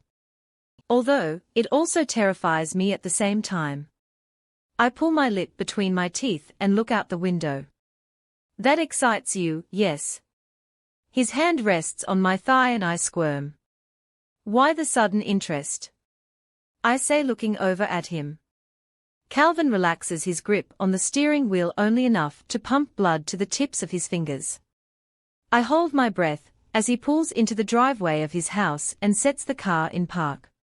His eyes meet mine and they run over my face, as though I've just asked the stupidest question on the face of the earth. My hormones are set on fire just by the way he's looking at me. I don't know what's going on in his mind, but I know it isn't puppies and kittens. I've always have been interested in satisfying you, Gray. His tongue appears and wets his bottom lip. I don't have to explain my reasons to you, because I know you want me to fuck you. He says calmly, like he has just told me the sky was blue. I don't dare break eye contact with him, even though I want to. It's like he's tearing me apart with his eyes, drinking me in. I get a tingling sensation between my legs, because he's right. He's absolutely right. I want him. My body aches for him. He's only given my body the slightest of satisfaction that it craves. Calvin is teasing. Testing me. I stand my ground, unable to form a sentence. I want to argue back and tell him that he's wrong, but we both know that he's right. I don't have an argument. Oh yes, Calvin. Please just fuck me already. I want to feel you. I've been waiting ages for you to finally get your shit together, and just stick it in me. Thankfully, I don't say that out loud. Millions of scenarios run through my mind, but the only one I want to happen is the one he had put into my mind. I want to feel his stubble against my inner thighs. His hot breath. It's about time I hear you scream my name anyways, yes. My breath latches in my throat. How do I respond to something like that? I can't.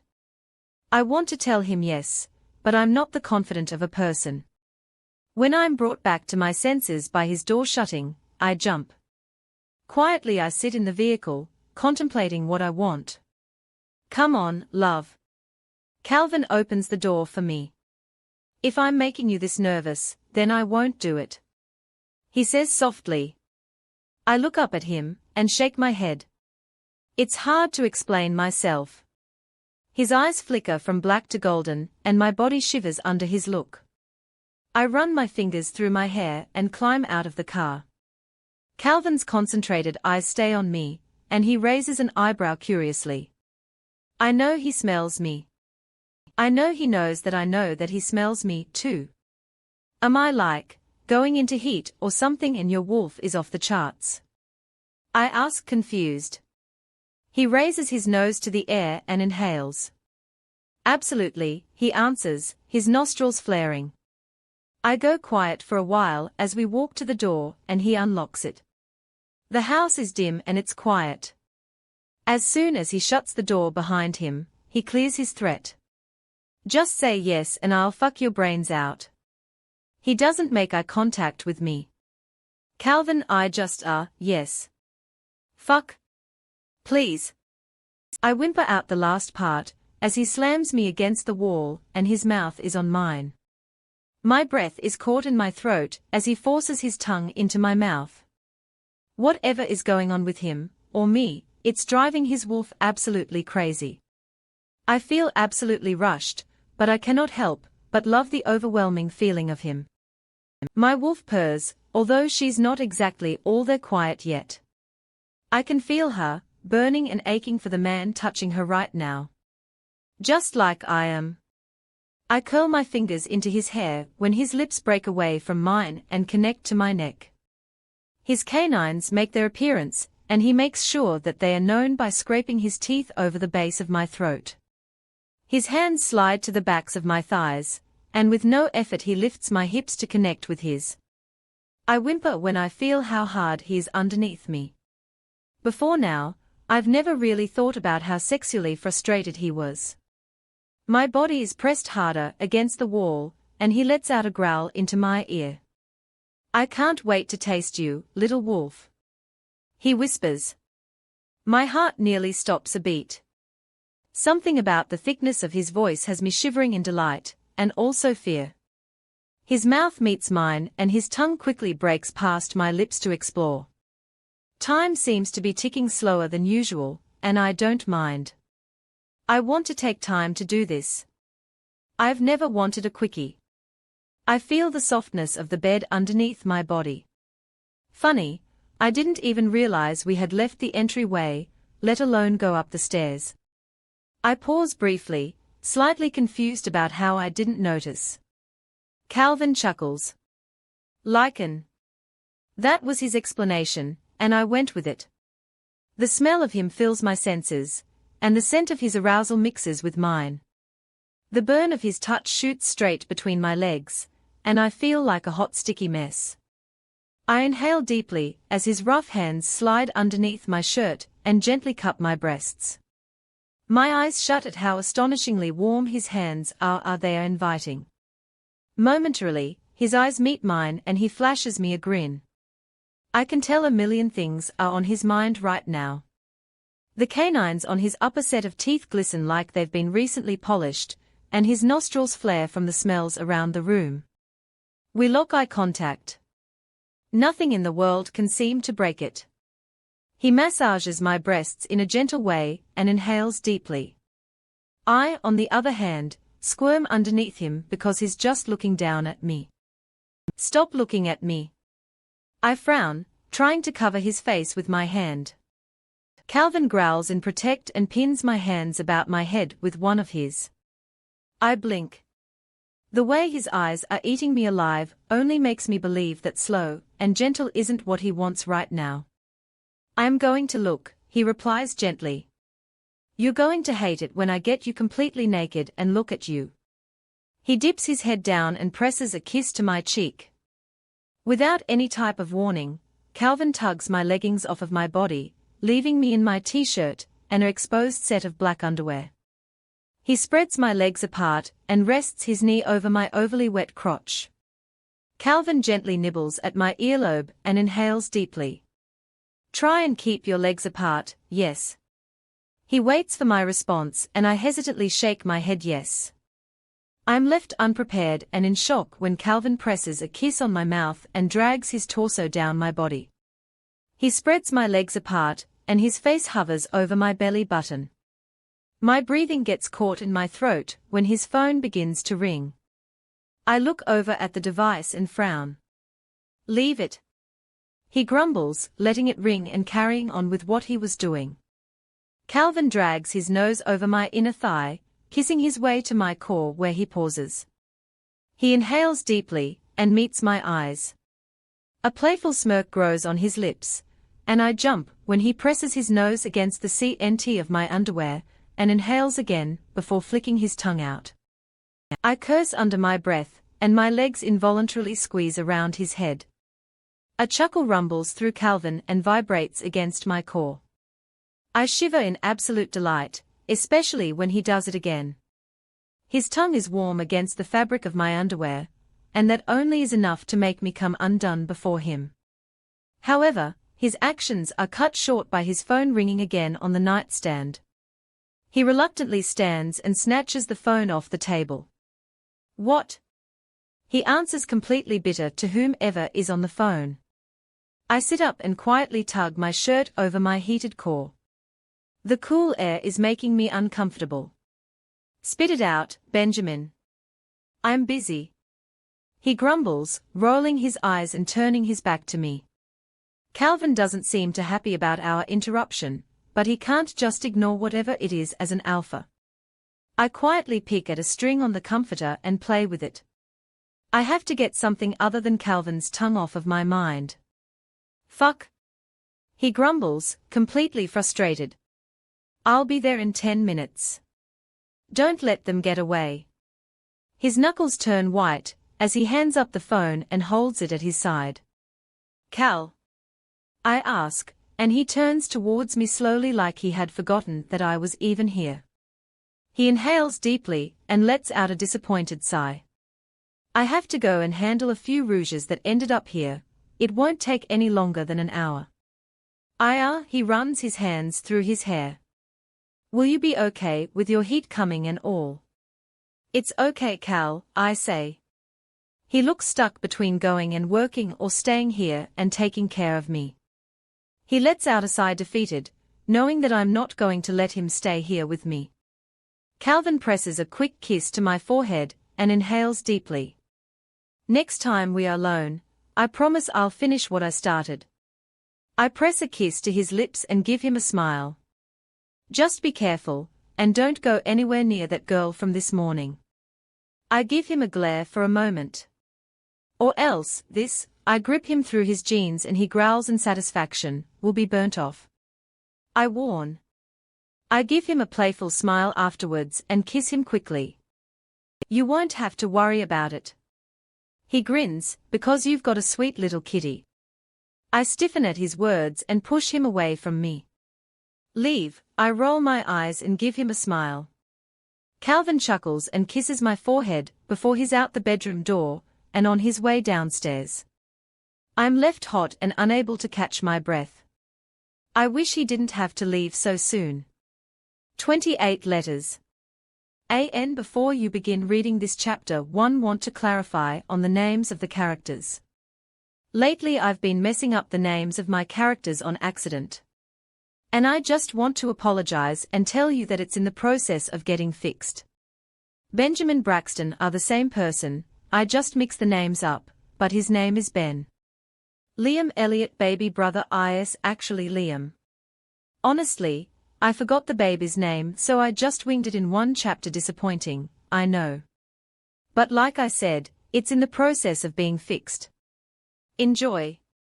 Calvin. My fingers dig into the backs of Gray's thighs. Her soft skin is set on fire, and the smell of her is absolutely intoxicating. I want her. All of her. My wolf is itching to claim her as his own, and show her exactly why she's mine. I'd like to bend her over every piece of furniture in this house, and so many other places. The strain in my pants is getting harder to ignore, and seeing her like this is making it worse. I shouldn't have waited this long. I should have claimed her the night I met her. Pressing my nose to her panties, I hear her take in a sharp breath, and it satisfies me. Gray will never admit it, but she's afraid. I can see it in her eyes. My tongue darts out and wets my lips. Slowly, I trail my eyes up her body. I crave her. I desperately want to see her exposed and underneath me, bearing herself to me. Our eyes lock, and I watch her tremble as I inch closer to where she's aching. The aroma she's putting off is enough to drive any man to his knees for her. I want to taste her, and have her orgasm around my tongue. She has to know exactly how much I missed her over the week she's been gone. Her eyes flicker from mine to her underwear for a split second. I smirk in delight. She is impatient. I like it. I focus back on what I was doing, and take my time with her. Grey means more to me than anything, and I want to treat her right. Even my beast does. My tongue darts over and swipes over her underwear. A shiver runs over my spine at the taste of her. She flinches, and lets out a whimper that I could hear over and over again. I growl in approval, wanting to hear her moan my name. My grip on her thighs tighten as I swipe my tongue over the thin material again, this time earning a moan from Grey. My phone rings and suddenly she stiffens like she's been caught doing something wrong. I hate that. Nothing about this is wrong. She mumbles something breathlessly, and I grumble. Leave it. That's exactly what she does, too. All I want to do is focus on her. Her mind is distracted, and she's trying to find something to put this off. She's nervous, and so am I. Wrapping my arms around her legs, I yank her body closer to my face, and inhale her once again. Going slow with her is fun. I like teasing her, and getting her extremely worked up. I nip at the fabric, her hands find my hair. My phone begins ringing for the second time. I growl loudly and rip the phone off the nightstand, answering it with spit in my voice. There's a big problem at the pack house, and I need you here. Benjamin says quickly into the phone. I stay quiet for a while. Ben can handle the problem on his own. I have things to do. My mate to do. I quietly watch as she curls underneath the shirt of mine she's wearing and mentally beat myself. I should have got her off. It involves Grey. He says, catching my attention. Spit it out, Benjamin. I'm busy. I snap. Grey isn't going anywhere smell like that. Especially since her heat is going to get worse overnight. I hate how ready her wolf is for me, and it's not even strong enough to shift yet. I clench my fist by my side until my knuckles turn white. 3 rouges. They are here and they've been sent to deliver a letter to her. I think it's a threat. Ben hurries out. I stiffen and look at Grey, who's pretending she isn't trying to listen in on what's happening. A wave of guilt washes over me before it's replaced with complete anger for what's happening. I'll be there in 10 minutes. Don't let them get away. I hang up the phone and shove it into my back pocket. Grey looks completely concerned, and it irritates me. I'm big enough to handle problems alone. As soon as I arrive at the pack house, I'm greeted by Benjamin and one of my warriors, Tommy. They are in the holding cell, waiting.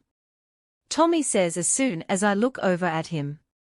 I nod my head and waste no time to begin my walk towards the building. Benjamin hands me the note that was obtained from the Rouges. My eyes scan over it and my blood begins to boil. Grey.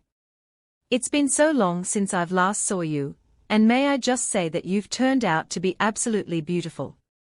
You don't know who I am yet, but when you do find out, I assume that you'll be very disappointed. I wanted to warn you to not get too attached to that not-so-little monster you've been sleeping next to. Don't let him taint you like he's tainted the rest of the wolf race. See you soon, X. Rage radiates off of me. My main focus is finding out what these Rouges want with my mate, and then I have every intention of killing the sorry bastards. Fill me in. I snap.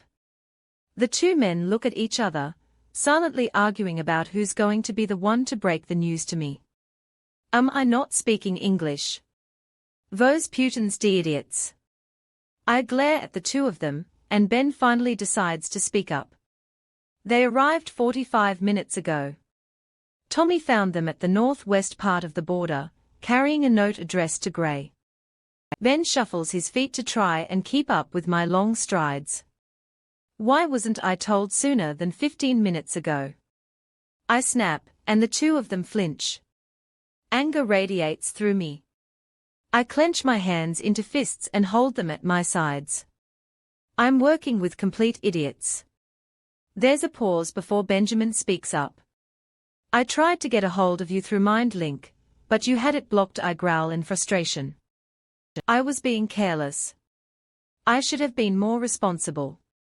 However, I didn't want anyone in this pack knowing what's going through my mind as I'm between my mate's legs. I was busy. I snap. They don't argue with me, but instead remain quiet behind me. The guards at the holding cell nod their heads and let the three of us by without any questions. The closer I get to the three Rouges, the angrier I get. The thought of physically ripping them apart limb by limb sounds very satisfying right now. My wolf has been itching for some kind of thrill. It's been a while. They're in here, Tommy points, directing me to the small room. I nod my head and enter with the two of them following me. Three boys stand in front of me. None of them look alike. A boy, no older than Gray, keeps his head down and his eyes covered by his strawberry blonde hair. There are two younger boys no older than 12. A growl erupts from my chest and the two little ones jump and cower away. However, the older one doesn't dare look up. He's terrified. I can't smell it. Why are you here? I hiss. I get no reply. One of the little boys begins crying and cowers into the corner of the room. Suddenly, I slam my fists onto the metal table and watch them jump in fear. Ah, so cat's got your tongue. I inch closer to the oldest boy. I come nearly chest to chest with him, and he doesn't dare look up. His eyes remain locked on. I'll ask you again, kid. Why are you here? I hiss. He lets out an annoyed breath, but his eyes remain glued to the floor. I roughly grip his chin and make him look up at me. Look at me when I'm speaking to you. I growl. My grip on his jaw tightens and he desperately swings his fist at me, trying to get me off of him. I return a blow right to the side of his head and knock him to the ground. Ben, Tommy. Get the little kids out of here, yes. They are hurting my ears. Their screams get louder as they watch their friend fall to the ground. Don't tell him anything, Alex. One of the boys scream as they are being dragged out. I smirk and wave my hand, letting the men shut the door behind me. Alex, I squat down beside the boy, looking him over as he sits up and clutches his head. He knots his eyebrows and looks up at me with an annoyed expression. What? He snaps, scowling up at me like I'm the biggest bully he's ever faced. I am. His dark eyes meet mine and he lets out a growl. The note. I snap, yanking a handful of his hair to force him to look up at me. Alex sucks in a sharp breath and looks me in the eye. What note? The mockery in his voice makes my blood boil. No one speaks to me like that. I tug at his head harder, and he throws his hands up in defeat. Okay. The note. I don't know who it's from, I was just told to deliver it to Gray, since I know her. He whimpers until I finally let go of his hair. You know her? I raise an eyebrow. Like hell I'll let him near her. Especially since she's going into heat. My fists tighten at my sides until my knuckles begin to turn white. Believe it or not. Alex rolls his eyes. We were friends in school until you drug her away. I let out a growl loud enough the table shake. I didn't drag her away, I snap, gripping his chin. I only gave her something that you or any other man would be able to give her. He winces as my grip gets rougher. Did you honestly think that you would have been better? Alex swallows roughly and grips my wrist. I would have treated her like a person. He snaps. My hand tightens around him and he gulps. I treat Gray like she deserves to be treated. Like a queen.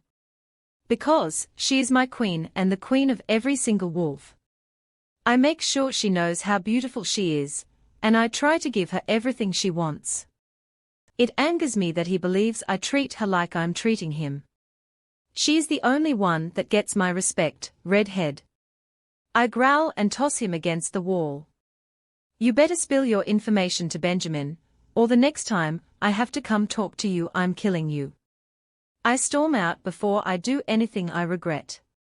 As of right now, those 3 rouges are my only source to get to whomever wrote this note. Ben is standing by the door, and he gives me a confused look. I glare at him. Take care of Red, keep him alive. I have to get home to Grey. I left her home alone. The worry that's been in my nerves since I read the letter gets worse. She's home alone without any protection. I just hope these rouges weren't a distraction from whoever wants her. 29 Home. I wake up to the sound of the front door opening and shutting. I had ended up falling asleep on the couch while waiting for Calvin to come home. Standing to my feet, I tiredly head around the corner to the door, colliding into a rock-hard chest. Hey baby, I say tiredly, rubbing my eyes as he wraps his arms around me in a tight embrace. I hug him back and rest my head on his chest, loving the tingles that come with his touch. Is everything all right? I pull back and look into his eyes. A wave of relief washes over him as he looks me over. He looks completely sick with worry, and I wish I could read his mind, because I know he won't tell me everything that's wrong. Calvin gently caresses my cheek before pressing a soft kiss against my lips. Yeah, baby. It was just some rouges. He keeps his explanations short and sweet. I inhale deeply and relish in the warmth of his breath fanning over my face. Are you hurting? He asks. No, I shake my head. I mean, but I took some medicine and I feel okay, like the pain is bearable. I mumble. I've gotten so used to being in heat around him, it only feels natural to talk to him about it. He leans down and presses a kiss to my forehead. Can we go to sleep? I ask, giving Calvin a tired smile. He and I could both use a few hours of sleep. Maybe even some extra. Cal chuckles, of course, little wolf. I yelp in surprise when he picks me up, and I quickly wrap my legs around his torso. Burying my head into his neck, I inhale deeply. He smells oddly familiar, but I can't exactly pinpoint where the smell is from. I press feathered kisses over his jawline, and then tiredly rest my head on his shoulder, as he carries us up the flight of stairs. Try and get some sleep tonight, little wolf. We have to wake up early. He mumbles as he sets me down on the bed. I blankly look at him as he tugs his shirt off of his body. Why? I ask, completely confused. He unbuttons his pants, but before I rape him, I distract myself with pulling the blankets up my body. We are going to try and wake up your wolf, he says. My eyes meet his and they travel about his chiseled torso. I sigh in defeat and watch as he climbs into bed beside me. Do you think it'll work? I ask. Doubts filling mine. Nothing has worked before, why should it now? Calvin wraps his arms around me and pulls me against his chest. The warmth of his body almost makes me want to rip the blankets and my clothes off my body. I believe that there's a chance you can get her to come out, he says softly. My fingers mindless run over the grooves of his stomach and mimetize the shapes of him. I shut my eyes and relax in his arms. She's giving off all the signs. The jealousy, you've growled quite a few times, and the heat. Baby, your heat is something powerful, he mumbles into my hair. I lift my head and look at him. And what is she doesn't come out? I ask, knitting my eyebrows. If training doesn't work, then I'll fuck you. He shrugs. I'll get her out if it's the last thing that I do. But until she's out, I won't mark you. Calvin says softly. I tiredly press a kiss to his lips and rest my head back on his chest. I don't want to talk anymore. I don't know what's worse. Him talking about fucking me while I'm lying here in heat, or the fact that he just told me he isn't marking me until I shift. Either way, it has me worked up. Calvin! I shout, completely out of breath. The heat of the day has taken over me, and I can't take off enough clothes. I stop in my tracks and heave my chest up and down. Since 4 this morning, Calvin has put me through intense, non-stop training. My body isn't used to this kind of work, and every muscle in me is aching for a long hot shower. Beads of sweat trickle down my body and I feel as though hot coals are in my lungs. He turns to face me from the distance. He is ahead of me and lets out a tired breath. 1 more mile. He assures me. Calvin had told me over and over again that overworking your wolf will encourage it to come out. He's trained so many other wolves before, he knows what he's talking about. Calvin's chest heaves up and down as he looks me over. Beads of sweat run down the muscles in his torso. He's holding tightly to the shirt I had to take off in his fist, and his look over my body. I can't. I struggle to get the words out. Tears burn my eyes because my body is in physical pain from all the work that I've done. My hands shake as I wipe my eyes. I cannot believe I'm crying because I'm exhausted. He looks completely disappointed as he looks me over. Okay, he says, not bothering to argue with me. We can go home and we can rest and take a nap. He wraps his arms around my neck in a quick hot hug. I peel him away from me because the heat of today is too much along with him on me. Hey, don't cry, baby doll. Cal coos.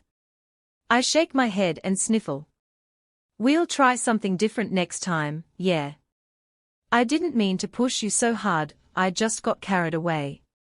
He apologizes and I shake my head. It's fine, I shake my head, it just hurts. All I want to do is sit in an ice-cold bathtub and take a long nap. Do you want me to carry you? He asks, knitting his eyebrows. Because I had pushed him away, I'm sure he thinks I'm mad at him. He looks nervous and tired and so damn good-looking. I swallow and look up at him. No, Cal. You don't have to do that. I can wall. Suddenly my feet are off the air, and I'm up on his shoulders. I stiffen, afraid of my newfound distance from the ground. Cal, this isn't funny. I yell, listening to him laugh underneath me. His large hands grab the tops of my bare thighs, and he holds me in place. It is kind of funny. He chuckles, starting to walk. I whimper and grab his wrists. Relax, I'm not going to drop you.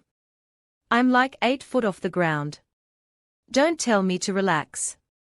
I grumble, flinching when he steps over a pile of sticks. I'm only 6'7", love. Dropping you is the last thing I want, so can you please have some faith in me before I actually do it on purpose? The mockery in his voice makes me want to slap him, but I sigh in defeat. Don't fucking drop me, Harris, or you're a dead man. I grumble, sitting in my own fear, but I try to remain quiet so he doesn't actually drop me. If you enjoyed this video, don't forget to subscribe for more amazing content like this.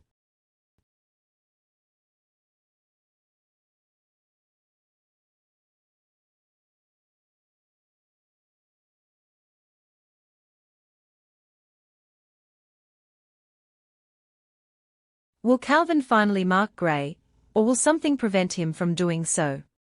What will happen when they are confronted by mysterious men and Gray is taken away? Hey guys, are you ready for an epic wolf love story?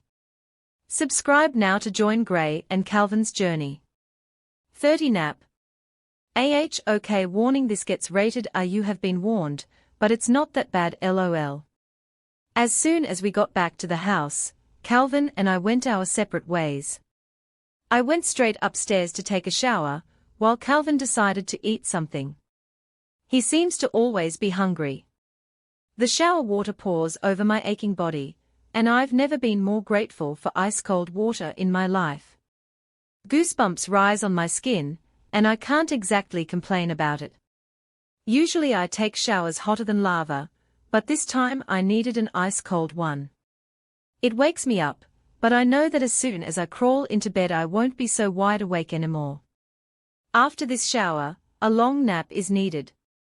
I've never been so overworked in my entire life. Calvin and I ran at least 10 miles. I tried my best to keep up with him, and put behind my aching limbs. However, that was too difficult, and I feel terrible that I couldn't get her wolf out. He assured me it'll take more than just a day to coax her out, but I just want her out. I'm sick of always having a babysitter, and I'm so sick of everyone being so damn surprised that I'm with the king. I rinse the soap off my body and shut off the water. Hey, Gray. Calvin's voice fills my ears as I slide open the glass door of the shower. He holds a towel out for me and I hum as I wrap it around myself. Did you come in here to look at me? I ask, raising an eyebrow at him. His eyes meet mine and he smirks at me. Unfortunately no. He looks me over, but my timing was impeccable, yes. He chuckles. I roll my eyes and clutch the towel to my chest. I came in here to ask what kind of ice cream you wanted. We have chocolate, strawberry, and then there's that cookies and cream kind. Cookies and cream, I say, watching him closely. Calvin gives me a grin and presses a kiss to my forehead. I figured, your bowl is in the bedroom waiting for you. He presses another kiss on the tip of my nose and I giggle. Then what was the point in coming in here and asking me? I knot my eyebrows and look up at him. Calvin does his classic smile with his tongue between his teeth. He knows he got caught. I had to have an excuse to come in here and look at you. He sneaks a quick kiss on my lips and cups my cheeks. Since you didn't let me shower with you. He frowns. You didn't ask to. I point out. Besides, I didn't need you in there trying to distract me. Calvin grins and kisses me again, this time a little rougher than the last. Love, the last thing you need right now is a distraction from me. He kisses my jaw, but if you'd like we can try and get your wolf out in my bed. I crane my neck with his lips connect with my skin just below my earlobe. His hand grips my waist and pulls my hips until they are against his. I shut my eyes, unable to fight the pull of our mate bond. I want to tell him no, now isn't the time for that. Then again, it feels like any time is the right time with him. With your permission, little wolf, Calvin says in a thick accent against my throat, I'd like to finish what I started yesterday. I can't speak, as his hand travels up my inner thigh and stops only inches from where I've been aching for him. If I don't get an answer in 3 seconds, I'm doing it whether you like it or not. The threat in his voice makes me want him even more. I hate how easy it is for him to turn me on. It's like everything he does turns me on. He could be doing the weirdest thing ever, and still manage to get me aroused. 3. He mumbles, sliding his fingers over my sex. I suck in a sharp breath. My knees nearly give out on me. 2. His breath fans my ear and I shiver. I grip his shoulders when he slips a finger into me without any kind of warning.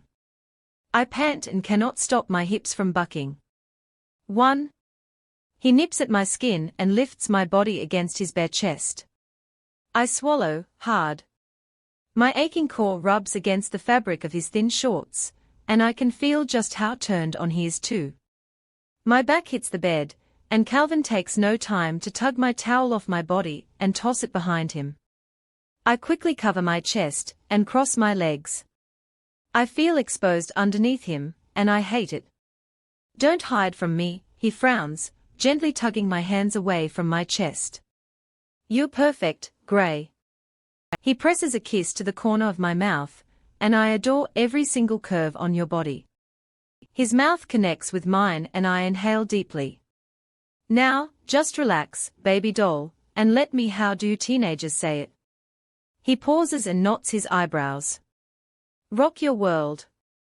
I look up at him and giggle. I don't think anyone says that, Cal. He grins like a Cheshire cat and presses a kiss on my lips. Ah, well.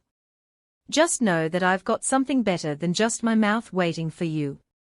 He mumbles, pressing a kiss on my stomach. My hands shoot down and latch into his hair when his tongue runs over my core.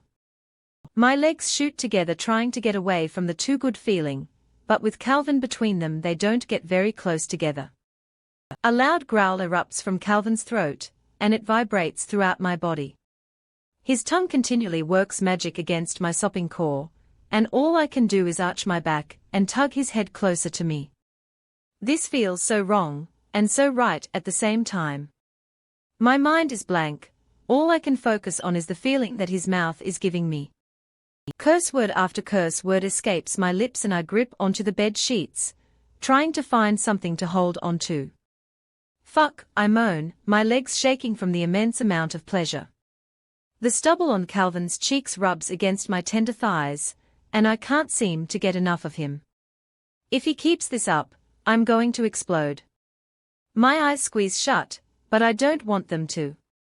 I want to watch him between my legs, burying his head there and eating me out. I desperately want to ride his tongue until I explode around it. His tongue finds my hole, and invites itself in. I gasp and latch back into his hair, encouraging him to keep up what he's doing. His calloused hands latch onto my hips and pull me closer to his face. Suddenly, he bites at my swollen CLT, and that's all it takes for my body to tighten around him. Cal, I'm about to, I warn him, my eyes squeezing shut trying to keep myself from coming undone so quickly. He growls in response, and I take that as the okay from him. My body trembles as I come undone around him, and ride out my high. A few moments later, Calvin moves up my body and presses a kiss to my cheek.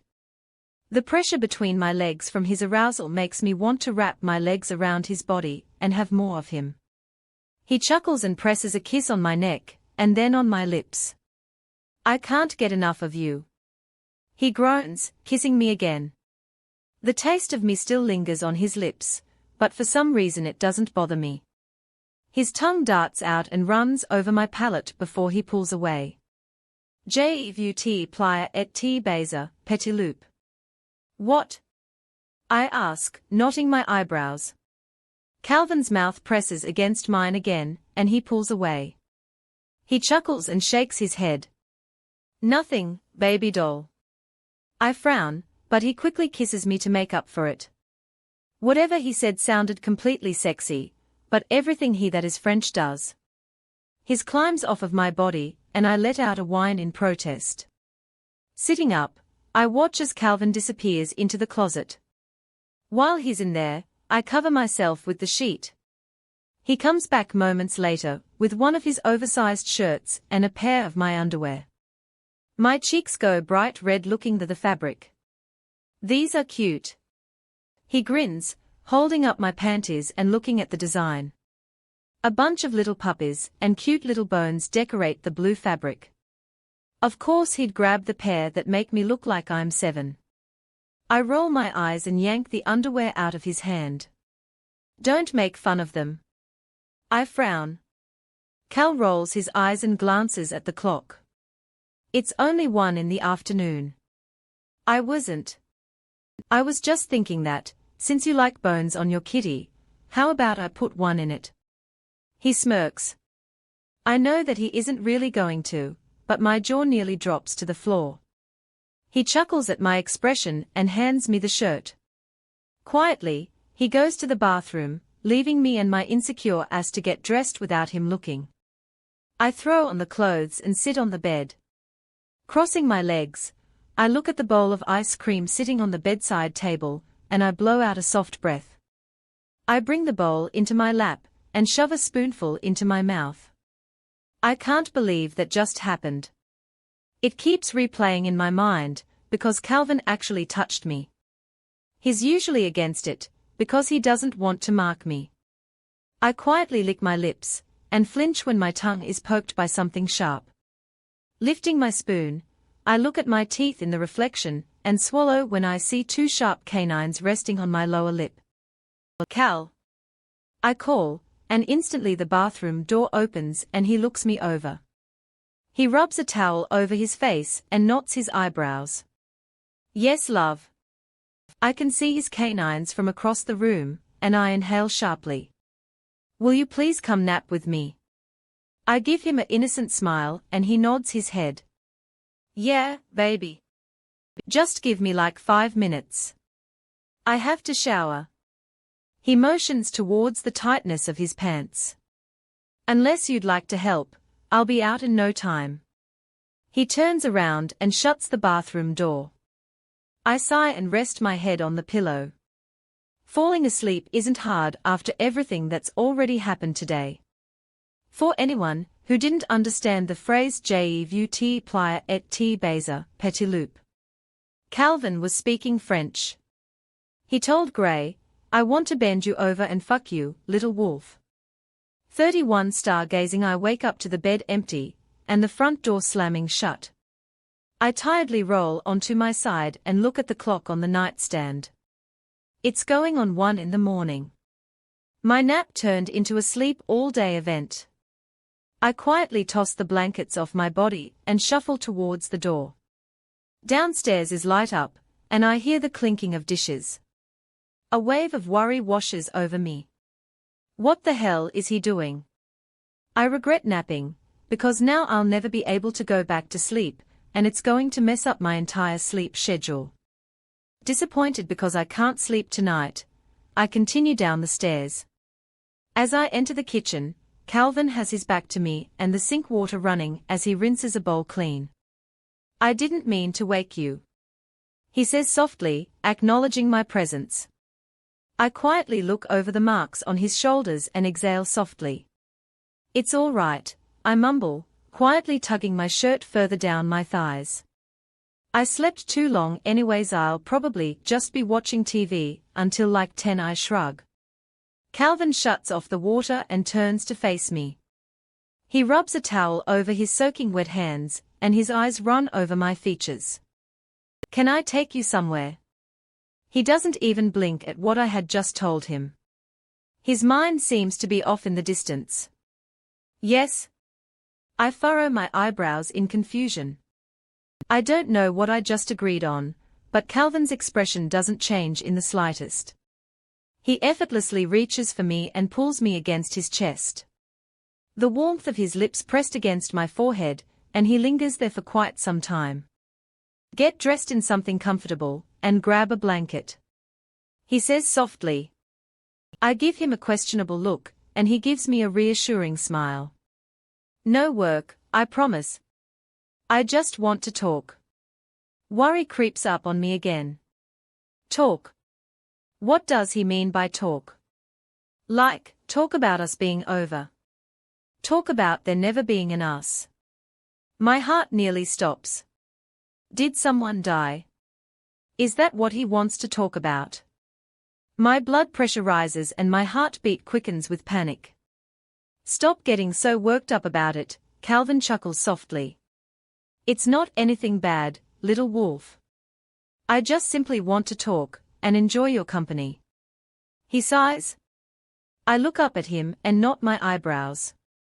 You're scaring me, I admit. Calvin never just wants to talk.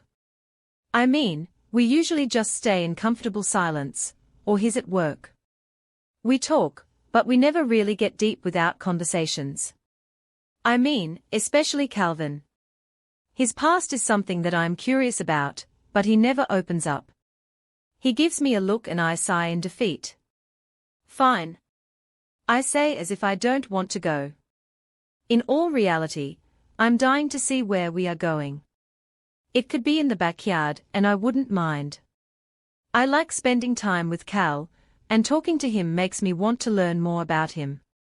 He flashes me a toothy grin as I head back from where I came and get dressed.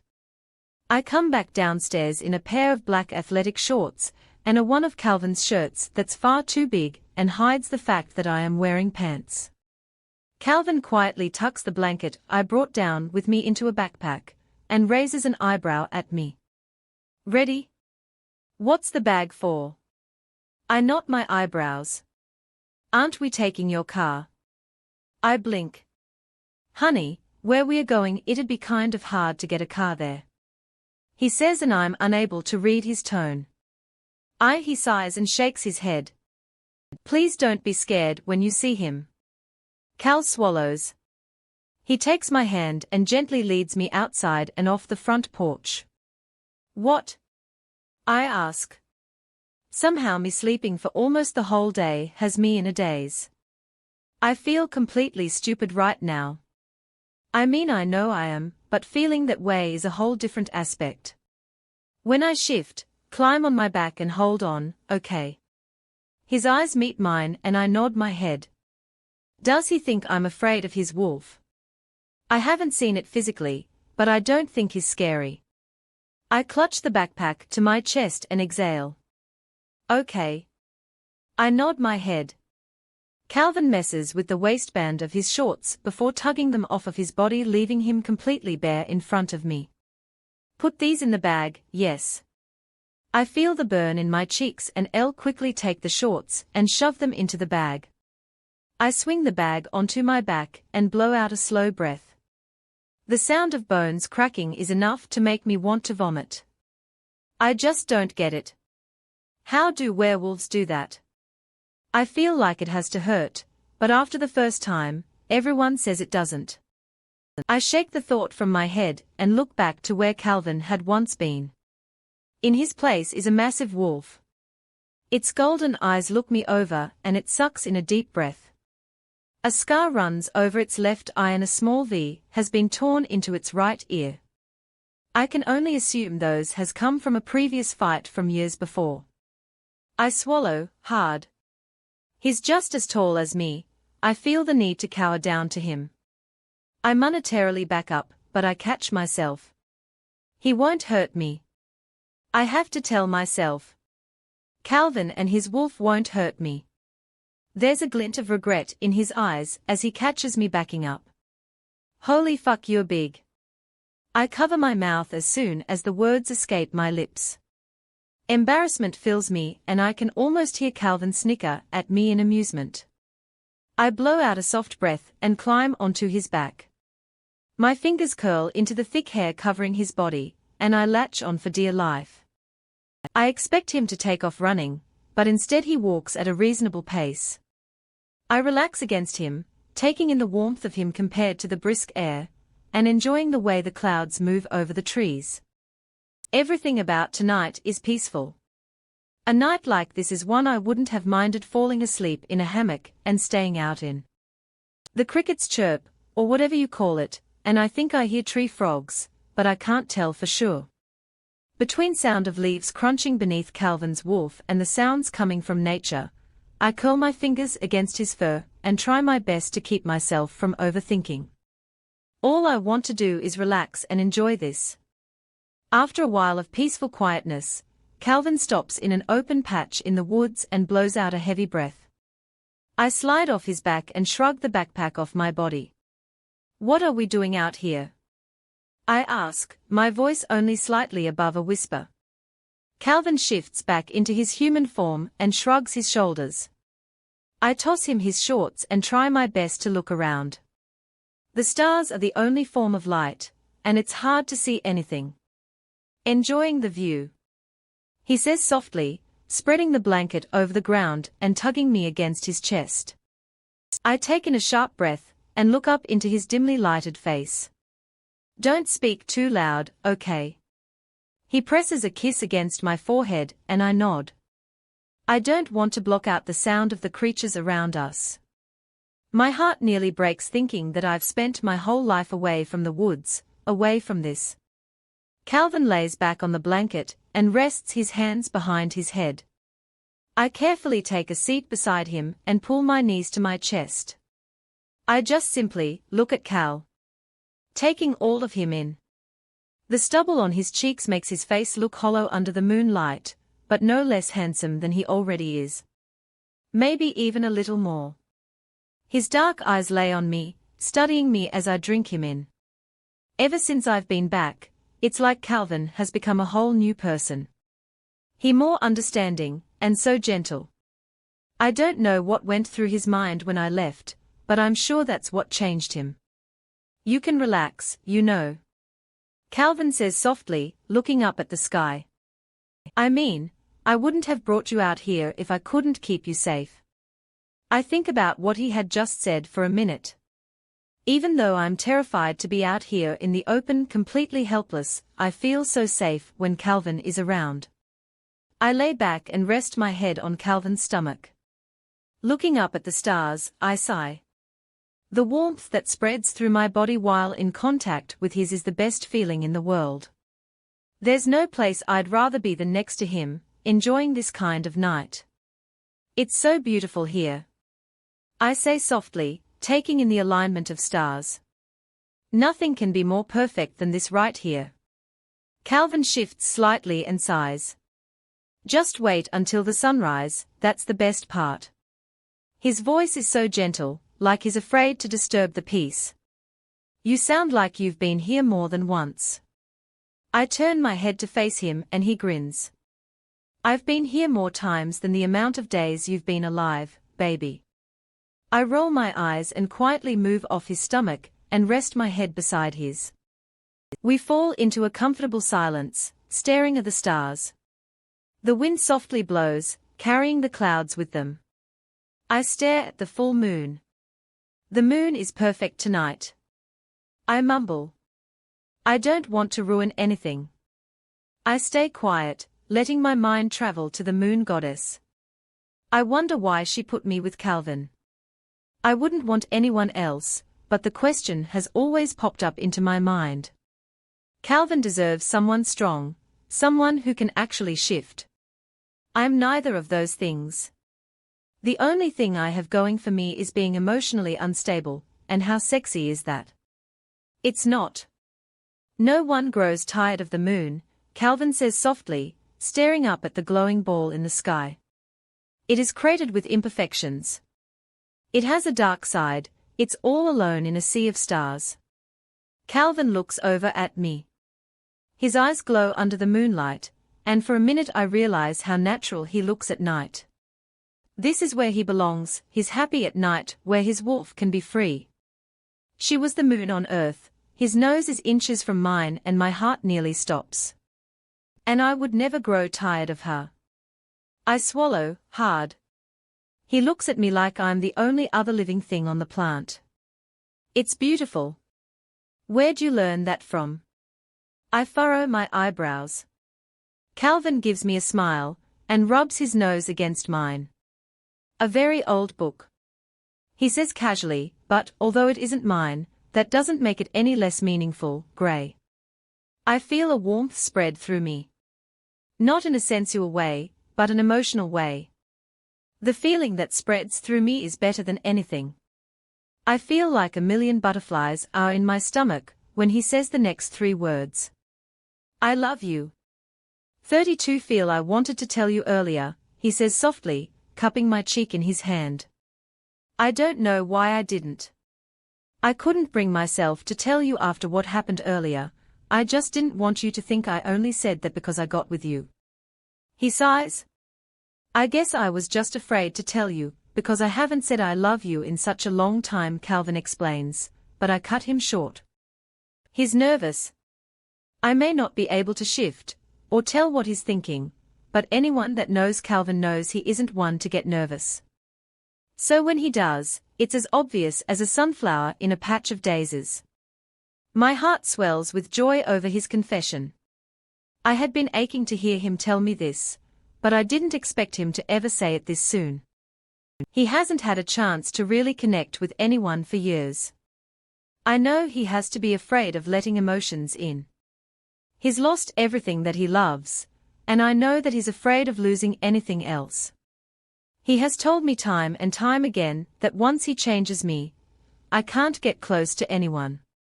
I don't know what it's like, but I can imagine being alone like that is something that isn't pleasurable. You don't have to explain to me, Cal. I smile, inching my face closer to his. I love you. I say just before connecting my lips to his. He lets out a relived breath and kisses me back before pulling away. I knew that I cared about you before you left for a while. It was as soon as I woke up alone that I realized how much you mean to me, Gray. Cal sighs and lays on his side to face me. It physically hurt thinking that you might not want to come back and you'd move on. He furrows his eyebrows. Calvin looks like he has just gone deep into thought, and all I can do is run my fingers through the stubble on his cheek. Before I lost you, Calvin sighs, the ache for you was only sex. He admits. I swallow, hard at the cold truth. I cannot deny it. That's what our wolves wanted, but we didn't give it to them. But now, he breaks eye contact with me and glances around. It's so much more than that, Gray. His voice cracks. I want you. Not what you can do to me. I want your smart aleck replies, and your opinions on things. I only want to make you happy, even if it may not be what I want. You're all I've been needing for the past 100 years of my life, and now that I have you, I'm going to do everything I can to make sure that you're safe, and happy, and loved like you should be, Gray. His lips press against my forehead, and I shut my eyes. I'm at a complete loss of words. Cupping his cheeks, I lead his mouth towards mine and we share a gentle kiss. Before anything happens, Cal pulls away. It's like the entire world has faded around us. Calvin's eyes bear into mine, as he silently reads me. Drinking me in. Will you tell me a story? I ask, looking up at him with desperate eyes. I don't want to hear about Cinderella, or Little Red Riding Hood. I want to hear a story. Something real. Something entirely seen through his eyes. He looks at me and he hesitates. Calvin has hardly opened up to me about his life. He knows that's exactly what I want in his story. I want to learn more about him, and maybe one day even be in one of his stories. I don't exactly have any that you'd enjoy hearing, baby doll. The thing about love is, you take the imperfections with the perfection, Cal. I whisper. I want to know you. I ache for a little information regarding his life before I met him. Calvin sighs in defeat. Fine. He presses a kiss against my nose and I feel his large hand rest against my side. In late 1801, a wealthy man by the name of James A. Harris left southern Texas and traveled up north and into Missouri. His voice is like silk, and I rest my head against his chest and listen to what he has to tell me. He had gotten tired of doing what he never felt was right, and he was especially tired of seeing people be treated the way that they were because of the color of their skin. James wasn't the type to sit around and watch it either. He always made sure that his opinion on the matter was known. That's why he left Texas, because he didn't belong there. Upon arriving in Missouri, where he built himself a home and found a new way of living, he came across an auction right outside of where he worked. It made him sick, seeing all those people bidding for another person's life, because their skin was darker. He never believed in what other white folk believed in. He wasn't superior, but he did have a heart. A woman was being sold, nobody would bid on her, because she was far too useless in the fields. The other bidders couldn't find a use for her. The salesman was taken back by this. I'll throw her to the dogs, they seem a bit hungry for some roasted skin dash. And that is when James decided to spend the little money he had on the woman. In his eyes, she was beautiful, and worth more than being fed to some savage dogs. So, James took the woman home, gave her a bed, and a happy chore-free life. He taught her how to read, write, and how to love. James didn't mean to fall in love, but he did. Her name was Clara. And because their skin wasn't the same color, they couldn't express their love outside of their own home. That wasn't the Southern way. A white man was believed to only be allowed to have a white woman as a wife. Yet they couldn't contain their love and they ended up having a baby together. I ask quietly, feeling his hand run over my stomach. I put my hand on top of his and let out a sigh. Maybe one day it'll be us having a baby. Just the thought alone makes me want to fast forward into the future. Yes, baby. Me? He chuckles softly. When that baby grew to be 10, James was sent away for fight a war. Time passed as he was gone, and he never came back. The letters stopped coming, and Clara and the little boy were worried sick. She had just had a little girl, and the ache for James being gone for so long had taken its toll on the family. Nearly a month later, an officer knocked on the door and told Clara that James had been killed in battle. She broke down, not only for James, but for their freedom. For James had never signed over Clara and her kids' freedom papers. Their lives belonged to the government, and because they couldn't defend themselves, Clara and her 4-month-old baby were sold to a nice couple, while the boy was sold out of state to work in the field. Calvin tenses. Carefully I entertain my fingers with his and he lets out a sigh. He spent 6 long years working in that same field. Day in and day out. It was all the same. Every day he'd get whipped because of the color of his parents. Every day he was told how useless and how big of a mutt he was. Every single day, he vowed to get revenge on every single one of the men who had did this to him. He grew up hard-working and completely bitter. Had his dad had come back from the war, none of this would have happened. He wouldn't be soaking in ice-cold water to get the burn of his latest whipping off his back, or sneaking bread from the kitchen and risking getting his hand cut off if his father would have been stronger. He blamed himself for what had happened. He missed his mother, and he should have put up more of a fight to stay with her. After years of being alone with no one to talk to, an elderly woman had been bought for the owner's housekeeping. The two of them became friends, and he helped her get her chores done even after a long day of work in the fields. She helped him even if she never knew it. She gave him a friend, and some sanity. When he was 18, he grew sick with a weak heart from years out in the heat overworking. She fixed him. He couldn't just run again, he could do anything he wanted. She gave him the life he wouldn't have been able to live without her. She gave him an opportunity to get back all those men that have done so wrong to him. After a week of excruciating pain, he changed. His bones cracked and bent into a whole new form. That very night, he set out and got the revenge he had dreamed of for years. Nothing had ever felt so right. He spent years after that searching for his mother and sister, but he never found them, and he never aged, and he hated himself even more, because all he wanted was to be with his family, and they had all left him behind. Calvin goes silent, and I exhale.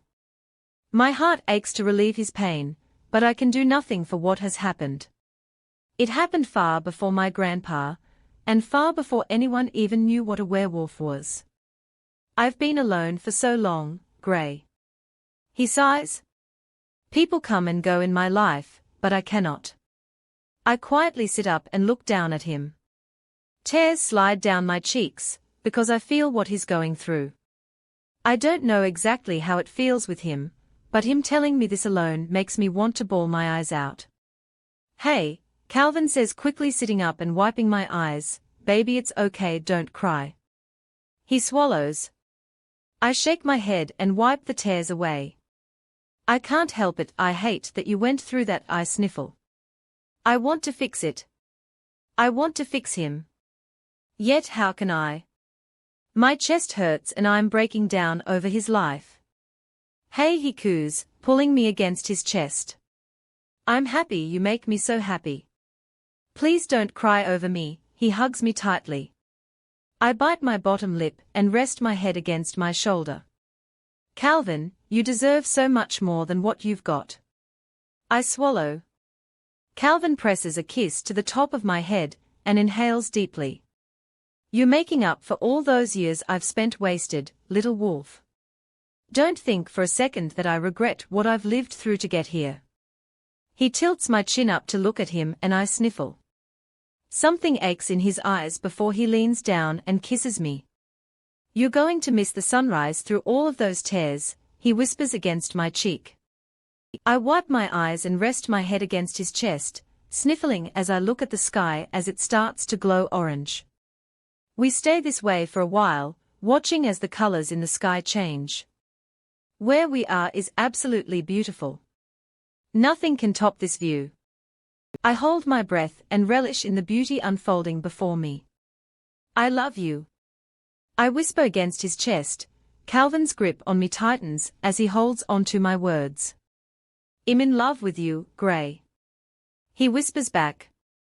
33 ache. I look at myself in the mirror and hold my breath. I have changed so much since I've left and moved in with Calvin. My mom and I hardly ever talk anymore, and when we do the conversation is kept short and sweet. Ren and I never speak unless I call him first. I guess that's what happens when you get older. Everyone seems to forget about you. Quietly I study myself. My hair has grown a few inches since I've left, and I think I may have even grew a few inches height-wise too. I know that I've put on a few pounds since I've been here, but there's nothing wrong with that. My fingers scrape over the crook of my neck where my mark is to go. The bareness of my neck makes me feel so many types of ways. Most of all worthless. Calvin had spilled his heart out to me 3 days ago, but without his mark on me I don't feel like we are complete. My wolf aches for him to claim her like he has claimed me. A mark is to show that I belong to him, to his followers. Without that, I feel as though his wolf hasn't accepted me. Although I know he has. I watch as Calvin enters the bathroom and stands behind me in the mirror. Quietly, his fingers trace where my own had just been and he lets out a sigh. I'm tired of waiting, he admits, wrapping an arm around my waist. I look at him through the mirror and quietly hold onto my towel. The shower water is running, and I've got to get in before the water gets cold. So am I. I reply, spinning around to face him. But you've beaten it into my brain that you're not going to until I shift. I grumble out the harsh truth. The only thing worse than that is the idea that I may never shift. Maybe claiming you is what's going to push her out. Calvin says softly, deep in thought. My lips slightly part as I fall silent. I hadn't thought about that before, and I know it's come across his mind more than once. Why was he holding back? Why won't he just mark me? His eyes linger on the crook of my neck. They flash between his normal dark brown and the golden yellow of his wolf. He presses a tender kiss just below my earlobe and inhales deeply. I'm losing my self-control, he admits into my ear. The hairs on the back of my neck stand, and goosebumps rise onto my skin. Let me shower with you, he urges, nudging his nose over my cheek. I swallow, hard. Okay, I whisper, a fear rising in me. I've showered with him before, but it was under a whole different circumstance. I'm not in heat this time, and he isn't trying to take the pain away. He's the one that's begging for me. Something about him being some dominate yet so gentle at the same time makes my body go haywire. Calvin grins. It's a smile that I've seen so often, but I still have yet to get used to. I don't think I ever will. That smile is one that you'll never forget. I yell in surprise when he picks me up. Calvin tugs the towel from my body and walks me to the shower. The warmth of the water beats over me and cools my skin. I shut my eyes and run my fingers through my messy hair. His shower is probably my all-time favorite place in his house. The warmth of the water always seems to last forever, and it's calming in here. There's no wonder why Calvin chose this bedroom out of the many he has in this house. Everything about this room is perfect. Calvin enters the shower moments later. I stiffen. For someone who has seen me naked more than a handful of times, you always seem to look so surprised that I get this way in front of you. He chuckles, pulling my body towards his and pressing a kiss on my forehead. I look for the right words. You're just confident, and I can't get over that. I respond softly. I don't know why you're not confident with how you look. He knots his eyebrows and looks me over. Because in my eyes, you look stunning in everything.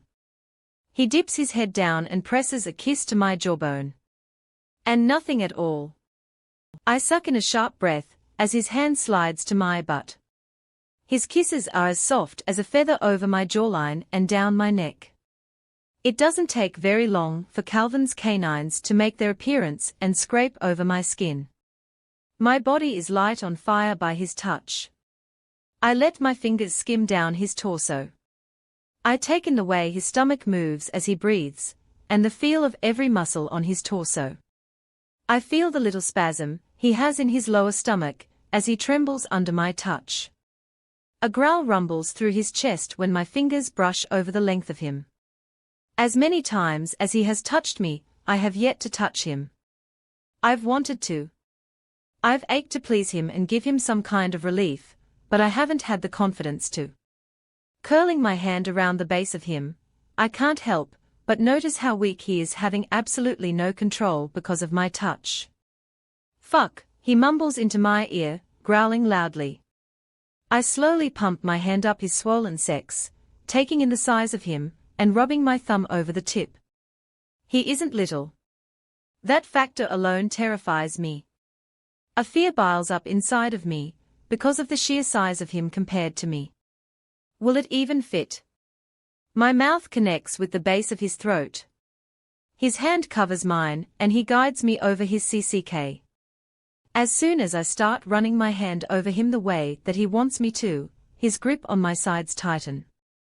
Fuck, he growls, throwing his head back and bucking his hips to meet my movements. I run my tongue over the crook of his neck, wishing that my canines would make an appearance like they had only days before. His voice is hoarse as he tells me not to stop through his growls of approval. A long string of curse words escape his lips, almost drowned out by the sound of water beating against our skin. Don't stop, baby, Cal says through a grunt. I'm almost there. He cups my cheeks and presses a kiss on my mouth. The warning he had just given me doesn't take long to come into play. He explodes into the shower, some of the stickiness getting on my hand. I release him from my grip, and watch as Calvin catches his breath from his high. It isn't long before he has me pinned against the shower wall, his mouth completely bypassing my lips and heading straight for my neck. If you weren't a virgin, he growls, scraping his teeth over my neck. I'd fuck you so hard right now. I grip his shoulders, as he pushes his weight into me. A disappointment fills me because he won't sleep with me. He rubs his nose over my neck and sighs. I'll go easy this time, but next time I won't be so nice. Then, with absolutely no warning whatsoever, his teeth break through my skin. I yell out in pain, and scrape my nails over his shoulders. A million things run through my mind. I can't believe what he's doing. I don't believe it. My vision fades from black back to reality. I get dizzy, and images run through my mind that I've never lived to see. His memories. Him. Everything about him runs through my mind and locks into my brain. I try and fight him and pull his teeth away. The pain is far too great, and I can hardly stand. My eyes shut and tears pour down my cheeks. I knew it was painful, but not this painful. The burn from his disease enters my veins, and I curl my fingers into Calvin's hair. I feel like an hour has passed while I sit in this never-ending pain that courses through me. Mine. He growls inside of my head. I nod my head back in response and hold onto him a little tighter, as his teeth retract. He licks the blood from my neck and the pain of his marking turns to pure bliss. Yours. I agree in my head. Calvin growls in approval and presses a rough kiss on my lips. Cal and I leave the shower and I wrap myself in a soft white towel. He presses a kiss on my mouth as he wraps a towel around his waist. I have to go and grab something from the other room, okay? He cups my cheeks and nuzzles his head close to mine. And when I get back, you'd better not act shy. He grins. I roll my eyes and open the bathroom door. Standing before us are 3 large men. Each of them wearing all black. I told you he was in there with her. Calvin growls and charges after one of the men. I swallow hard as one of the men pricks me with a needle. Calvin! I yell, my vision going blurry. I watch my mate struggle, as he too is pricked by a strong dose of tranquilizer. I fall to the ground, and the last thing I hear before everything goes black is the sound of Calvin's large body hitting the floor beside me. Oh fuck. 34 awake, I wake up completely sore. My body feels as though it's been thrown around on concrete while I was unconscious. Which, it probably was. My neck aches when I try and turn my head, and that's when everything comes back to me. Calvin. My head is heavy from whatever sedative they stuck in me, but I try to push past that. I bring myself up off the new concrete floor. I'm somewhere else. Furrowing my eyebrows, I bring my hand up to my head. Where am I? I look around and try my best to figure out this place. It's dark, but I can see just fine. The smell in head reeks of sitting water and cigarette smoke. I try my best to get on my feet. No, baby girl. A deep voice says from my side. I snap my head in that direction and come into eye contact with an older man. His eyes are dark and a scar crosses his features. The sedatives have yet to wear off completely, and I don't want you falling and busting your head open. He grins. I know this man. I swallow hard. I can't exactly pinpoint where I know him from. He is familiar. So familiar. Maybe I've just seen him at the grocery store before or something. I inhale his scent and tiredly look down at the floor. I want to fight him, or at least mouth something at him, but the drugs pumping through my veins has me struggling to keep my head up right now. I shut my eyes and run my hand over the mark on my neck. The only thing I'm worried about is Calvin, and not my own safety. Stop thinking about that. Mutt, Gray. He seethes. If you're worried that he's hurt, he isn't. The bastard tore one of my men to pieces trying to get to you. He clenches his jaw and angrily growls out at me. I flinch and knot my eyebrows. Calvin tried to save me. After he had been hit with the sedative, and what I'm sure was a much higher dose, he still fought against it to try and get me back. I wish I could have been awake to try and fight for my freedom. However, I'm just a weak little wolf. Holding my breath, I look over at the man. His dark eyes are clouded with a greyish color, and I cannot help but try and remember where I've seen that from. I clench my teeth and stare at him with an angry expression. I can't believe you, he grumbles, leaning against the wall. You let him between your little legs. Didn't your mother ever teach you manners? A purebred shouldn't be sleeping with something that wasn't even bred. He sneers. Just like that one little mutt she just had. What's his name? Liam. I clench my fists into tight balls. How's your mother doing these days, anyways? I've noticed she's settled down and started a new family with my old friend Ren. He picks his nails. Did you know that the two of us used to be the best of friends? He has hatred in his voice. Who the hell are you? I snap, knitting my eyebrows. My voice is hoarse and I need a drink. My fists clench at my sides and I launch myself forward to try and attack him, but chains hold me back. You and your mother both are such a disappointment. I mean, look at you. You're beautiful but you're weak. You're a worthless excuse for a werewolf, Gray. He inches closer. A growl rumbles from my chest.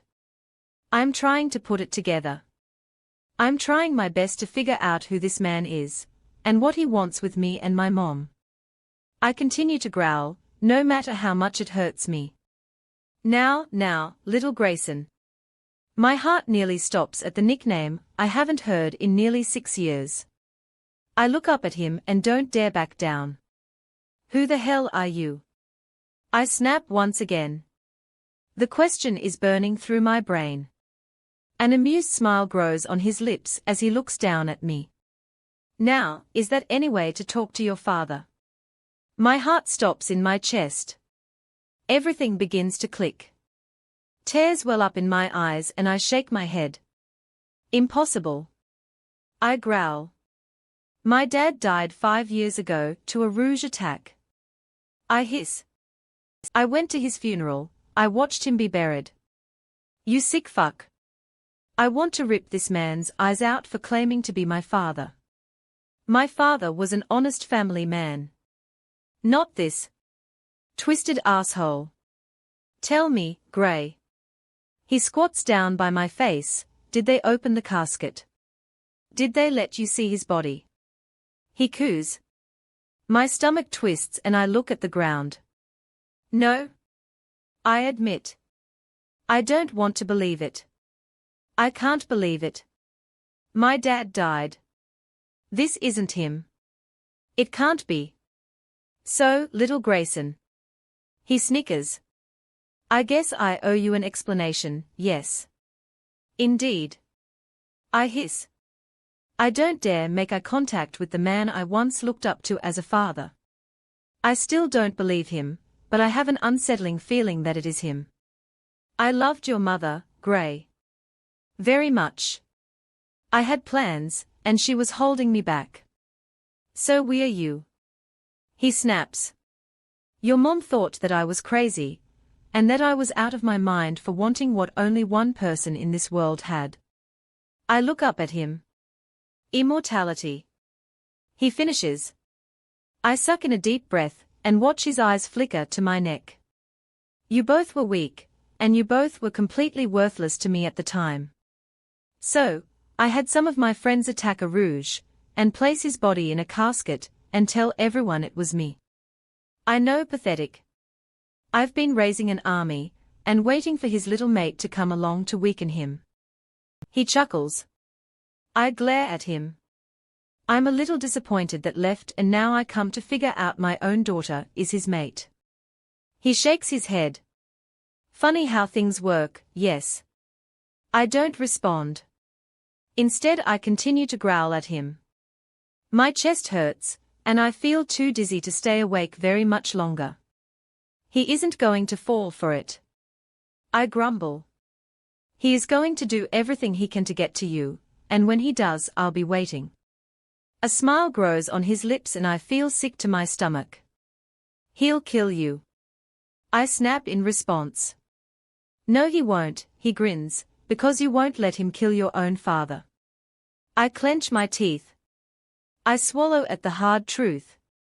He'll finish what should have happened 5 years ago, Grayson. 35 pain after hours of lightheadedness, and trying to keep my eyes open, the sedatives wear off. Grayson has spent years trying to get enough of a hold on Calvin to take him down. He spent years begging the moon goddess for Calvin to find his mate. He spent years making me believe that the father I had loved and looked up to was dead. He isn't the father I remember him to be. My dad wasn't power-hungry. He did everything for his family. This man left his family behind for power. It makes me sick. I shake the idea out of my head and rub my mark. Now that Calvin has marked me, it's a whole different ballgame. His wolf is going to go crazy trying to get me back. My fingers curl into fists and I yank against my restraints. Nothing. I growl, and continue to fight trying to break myself free. But, just like my father had to me, I'm weak. The door opens and closes. I look up, expect to see Grayson, but instead another familiar face walks towards me. She carries herself high, like she has worth. In her hands she holds a tray of food, and my nostrils flare. You?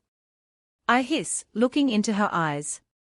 We had spoken only days before, and she isn't someone that you forget too easily.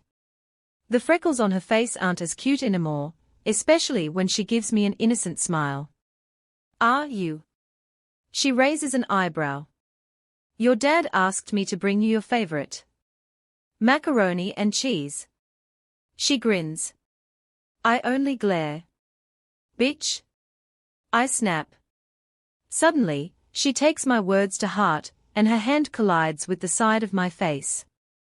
Her icy blue eyes rage with an angry fire, and all I can do is glare at her.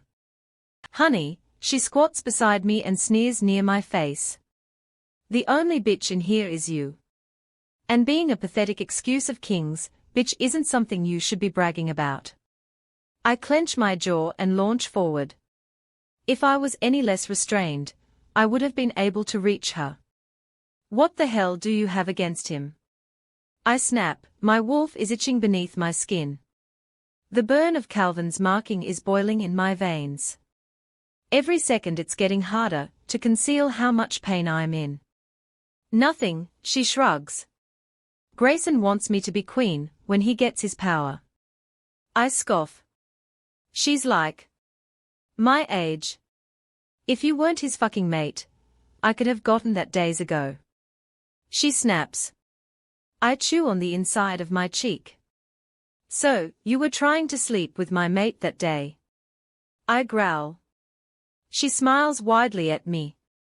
I bet he's pretty good in bed, yeah. She gives me a playful wink and I try my best to grab her. If I could just get my hands on her. I watch her movements. She stands with her head high, but her eyes continuously look down at my restraints. An amused smile grows on my lips. You're scared of me, aren't you? My eyes fall on hers and I raise an eyebrow. No? Ah, so if you're not scared of me, you'll unchain me. I blink. I'll have you know I'm no threat, Alice. I don't dare break eye contact. Under my gaze she trembles. I'm not stupid, mutt. She growls in response. Oh, come on. I haven't even shifted yet. I roll my eyes. Alice looks me over and grumbles in response. I'm not a fucking idiot. Alice snaps, sharply turning around and storming out the way she had come.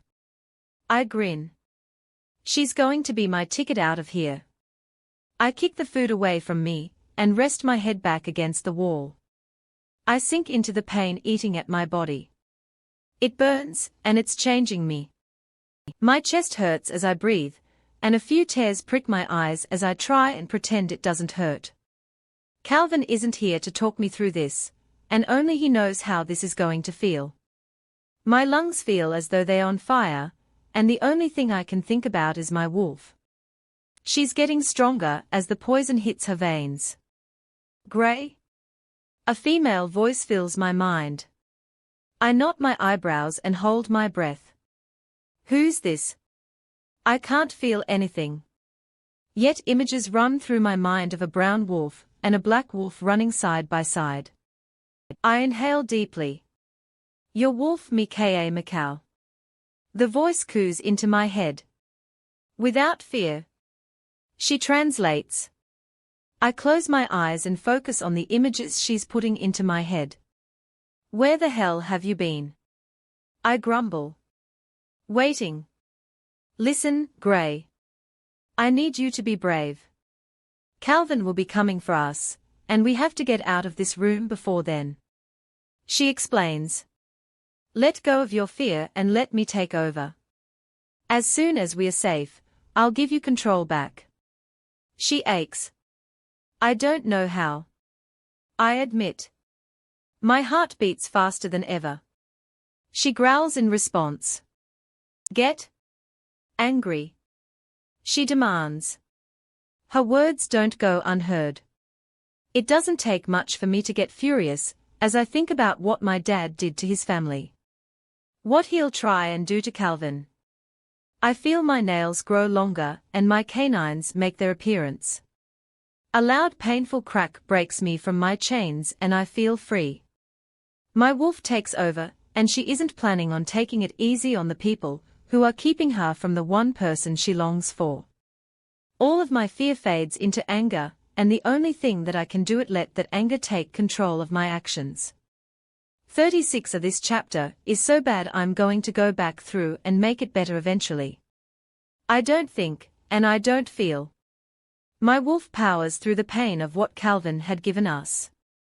Strength courses through my veins with every beat of my heart. The only thing on my mind is getting out of here.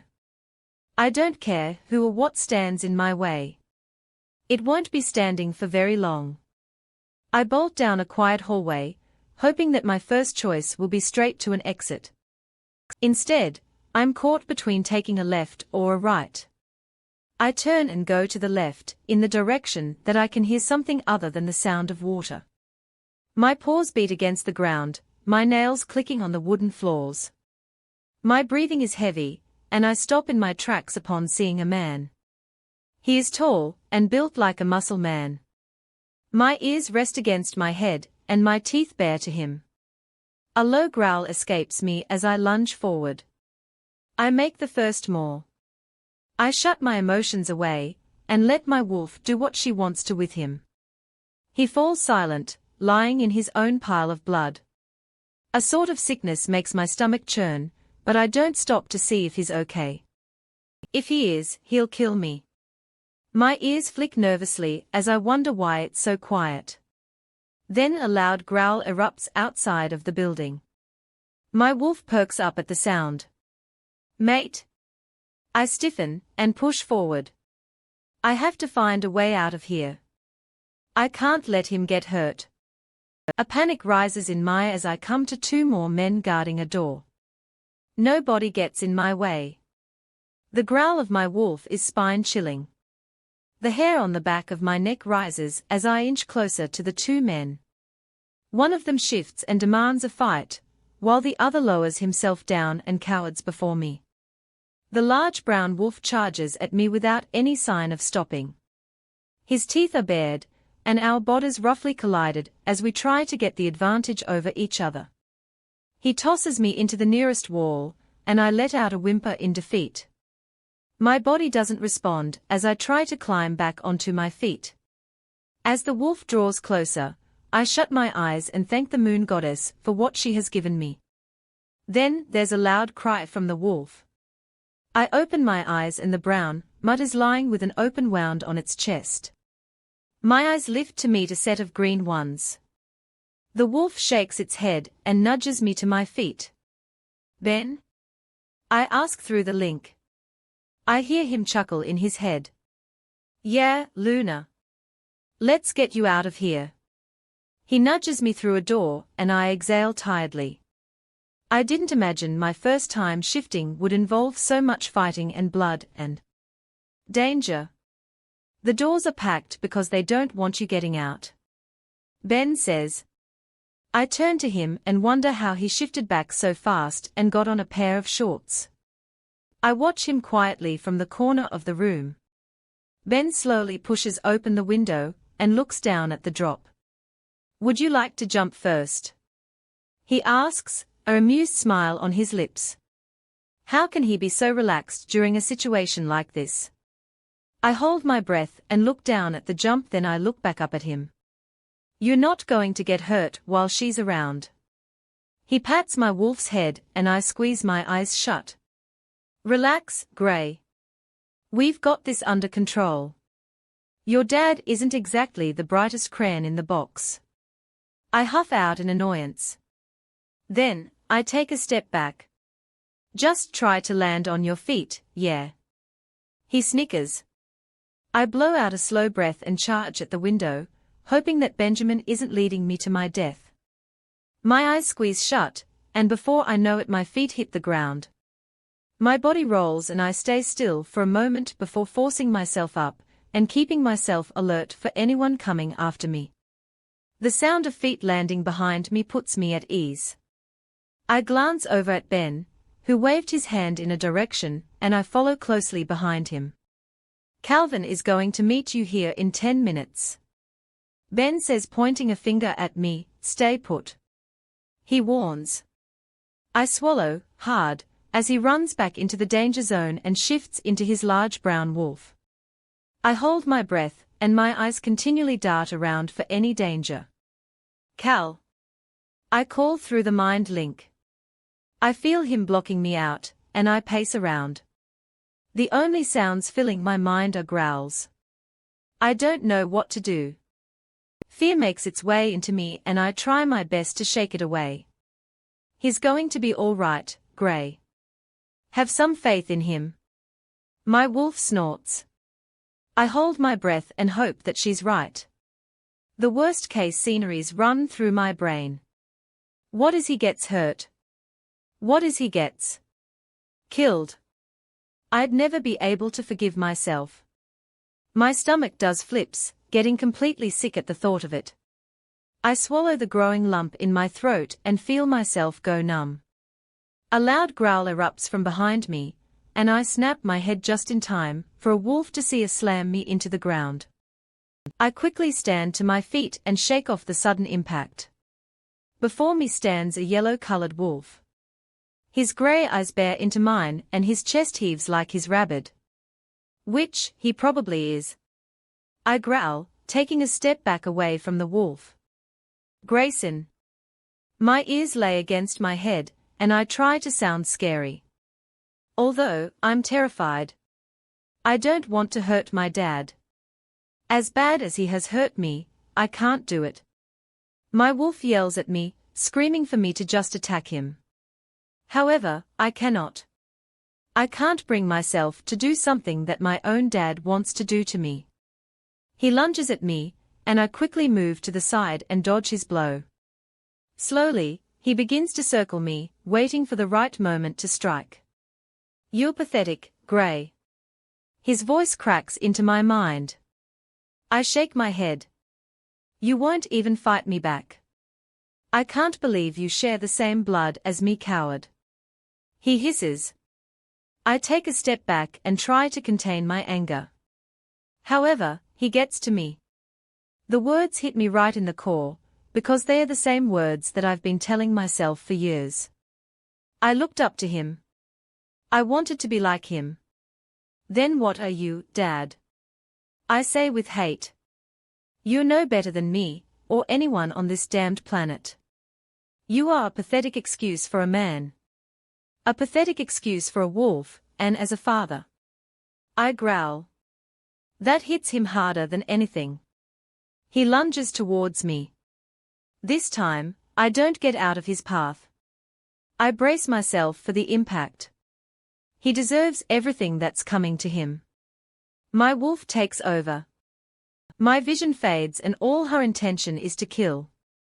If you enjoyed this video, don't forget to subscribe for more amazing content like this.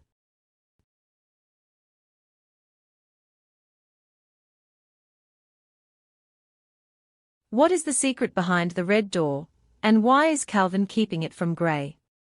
Will Gray discover the truth? Hey guys, are you ready for an epic wolf love story? Subscribe now to join Gray and Calvin's journey. 37 Gray. I hear Calvin yell. I don't dare lift my eyes from Grayson, who is beneath me, waiting for me to take his final breath. A growl erupts from my chest as I inch closer to his exposed neck. Stop! Calvin orders. I look at him, but don't move a single muscle. Grayson deserves this. He deserves to die slowly. I look Calvin over. Blood covers him, and he has a few wounds, but nothing major. His hair is messy, and there are bags under his eyes from what I assume is a lack of sleep. Gray, I didn't ask. Calvin growls. You'll regret it. He steps forward, stepping into dangerous territory. Get off of him, Gray. I don't want you to hurt because of something that you did. He says softly. Come here, love. His voice cracks. I hesitantly look down at Grayson and then back at Calvin. Two wolves stand beside Calvin, and I know that as soon as I move they are going to keep Grayson at bay. I lower my head and walk towards Calvin. My tail slides between my legs and I don't dare make eye contact with anyone. Lock him up and make sure that he's kept that way. He orders, glaring at the yellow wolf drenched in his own blood. I almost feel bad for what I did to him. Calvin runs his fingers through my fur. Very pretty. He mumbles without any kind of emotion. Let's go, yes. We'll talk when we get to the car. He says softly. I carefully follow behind him. He's furious about something, because Calvin isn't showing any kind of emotion whatsoever. As soon as we get to the car, Calvin opens the door and holds a set of clothes in his hand. Shift, he commands, and I look up at him with worry. I shut my eyes and concentrate on shifting. I picture myself back the way that I was before a wolf. After a while, it finally works, but the pain of what I had just don't lingers. I tug on the clothes inside the car. Calvin slides into the car next to me. As soon as the door shuts, I make eye contact with Calvin. I watch his bare chest rise and fall at a steady pace. The golden shade in his eyes still remains, and I sigh. Why didn't you just let me do it? I croak. Tears brim my face. I don't know why he's mad at me, and I'm afraid of what's going on. My wolf has been keeping my own fears from me, but now that I'm in control again, so are my emotions. I don't want you to hold yourself responsible for something like that, Gray. He says softly. I don't care who it is, but doing something like that to anyone leaves a memory in the back of your mind. He cups my cheeks and wipes my tears away. I want to kill him like he said he was so many years ago. I shake angrily. I think about how he had lied to me and my mom. To the entire pack. Never had I even considered something like this. If he wanted to pretend that he was dead, I would make it a reality. Hey, he coos, there's only one mean one allowed in this relationship, and that's me. He presses a kiss to my nose. I shake my head. Let me handle it. Tell me what you want done, and I'll let it happen. I want to kill him myself. I grumble. Calvin sighs. I want to, too. He admits softly, but you deserve answers before then, okay? I nod my head, unable to say anything else. Slowly I rest my head against his chest, ignoring the fact that he had just killed so many people, and the blood still remains on his body. I shut my eyes and tremble as tears continue down my cheeks. I don't cry because of what happened, because that was all my wolf and not under my control. I cry because of the pain that's been eating at me since I've woken up. After a long shower in silence, I crawl into bed without a bite to eat or anything. My lungs are burning and it feels like every organ inside my body has been lit on fire. All I can do is lie there and try to conceal my pain with pills that Cal gives me. Eventually, it's enough to let me fall asleep. I jolt awake only hours later, shaken by the feeling of fire in my lungs. The heat of my organs making it hard for me to catch my breath. I try to let out a cry of pain, or make a sound. Nothing works. My breathing turns into pants, and it feels as though I cannot inhale enough oxygen to keep me sustained. I feel like I'm suffocating. Tears form in my eyes, and my hands grip my own throat trying to find some type of relief to let me breathe. My stomach burns similar to what my heat would have been, but the feeling is more internal. It's burning at every organ in my body, infecting them with immortality. My heart beats rapidly. A mile minute. I can't help but panic.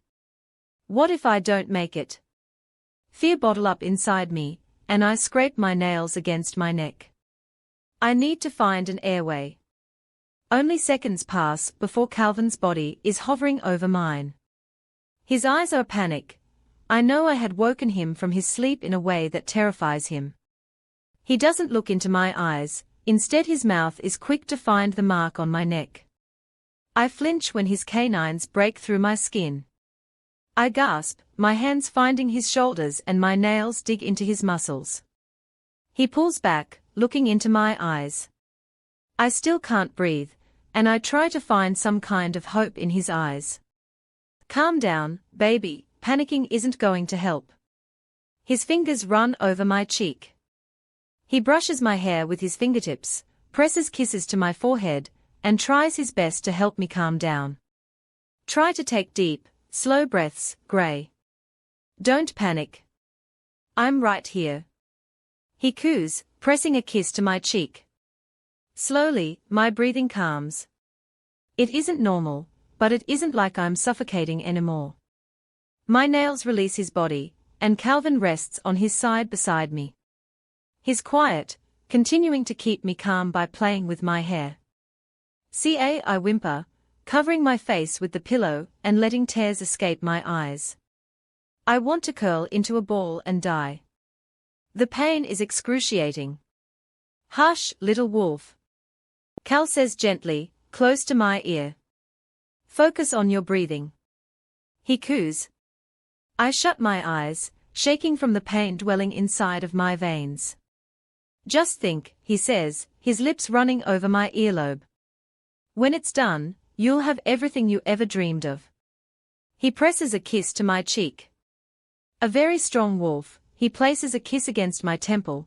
Our mating bond will be complete. He presses a kiss to my cheek again. His breath is hot, but somehow it's cooling me off. And one day, his voice is a low whisper now. His lips graze my ear as he speaks, maybe even children. I nod my head in agreement, and I silently pull him closer to me. As appealing as that sounds, I don't think that I want anytime soon at least. The thought of Calvin actually wanting to start a family with me makes my heart swell, and the pain of my transformation shrink. I take in his scent the best I can, and hold my breath. Try and get some rest, baby. He nuzzles his head into the crook of my neck and places a kiss against my mark. Him being this affectionate is strange, but a good feeling. I shut my eyes, concentrating on my breathing alone, and I painfully fall into a light sleep. 38 Golden loyalty. That is the one thing the entire world can agree on, that is an important factor of the human race. The simple word alone can either bring someone together or tear them apart. Loyalty is something that every single one of us relies on. Calvin has based his life around that factor. He trusts Benjamin and his warriors to keep the pack safe and under control.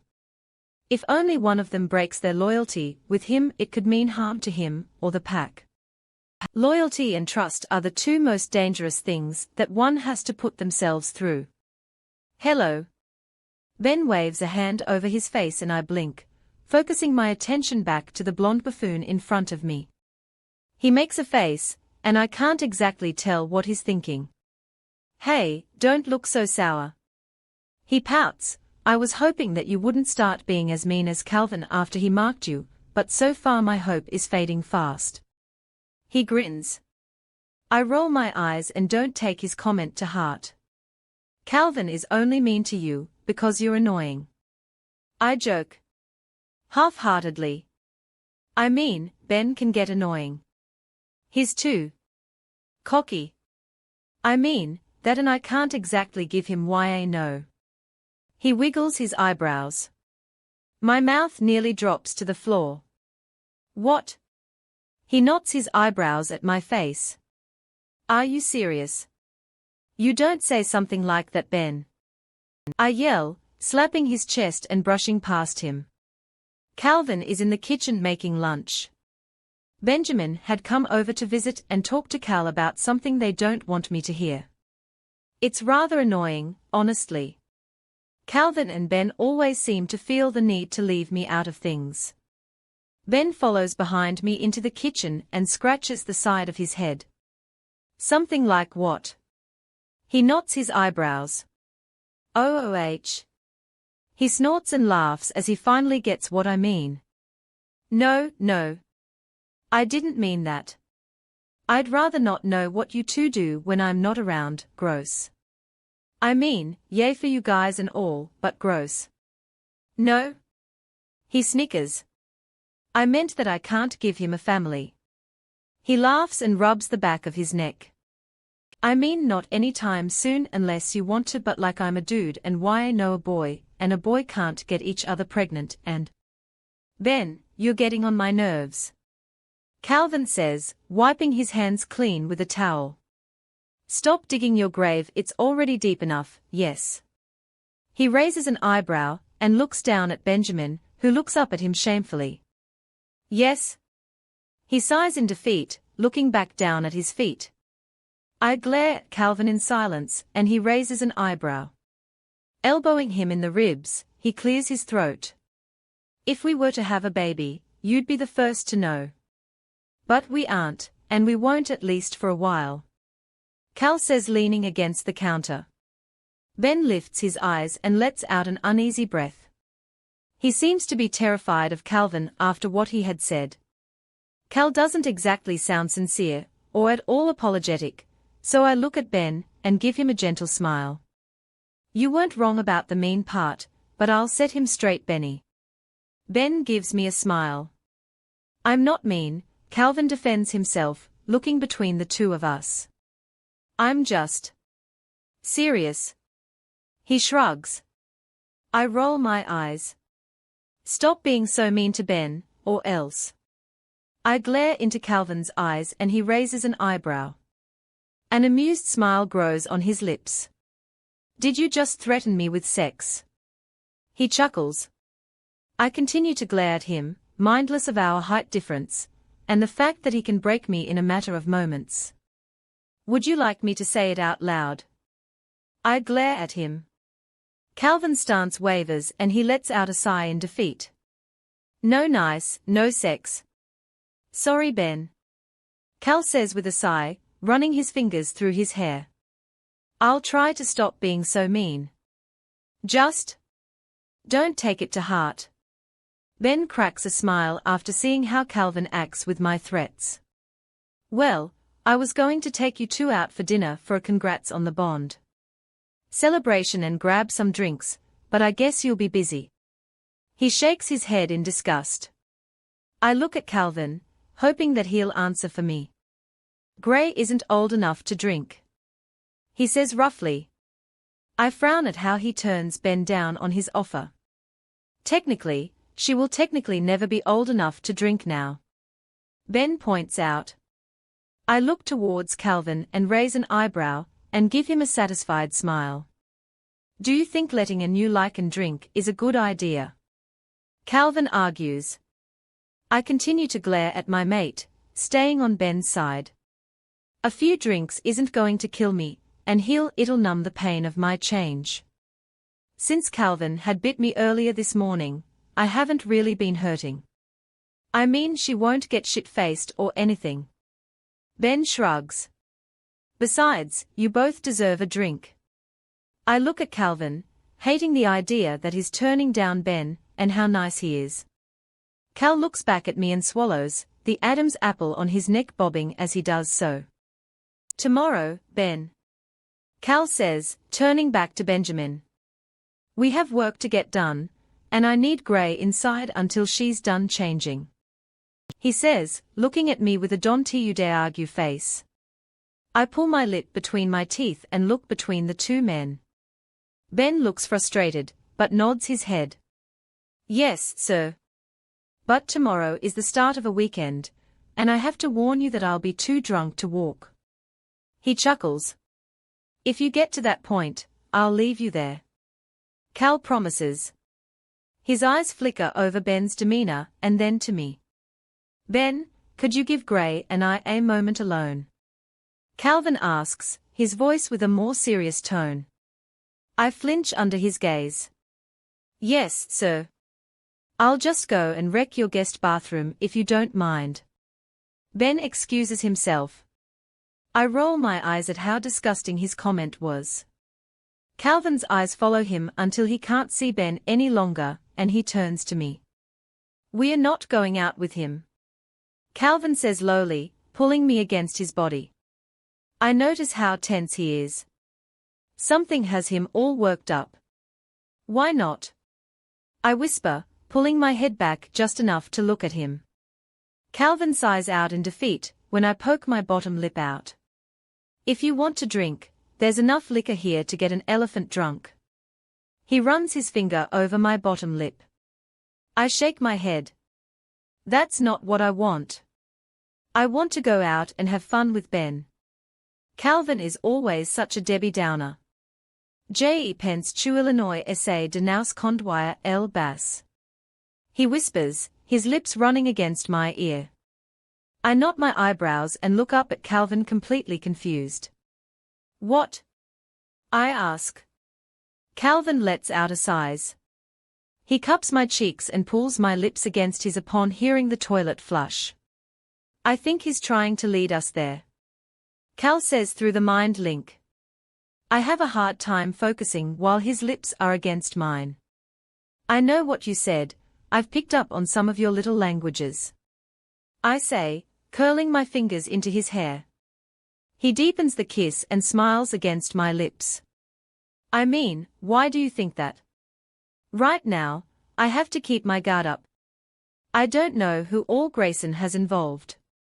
Being drunk is a good way to let my guard down and leave me unable to protect myself, Gray. Did you notice his face while I told him no? Maybe he was just disappointed. I offer. Deep down, I know Calvin's bad feeling could possibly be true. Ben is offering to take us out to get drunk only 2 days after what happened. Now that I think about it, I do find it quite odd. I'd rather be safe than sorry. We'll talk about this later, okay? He doesn't wait for me to respond, he presses another quick kiss on my lips and pulls himself away from me. He blows me a kiss and I roll my eyes. Okay. Ben says, can you guys not make babies in front of me? Virgin eyes. Ben waves his hand over his face and Calvin grumbles. You're definitely not a virgin. Calvin points out, correcting him. I chew on my bottom lip and look between the two of them. Seeing as I'm the only actual virgin in the room, it makes me embarrassed. You've got me there, Ben says with a Cheshire grin, but I do use extra virgin olive oil when I cook. I can't help but giggle. So, there's some virgin in here somewhere. He pats his belly. Calvin doesn't find it as funny as I do. Ben, you're a complete idiot. Calvin says. I elbow him in the ribs and he blows out a heavy breath. But, I wouldn't want anyone else as my beater. If I did, they'd probably be dead by now. He grins. Ben smiles. Well, I'm glad you haven't killed me yet. Me too. I hope that I won't ever find a reason to. Calvin says. I swallow, because I know that he means it more than what he's leading on. Calvin turns his back towards the food that's done cooking and reaches for a plate. He fills the dish with bite-sized pieces of chicken and vegetables, and hands the plate over to me. Eat. I know that you're hungry, little wolf. I blow out a quiet breath and watch as him and Ben zone out. I know that the two of them are speaking in the mind link, and it's killing me to know what they are talking about. However, instead of trying to break through their shut-off conversation, I carry my food to the table and dig into it. I'm actually really hungry. This whole, having a wolf in me has made my appetite grow. Now I understand why Calvin is always eating. Calvin and I make eye contact, and as I stick the fork with food into my mouth I give him a playful wink. He smiles and I can physically see him relax a little. As I take my last bite of food, Ben's voice breaks through the silence. Well, I have everything covered at the pack house tomorrow, but you've really got to make an appearance at the academy soon. I need to get going, see YA later. He nods his head in Cal's direction, and waves goodbye to me before exiting. I look over at Calvin as he waits for the front door to shut. Moments pass as we wait for the sound of Ben's car come to life. A wave of relief washes over him as Ben leaves and it's just the two of us left alone. I place my dirty plate in the sink and Calvin eyeballs it. I shoot a finger at him. I'm doing the dishes later, don't worry about it. I give him a smile and lean against the counter. You can if you want to, love. Just know that you'll never have to feel obligated to do the house chores. I look over at him and silently wonder. A man his age would have been all about a woman's place is working in the home. So, are you a Mr. Mom? I grin. Calvin rolls his eyes, but can't help to smile at my nonsense joke. I am whatever you want me to be, I usually just prefer Daddy. My mouth falls open and he laughs at my expression. You like embarrassing me, don't you? I roll my eyes at him. Calvin quickly pulls me against his chest and buries his head into my neck. Embarrassing you is what I live for. He chuckles, pressing a kiss to my mark. I crane my neck involuntarily and sigh. Well, it's kind of hard to do that to you. I grumble, when you're so confident about everything. I swallow. Calvin pulls his face back and looks into my eyes. You shouldn't be so shy, his eyebrow raises. I mean, after all we are going to be doing a lot more of each other for the rest of eternity. A sly smile grows on his face, and he dips his head down by my ear. You might as well get used to the dirty talk, because I'll never grow tired of seeing your reaction. He nibbles on my ear, and I quietly take a few steps back from him. Will you pour me a drink and stop trying to get into my pants at 1 in the afternoon? I mean, I'll pour you a drink, but I can't make any promises about the second option. He smiles, holding up 2 shot glasses. 39. I quietly kick my feet back and forth as I sit in the porch swing. My head is buzzing from the amount of liquor I've put into my body, but I don't mind.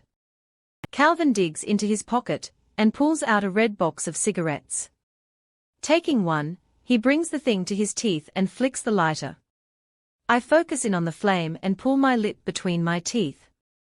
So, why do you think that he's involved? I ask, breaking the silence. Calvin turns to me and sucks in deeply before exhaling the smoke from his lungs. He makes sure to not get it anywhere near me. I've been around for too many years, and I've come to understand to pay attention to body language. Now I'm not accusing him of anything. Cal shrugs his shoulders and brings the cigarette to his lips again. His body language. I knot my eyebrows. Like, I don't get it. If he was against you, wouldn't he have not jumped from a building trying to get me out of it and back to you? I scratch the side of my head. I don't know, Gray. You may as well just ask him. I clench my jaw at the tone of his voice. I hear a hint of jealousy in your voice. I point out with a growl. Calvin blows out smoke and looks over at me. I don't want to talk about him. He grumbles. I wouldn't want you to be scared of your little bed buddy, yes. He raises an eyebrow. I chew on the inside of my cheek. What? I snap. The change of his eyes makes me know that his wolf is out. Clearly his wolf has it out for Ben for even looking my direction. You heard me, Gray. He says lowly. I glare at his golden eyes and watch his body action. Talking about Ben in such an innocent way has set him off. Does he see Ben as a competition? Calvin, you and we haven't even been together. I point out. Why in the hell would I waste my time with him when I've got you? I grumble. He has pissed me off and it's only going on 6.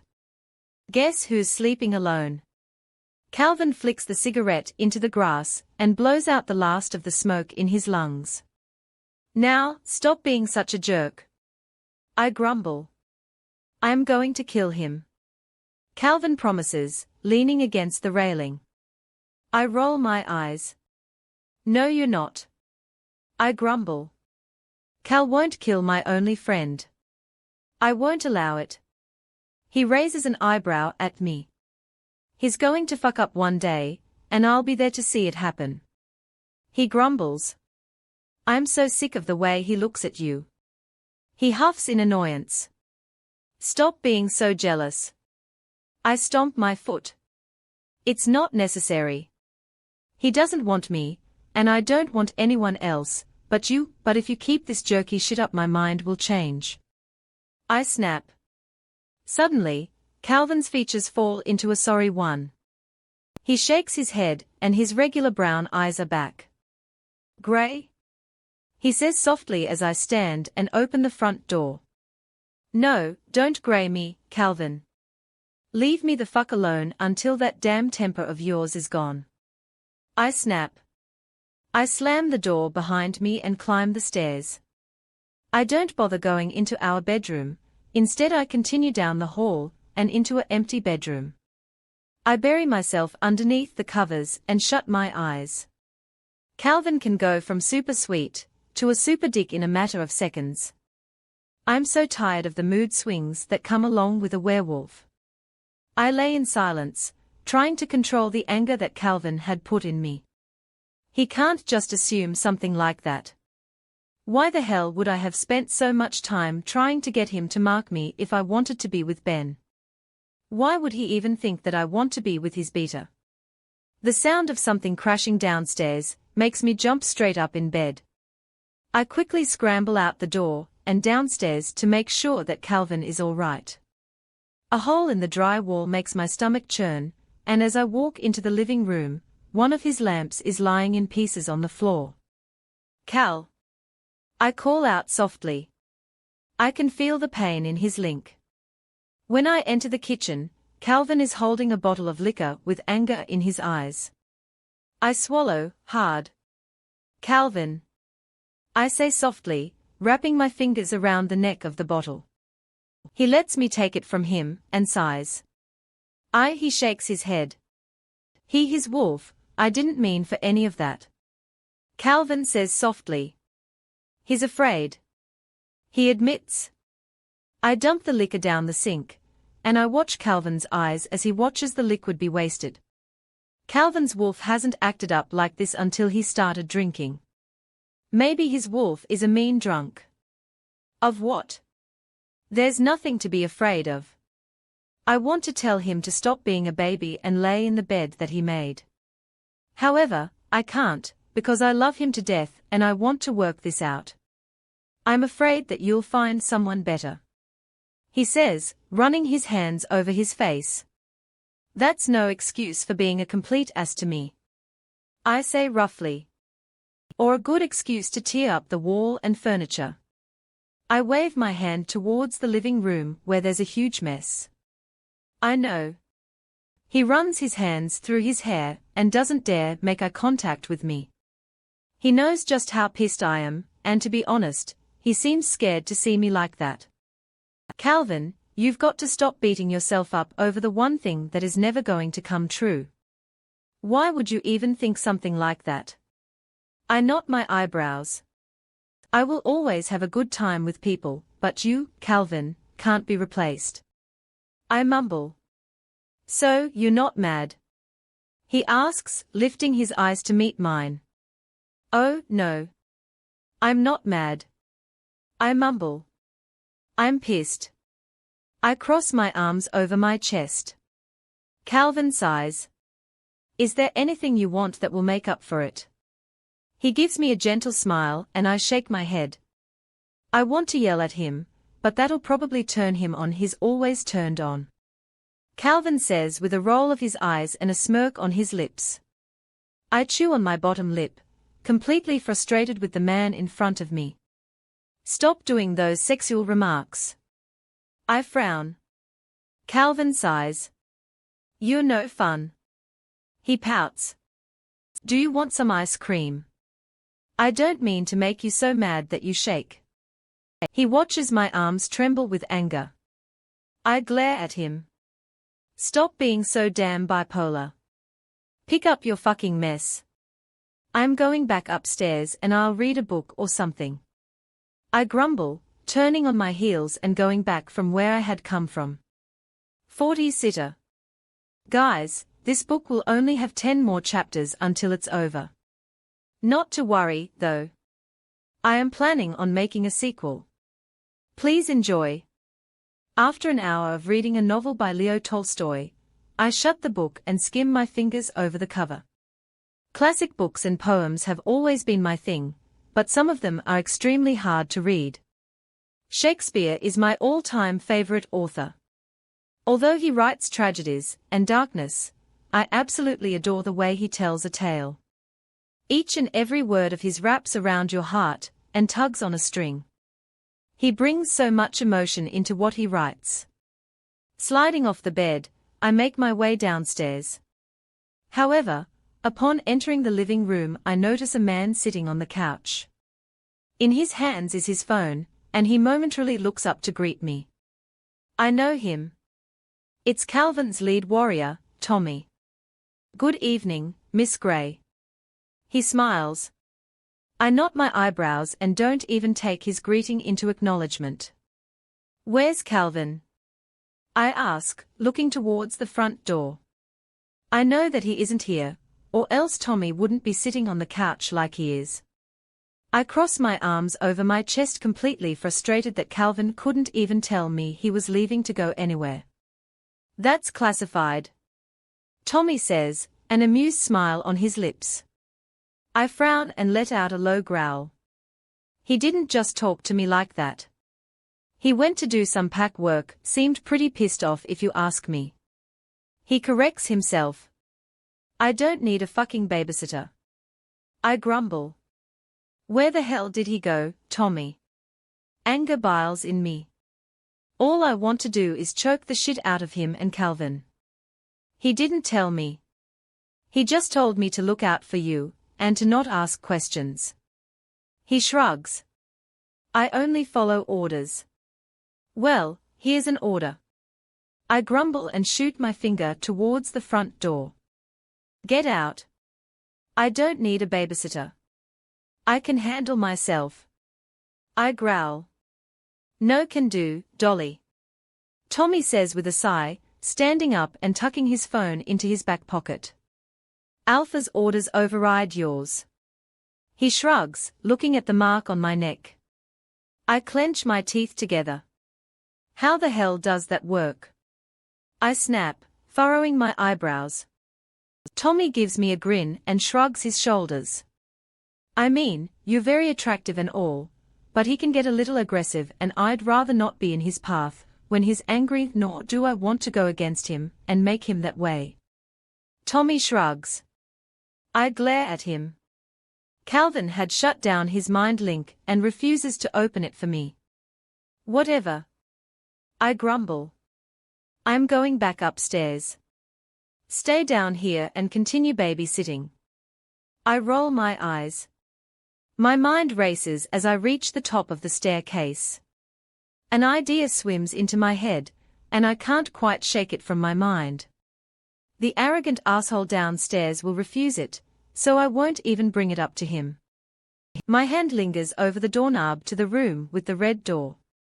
I stare at it, itching to turn the knob and see what's inside of it. Just before the latch clicks open, I force myself away from it. No. If Calvin wants to show me, he will. Blowing out a soft breath, I return to the idea that has been swarming my mind for a while now. My wolf is all for it. She's aching to set out and get to Calvin. Slowly, I step into the master bedroom. The lingering smell of Calvin still remains, and I inhale deeply as I walk across the room and towards the door to the balcony. I look over the edge, and can feel my wolf pulling me towards Calvin already. It's amazing how she can easily pinpoint where he is without actually seeing him.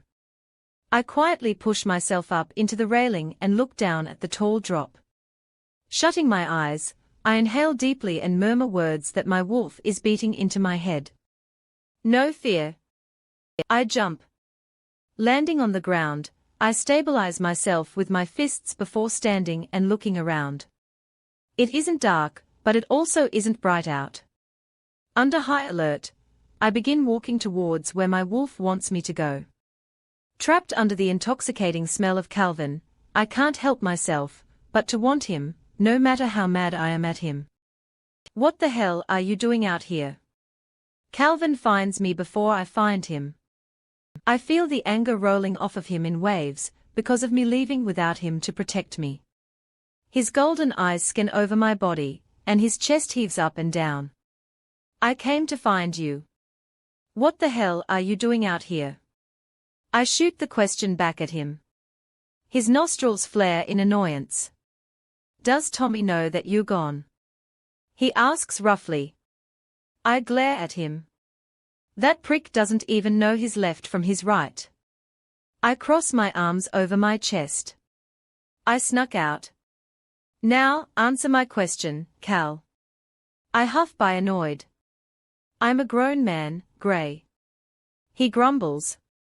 I only continue to look up at him like he has just lit me on fire. You don't have to keep tabs on whatever I do. I would like to know when you're leaving. I stomp my foot. I was worried. What if something would have happened to you and I wouldn't have known? God? Why can't you consider someone other than yourself for once?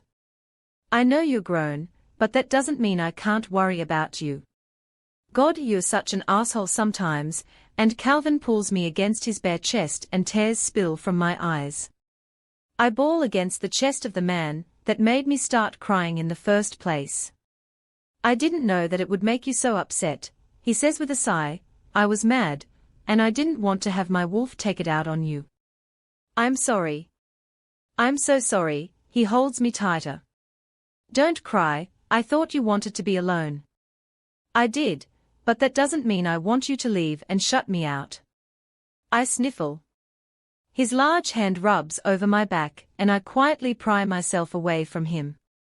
I wipe my eyes and look up at him. I know it's hard for you to understand, but you're not alone anymore, Calvin. I point to the mark on my neck.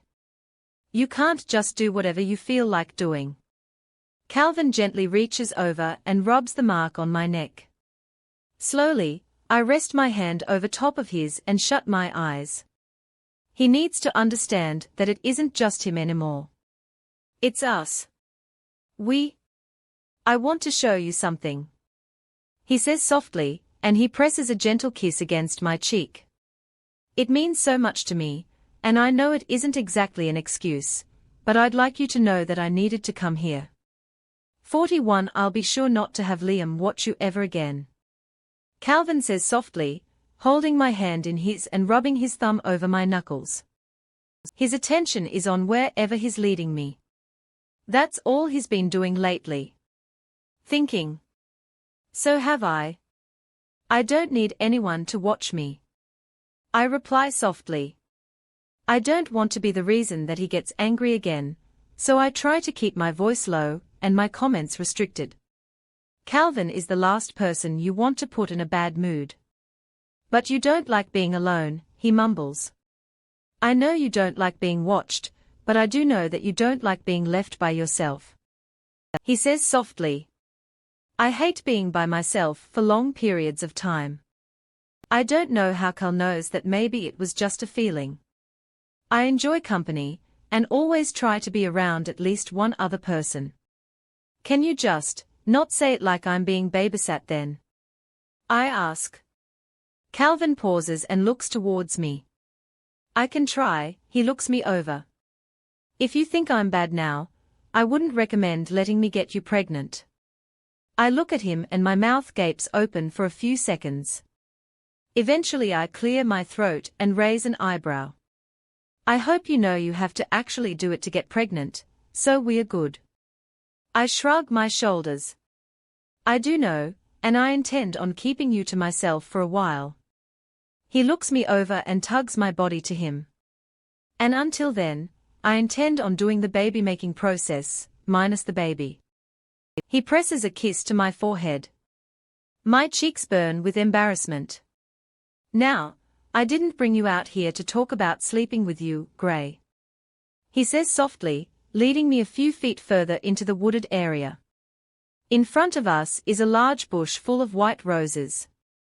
The fragrance of them hits my nostrils and I inhale deeply. You made me walk out here for roses. I knot my eyebrows. Not just roses, Gray. He says softly, running his finger over the delicate petal of a flower. He looks vulnerable, and I can feel the ache of his heart. An image flashes into my mind and I sigh. Your mom. I swallow. Calvin's eyes meet mine and he exhales slowly. After years and years of searching for her, I stumbled across a little farm. I expected it to be just like the rest of them, abused. Slaves. Everything. However, it wasn't. I found my mom on the front step, folding laundry. She was humming an old tune, and she had a smile on her face. The woman who had raised me was standing right in front of me, happy, and she didn't even recognize me. She had been beaten and worn down from her previous owners, but yet she was still so happy. When she finally realized who I was, she had told me that the only thing that kept a smile on her face after what she had been through, is the idea that she knew someone out there still loved and cared about her, even if she couldn't hear them say it. I told my mom what I was. She had heard the myths about being Lycan, and she admitted that she's the one that sent the lady to me. My mother believed that I would one day be something great, and take back what everyone had taken from us. I stayed with her for years. Until one day she got sick. He glances at the roses and then back at me. He looks down at his hands and swallows hard. You tried to change her, didn't you? I swallow. The ache to console him fills my chest. I feel sick to my stomach, and my eyes start to burn. Her body didn't accept the change. I thought that it would fix her like it did me. He runs his fingers through his hair, and I can see the tears falling down his cheeks. Calvin, the strongest man alive, is crying. He is opening himself up and showing off his weakest point to me. I quickly wrap my arms around him and hold him tightly. It's not your fault, Cal. I say softly into his chest. He shakes his head and holds me a little tighter. I killed my own mom. He says, angry at himself. I took so long to mark you, because I didn't want to hurt you like I did her. He says softly. I swallow. Pressuring Calvin into marking me was completely shitty. I should have let him take his time, and let him decide when the time was right. He was afraid, and that's perfectly reasonable. You thought it would help her, Calvin. Nobody could have known. I whisper. Cal lets out a sigh and shakes his head in response. I still love you. I assure him, even after his heartbreaking admission. Calvin didn't purposely hurt her. I know he didn't want to tell me, but I also know it's something that he needed to tell me. I needed to make sure he knows that I don't blame him for what he did. He didn't know what would happen, he thought she would be just like him. I realize now how he must have felt about marking me. He was scared to death. I know, he says softly, pulling his head back and looking down at me. If his eyes weren't red, I would have never have known that he was crying. I do really love you, Gray. I know I don't show it as much as you'd like me to, but I'm trying. He sighs, then glances at the roses. My mom would have really loved you. He mumbles, pressing a kiss to my forehead. Other than my dad, who doesn't love me. I grin, standing on my tippy toes and kissing his cheek. Calvin chuckles. He loves you, baby doll. He kisses me gently, he just has an odd way of going about it. 42. I lay in bed, staring up at the ceiling thinking. The only sound in the room is Calvin's slow breaths. His head rests on my chest, locking me in and keeping me from getting up and moving anywhere. Calvin had openly admitted that he was the cause of his mother's death. I do not blame him, nor will I ever even say that he killed her. He wanted to have his mom forever, but what he tried to do that worked for him didn't work for her. The only thing that has ran through my mind since he had told me is, I'm such a shitty person. I pressured Calvin more than enough about changing me. He had every reason not to, because he was afraid. He has lived a life filled with only pain and regret. No long-term friendships, nothing. Cal deserves to be happy, and I want to be able to make him happy. I want him to look forward to years that will come, and waking up tomorrow morning and smiling. My fingers run through his thick hair, tingling as they do so. Slowly, I trace my finger over his jaw, down his neck, and over the muscles of his shoulder. He stirs in his sleep, and pulls me closer to him. Every second I spend with Calvin, I fall even harder for him. Every damn second I think about it, it makes me want to get sick because he deserves so much better than me. I mean, he's so strong, and I'm not.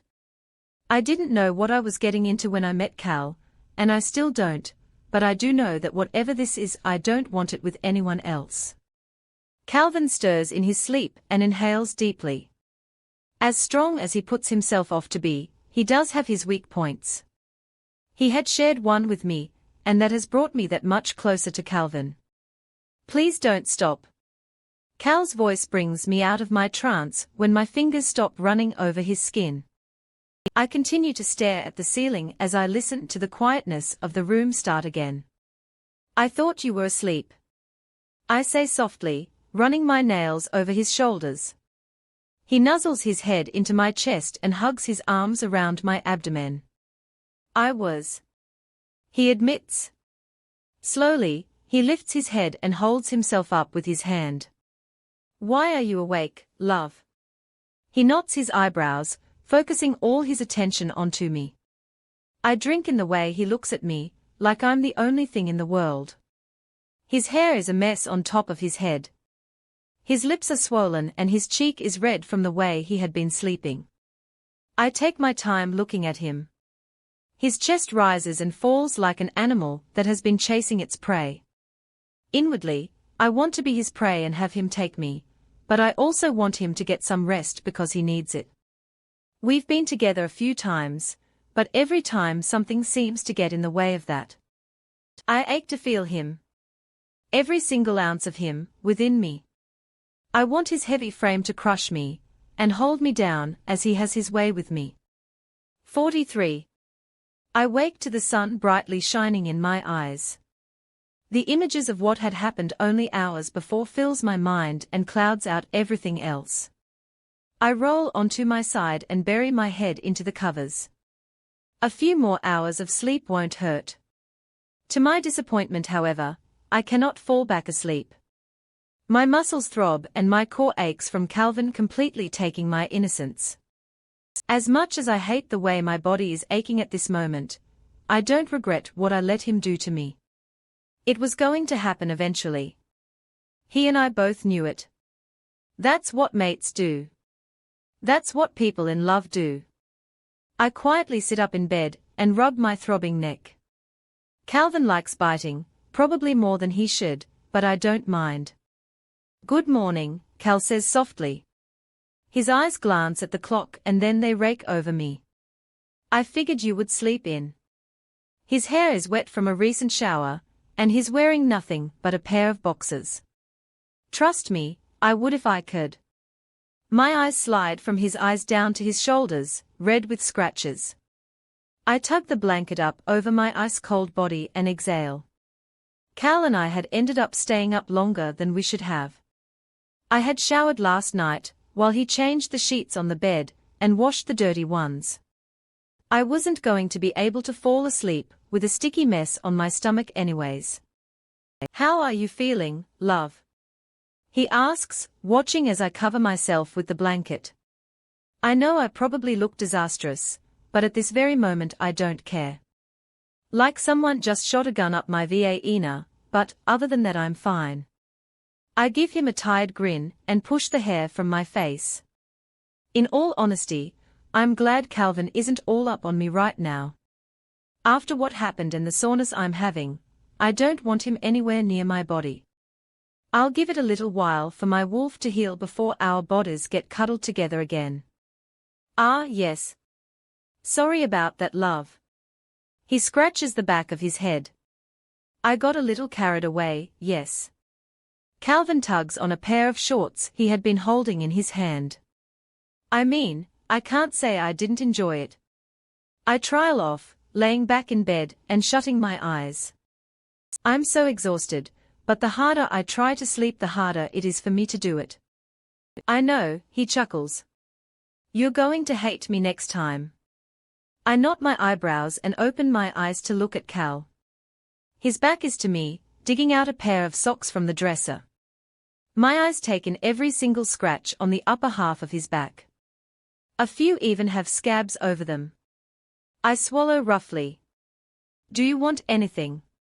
Cal asks softly, turning and walking back to me. He kneels beside the bed and rubs his hand over my cheek. I inhale deeply and shake my head. No, Cal. I smile. I'll be okay. Looking into his eyes, I can tell how awful he must feel about the throbbing I'm having. I quickly grab his face and pull him into a gentle kiss. You shouldn't feel so guilty, baby. I mumble, it hurts, but it isn't unbearable. Don't worry so much. Calvin lets out a defeated sigh. Do you want breakfast? He changes the subject before even considering replying. He isn't going to deny feeling guilty, because I can see it in his eyes. My eyes roam over his bare neck and the urge to mark him crosses my mind for a split second. Can we go and get something? I ask, sitting up in the bed. Cal knots his eyebrows and looks me over. Are you feeling up to it? I can always make you something or have Ben or someone pick us up something. I'm fine, Cal. I give him a soft smile and kiss him quickly. He chuckles softly and stands back to his feet. All right, he says defeated. Go get some actual clothes on and we'll go.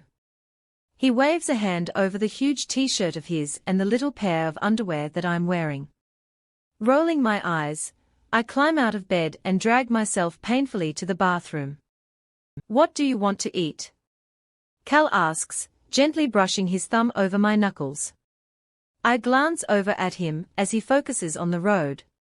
He is so alert and watching for everything. I shrug my shoulders, I don't know.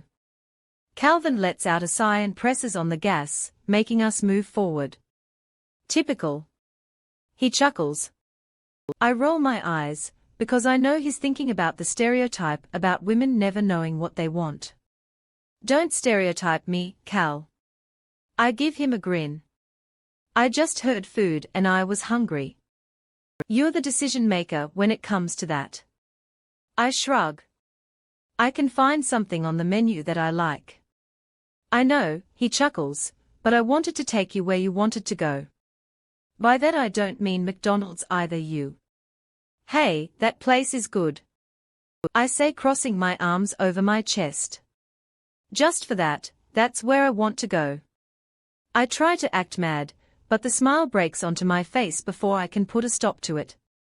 This is almost the only time I can say no to you and not regret it. He turns to me and looks me over. IHOP or Charlie's? He gives me a choice and I frown. You're mean. I poke my tongue out. Calvin raises an eyebrow and gives me a smile. You've got a bad taste for food. He points out, I have to take you out to something nice and show you what real food is. He mumbles. IHOP. I say with a smile. Their pancakes are sweet. Not as sweet as you. Cal says, and I swallow. 44. I sit on the couch, watching a rerun episode of American Horror Story. It reminds me of my mom, and when we used to watch it all the time. I miss her. I talked to her a few days ago on the phone, but other than that we never speak. She's always busy with the baby, and I'm always afraid to call. I hate calling people, because I don't want to interrupt something that is happening. Sighing, I tug the blankets up to my chin and focus back on the show. Hotel is probably my favorite season, but I could watch every single one in a day if physically possible to. I rest my head against the pillow. It's been a week since Cal and I completed our bond, and I've never felt better in my life. Calvin had gone to take a shower and left me to watch my stupid show, as he calls it. He despises the show with everything in him. Calvin would rather watch a chick lit, or a princess, before he'll sit down and watch this with me. Which, I don't mind because I'd rather not hear him complain about having to watch it. I jump in surprise when a phone starts ringing. Glancing at the table, Calvin's phone lights up with an image of Benjamin's face. I purse my lips and carefully look towards the stairs before answering the phone. Hello, I knot my eyebrows. Calvin has his suspicions about Ben, and I can't say they didn't rub off on me. Cal hasn't brought him around me, and has made sure I'm not in contact with him until this will blow over. Gray? Hey. He says cheerfully on the other end. How are you? I blink. Relaxing back on the couch, I shrug my shoulders, as if he were here. Good. Tired as usual, how about you? I reply. Ben lets out a sigh and there's a loud banging followed by a string of curse words. Still clumsy. He grumbles. I just stubbed my toe on the corner of the door. He laughs at himself, but stressed. Can I talk to Calvin? He's in the shower. Oh, well, can you have him call me back? It's about the letter that Grayson wrote about Calvin. What letter? I ask, knitting my eyebrows together. What is he talking about? I hear him mutter a "oh fuck" under his breath. Shit. Pretend I didn't say anything. He says quickly. I growl. Benjamin. I growl. Why in the hell is he keeping it from me? A million things run through my mind and it makes my blood boil. He took the letter. I don't remember what it said. Luna, I'm sorry, I didn't know he wasn't going to tell you. Shut up.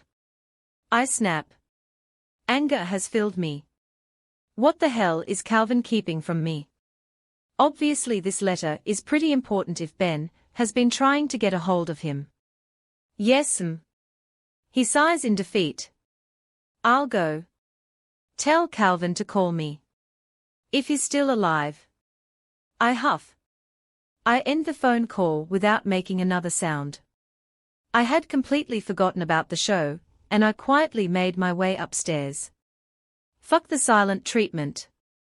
I want to know now or else. My jaw is clenched as I enter the bedroom. The bathroom door is open. Cal is leaning over the sink brushing his teeth, with only a towel wrapped around his body. He lifts his head and meets my eyes before I can open my mouth to say anything. He knots his eyebrows in confusion to why I'm so mad. He must be able to read my emotions. His eyes search over me for physical damage, but they shoot back up to mine only seconds later. Are you going to tell me what I did wrong, or are you going to stand there and glare at me? He asks, wiping his mouth and standing up straight. I raise an eyebrow. The letter. I say dryly. Cal swallows and then knots his brows together. What letter? He asks. It makes me terrified how good he is at lying. I clench my jaw and look at him in the eye. Lying to me is the last thing you want to do, Calvin. I snap. What the fuck is this letter I'm hearing about? From whom? He challenges. I purse my lips. The letter is what I'm talking about. Not who told me. Show me. Calvin's nostrils flare in annoyance. It doesn't concern me. It's about me, Calvin. I hiss. He runs his eyes over me in annoyance. Fine, Gray. It was better left unsaid. He quietly goes into his top drawer and pulls out a letter tucked into a pair of socks. He hands it to me and crosses his arms over his chest. I unfold the note and glare at Cal for a moment. My dearest Gray. I would like to start out by saying that I love you.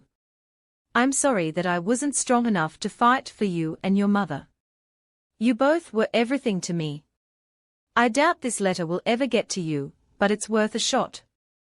A man by the name of Xander has captured me, in hopes to gain information that I know about the Lycan kind. He had promised me that he would let you and your mother down easy, and let you two get over the loss of me in the best possible way. I didn't die, but I probably will. Just know that when I do, you and your mother will be the last thing in my head. I love you both more than anything. Take care of her. August 17th, 2011 foot. I look at Calvin and tears stream down my cheeks. This was my father. The one who had been buried all those years ago. I wiped my tears and held the paper a little tighter. I knew the man that had caught me wasn't my dad. My dad had been taken from me too long ago. He was a kind man. A good man. Not like that monster that had tied me up and claimed to be him. Why didn't you tell me? I croak out, backing away from him when he reaches out to touch me. He opens his mouth to speak, but nothing comes out. I shake my head and swallow the lump in my throat. I back out of the bedroom without waiting for another word from him. I don't need to hear anything. I hope he feels as guilty as I do, heartbroken. I reread the entire letter over and over again as I sit in the floor of the spare bedroom. The letter doesn't give me any closure, if anything even more grief than before. Tears fall down my face, and I try to keep myself quiet so Calvin won't hear me crying. The fact that Calvin had decided to keep this from me for however long he had it makes my heart tear into pieces. How could he do something like that? I remember his face before I left the bedroom nearly 30 minutes ago. He looked so heartbroken because of what he had done. This is the one thing I can't believe Cal had kept from me. It didn't hurt my safety for him to let me see it. A light knock on the door makes me clutch the letter to my chest like someone is going to take it from me. I wipe my eyes and sniffle. Go away. I hiccup. As much as I hate Calvin right now, all I want is someone to comfort me. I want to rip his throats out, but at the same time I was to have his arms around me and cry into his chest. The door opens anyways, and Calvin walks in with a cup of water in his hands. Quietly, he shuts the door and rests the cup against the cup on the nightstand. I said go away. I grumble, pulling my knees to my chest. My heart is yearning for him, and it's also making my wolf want to come out and kill him herself. Forget all of those people threatening him, I sleep next to him at night. Gray, I'm sorry. For what? I snap. For giving me this letter. Or for keeping something like this from me. I glare up at him. Which, I'm sure isn't intimidating with my red puffy eyes. I did it because I didn't want you hurt, Gray. He lets out a sigh and pushes his hair behind his head. You don't even know what it's like to not know what happened to someone. I whimper. Instantly I regret what I had just said. Calvin had waited and waited for his dad to return home from the war. If it were you, you would want to know what happened. I croak out. Tears leak from my eyes and my vision is blurry. Calvin carefully takes a seat on the floor near me and lets out a sigh. The same look of regret on his face. I killed the man who claimed to be him. Calvin admits, swallowing hard at the truth. He looks down at his own hands and clenches them into fists. I found the letter in his pocket, Gray. He says softly. I know that your father loved you, Gray. More than I ever will. Reading this for the very first time tore me apart. You had closure for his disappearance, and that scar has been reopened twice. I kept the letter from you because I don't want you to hurt. Sometimes things are better left alone and unseen.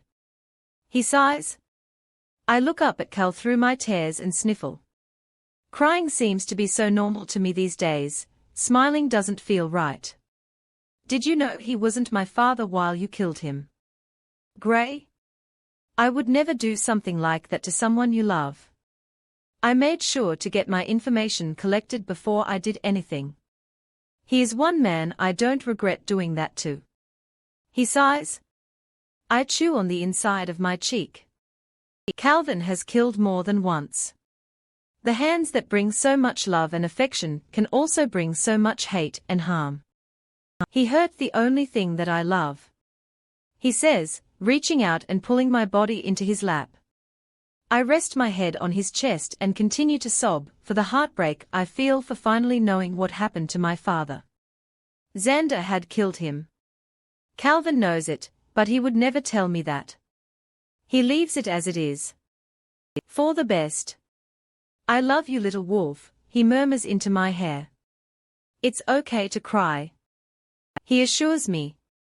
Those words alone give me the permission to bawl my eyes out into his chest over everything. I miss my mom. I want to see her. I miss my dad and wished he could be here.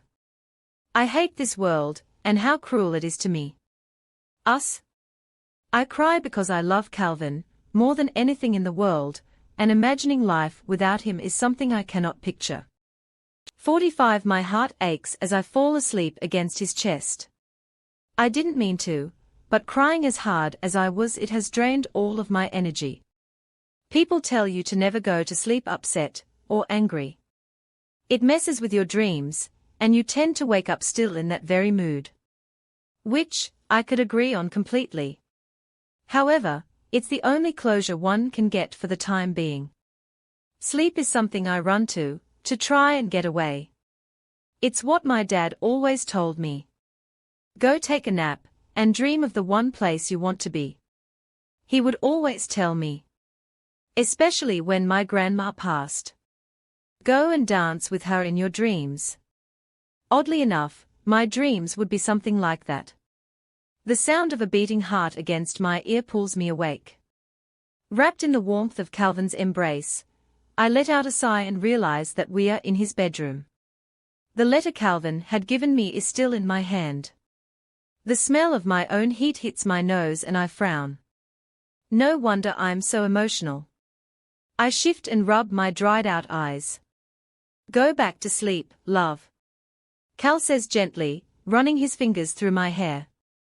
I shake my head in protest, but lay myself back on his chest. My eyes are heavy, but I know I won't be falling back asleep. I'm sorry I'm so emotional. I say softly, inhaling his scent. The sound of his heartbeat fills my ears for a while before he finally says anything in response. I'm sorry I'm such a huge dick to you. He admits in a soft tone. Carefully, I lift my head and look Calvin in the eyes. He looks distraught and uneasy about something. You're only looking out for me, I mumble, leaning forward and pressing a kiss to his cheek. But I'm still mad at you. I add softly. Calvin chuckles and sits himself up. I'll take that. I give him a glare when his noticeably hard erection pokes against my side under his pants.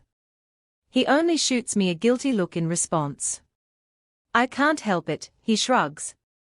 He casually moves his hand down and fixes himself before letting out a stressed sigh. It didn't really help him much. I'm going to go take a shower, he mumbles.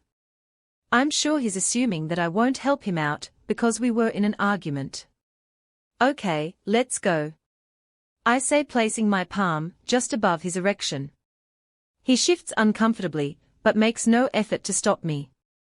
Gray, I don't think. I cut him off quickly. Calvin, if I make you this sexually frustrated that you have to take 4 showers a day every time I'm in heat, just let me help you out. I pout. He inhales deeply and only looks down at me with an amused look on his face. Please help me out then, Gray. There's a spark of something in his eyes that I can't quite figure out. I think he's testing me. I'm shy and he knows that. Ask for it. I demand, dragging my teeth over his jaw and purring in his ear. He shifts uncomfortably underneath me and lets out a nervous breath. You're so frustrating. He sighs. I press a kiss against the base of his neck and hum in agreement. I don't want to spend any more time mad at Cal.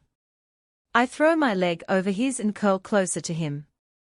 He shifts lightly and lets out a slow breath. Am I frustrating, or am I making you frustrated? I mumble back, kissing his Adam's apple. He lets out a breath he had been holding in and his grip on my body tightens. Both? He says lowly, craning his neck when I start to kiss his collarbone. I want to make sure that he gets some attention. His hands slid down to my bottom, giving it a gentle squeeze. My body, out of habit, moves forward to try and break away from his hand on my rear. I can do that. I huff, being defiant. Calvin doesn't reply, instead he just runs his hand over the back of my thigh and traces shapes into it. I contemplate. Finally, after coming to my decision, I kiss at the base of his neck and listen to his steady breathing. My fingers trails down his abdomen, moving with the grooves of his muscles. They stop at the hem of his pants. He isn't wearing much at all. They are tighter than earlier. My fingers push underneath the fabric, and they skim the base of his cock. Suddenly, he grabs my hand and stops me from doing anything else. "What are you doing, baby?" He lets out a little amused chuckle. I kiss his throat and let a soft mmh come from me. "I'm giving you what you want, but I'm not having sex with you." I grin. He releases my hand without another word. I grin at the fact he finally can't say no to me. The poor guy has hardly gotten any kind of sexual in nearly a week. My hands go back underneath his boxers, and rub him gently. Calvin's deep voice manages a groan of pleasure every so often. I grin, kiss his neck, then start to trail kisses down his torso. I get to just underneath his belly button and suddenly he stops me, again. "Wait." He looks at me with an uncertainty in his eyes. I look up at him. Calvin's eyes are wild and his bottom lip is swelling from him biting it. I pull my lip between my teeth. "I thought you were just going to use your hand," he cuts himself short. "Baby." He sighs, knowing that telling me no would just make it worse. "Please be easy with your teeth," he says softly. A look of uncertainty continues to be on his face as he looks down at me. My lips curl into a satisfied smile. 46 My heartbeat quickens as I feel the burn of his eyes on me. Watching. Waiting. Although I'm the one in control of him, he's still a predator. I'm still his prey. I pause and let out a breath that fans over his belly button. "Stop looking at me like that," I say, looking up at him quietly. His attention flickers from the hand resting over his CCK, suffocated by his shorts, to my eyes. "I'm not forcing you to do it, Gray," Calvin utters. "Stop looking at me like you want to eat me," I mumble. My eyes tear away from him for a moment and I glance at the bed. "But I do want to. Trust me when I say, I will." He raises an eyebrow. I look up at Calvin and inhale deeply. My cheeks burn with embarrassment and I sigh. "Now, would you like to continue?" "Fine," I say softly, focusing back on what I had been doing before. If you enjoyed this video, don't forget to subscribe for more amazing content like this.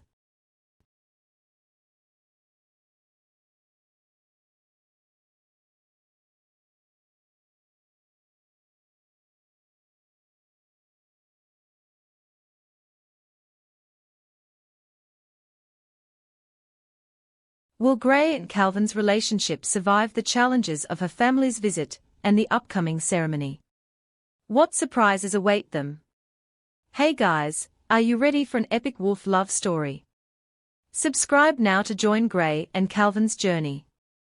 47 Have you spoken to Ben? I ask softly, afraid that speaking his name may cause Calvin to freak out. Calvin's eyes run over my face and his jaw clenches and unclenches. I have. Why do you ask? His tongue darts out and cleans his lower lip. I watch the tenseness of his shoulders as he takes in a deep breath and lets it out ever so slowly. He is agitated, but not to the point where he won't discuss the topic.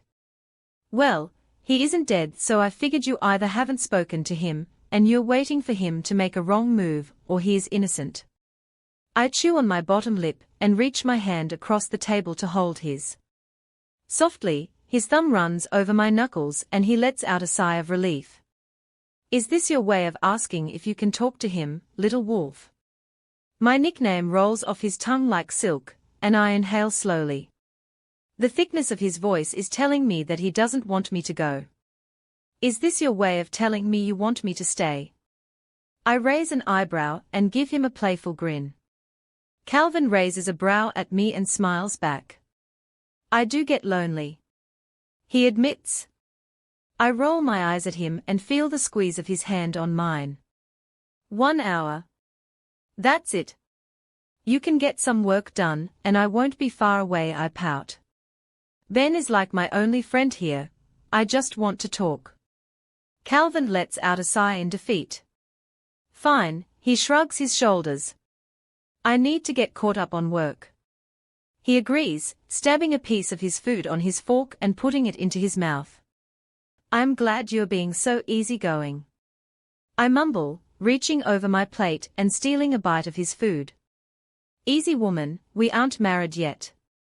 He chuckles, referring to the fact I stole food from his plate.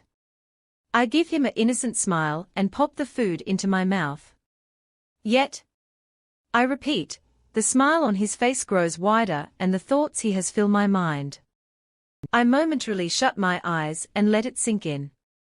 Well, he says softly, running his thumb over my knuckles. Until then, I'll still treat you as if you are, because eventually it will be a thing. He pops a piece of his food into his mouth and lets out a soft breath. I love you. I giggle, tugging my hand back to my side of the table and take a bite of my own food. Calvin had insisted on taking me out for dinner, because he didn't want to cook. The food is to die for, but I enjoy the quality time talking more than anything. And I love you, Gray. He replies, looking into my eyes. The deep brown color studies me. Takes me in. I feel frozen under his gaze. So much. For a while, we eat in silence, enjoying each other's company. The sound of people and families chatting around us fills my ears, and the soft sounds of silverware hitting the plates is in the air. Calvin breaks the silence as I take the last bite of my food. How mad would you be if I told you that your ceremony is in a week? I wipe my mouth with my napkin and knot my eyebrows. Ceremony? I ask, unsure what he means by that. He blinks like I'm joking. When I don't respond, he lets out an exaggerated sigh. The ceremony as in becoming Luna. Queen. Does that ring a bell? He gives me a gentle smile, but the way he's talking makes me think he's talking like I'm stupid. I blow out a soft breath. I trail off and look out the window. I ready? I mean, I was the day I gave myself to Calvin, but I don't think that the ceremony is what I need.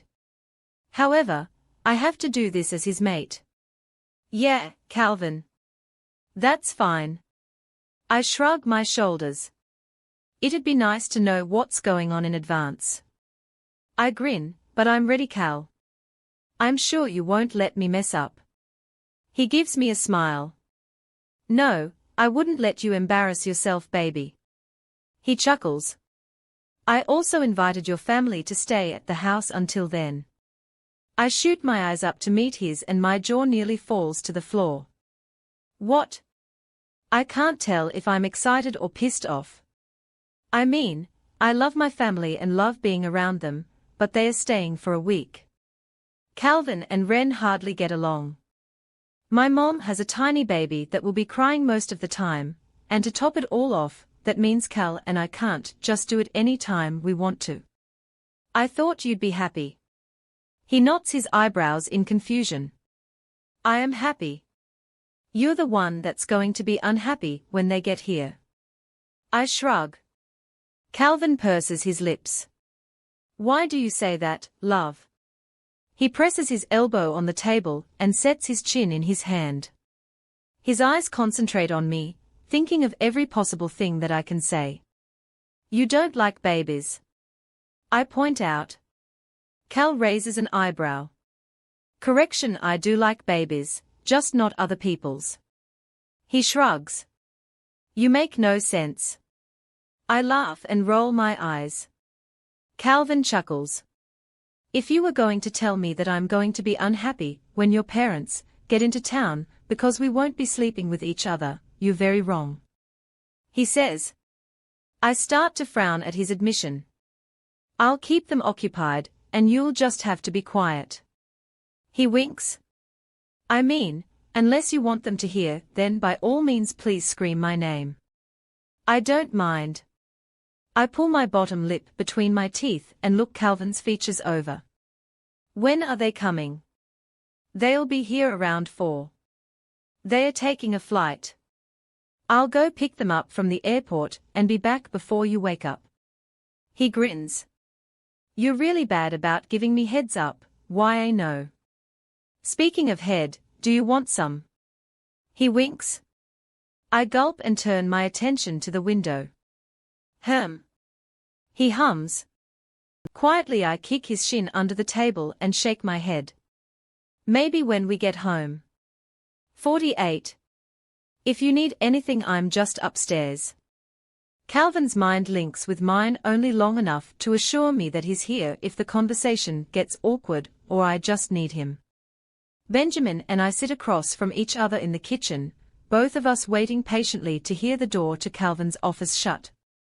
Once the familiar click of the latch hits my ears, I let out a sigh in relief. I'm sorry if I scared you, Gray. Ben says gingerly, adjusting his hands on the table. I didn't mean to make you think I was a threat, I just wholeheartedly wanted to take the two of you out and let you guys have fun and relax. He blows out a soft breath. Technically, it was never me afraid of you, Ben. I give him a smile. I trust you, you're my friend. Don't ever think I won't believe you. Ben smiles back as relief washes over him. Are you excited? Ben asks, changing the subject and going back to his normal self. I look him over and watch him physically relax before me. The large smile on his face doesn't disappear, but seems to only get bigger. Nervous, yes. I admit, focusing my attention onto my nails. Excited probably isn't the word that I would use. Why do you say that, Gray? Ben asks, knotting his eyebrows and leaning against the table. Curiosity gets to him, and now I have to respond. Even though I don't want to. I don't know, I shrug. I'm just not big with being the leader or crowds.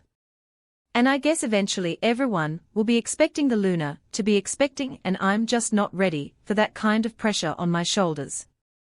I chew on the inside of my cheek. How am I supposed to take care of not one pack, but almost 20? I can't even take care of a goldfish for 3 days without it dying. I run my hands through my hair. What if I mess up? Calvin won't let you mess you, Gray. Ben says softly. But even he has messed up, and then they're figured out. He assures me. I look up at him quietly. Pressure is something that takes some getting used to, and you just have to learn to not give into it. Ben says softly. You'll make a great Luna, Gray. Calvin is mean, and he needs you to have a heart to some of these people. Ben gives me a playful smile. He's not that mean. I roll my eyes. I've heard so many stories about Calvin being mean, but I've only witnessed it once with my own eyes. Even then it wasn't Calvin. His wolf was pissed off about something and he took it out on me. He's not mean to you because he gets us out of you. Ben defends with a pout. I laugh at what he says and shake my head. You may be right. I shrug. But if we are on the subject, he takes a lot of his anger out of me. I really appreciate your sacrifice, because he's been really nice to me lately. Ben chuckles, pushing his hand out of his face. I'm only nice to you because you have yet to get on my nerves. Calvin mutters, walking into the kitchen. His eyes rake over me for a minute, before he quietly tugs the sleeve of my shirt back onto my shoulder. Well, his shirt. The collar is quite big and tends to slip off. I look up at him and knot my eyebrows. Are you finished already? I blink and look over at the clock on the wall. It's only been half an hour since he started. I got hungry, he shrugs, and I can't concentrate. His eyes meet mine and I blow out a soft breath. I still smell like I'm in heat, I guess. So I'll have to make a rain check and start tomorrow. He sighs. So, do you want me to go or? Ben asks, feeling the pressure between Calvin and I. I can feel the jealousy washing over Cal, and I hate that he's like that towards Ben. Ben is my friend, and I could never do anything like that. Yes, Calvin says without hesitation. Yet, at the same time I reply with the opposite answer. No, I say sternly. Looking over I glare at Calvin. He just got here, don't be so rude. Calvin gives me a look in response, and I watch his nostrils flare in annoyance. I'm going to go, I have a date I have to be at in half an hour anyways. Ben trials off. He stands to his feet and slips out the door without another word. I clench my jaw together and look at Calvin. He stares back at me with an equally annoyed look resting on his features. You said you'd give me an hour. I say when I hear the front door shut. An hour to talk to my only friend. An hour to let Calvin get whatever he needs done, and an hour for me to enjoy my time without him. An hour was all I was asking. If I know you'd be back in fucking heat again so early, I wouldn't have agreed to it. Calvin seethes. I rake my eyes over him. Everything in me is wanting me to jump on him, but I have self-control. Lots of it. Ben would never do anything. I huff out annoyed. Why can't I beat it into your hard head that I will never even think about being with someone else other than you? I run my hands through my hair, and let out a frustrated sigh. I'm not leaving my mate unattended with an unmated wolf. I glare at him. I know you would never even do that, because I have a hard enough time getting in your pants. He huffs. But that doesn't mean a wolf won't force his way. Ben would never do that though. I argue. I cross my arms over my chest and stand to my feet. Calvin has already pissed me off. You'd be surprised what a wolf will do when one's in heat. Calvin says ruggedly. I clench my jaw. I already fucking know. Because clearly it drives you insane. Calvin lets out a huff of annoyance. I yell in surprise when he lifts me off my feet and starts to carry me to the bedroom. What the fuck? I beat on his back, trying to break free from his grasp. I'm going to fuck you now, Gray. His nostrils flare. I swallow, hard. Roughly, his large hands toss me onto the bed, and I'm pinned underneath him. The feeling of his body weight against mine is enough to set me on fire. You can't just tell me that you're going to sleep with me, Cal. You're supposed to have my consent. My voice trails off as his lips crash against mine. My eyes shut and I dig my fingers into his hair, scraping his scalp. I don't know why I've been fighting Calvin. Because now that he has told me what he wants, and he's putting it into action, I can't exactly go against him. Because I crave him like a plant craves water. I hear the tearing of fabric, and whimper when I realize that the shirt I had been wearing has been ripped from my body. Calvin must be really sexually frustrated with me. He reaches for my sports bra and I quickly stop him. I actually like this thing, so don't destroy it, yes. It better be taken off quick. He mumbles. I let out a sigh in defeat, and with his help I tug it over my head, and toss it somewhere on the ground. Instantly he focuses his attention on my neck, trailing hot open-mouthed kisses over my chest. A gasp escapes my lips as his tongue darts out and flicks over the tip of one of my buds. My hands tremble as I reach between us and carefully unbutton his jeans.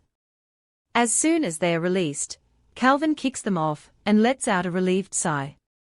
Thanks, baby, he chuckles, pressing his mouth back against my neck.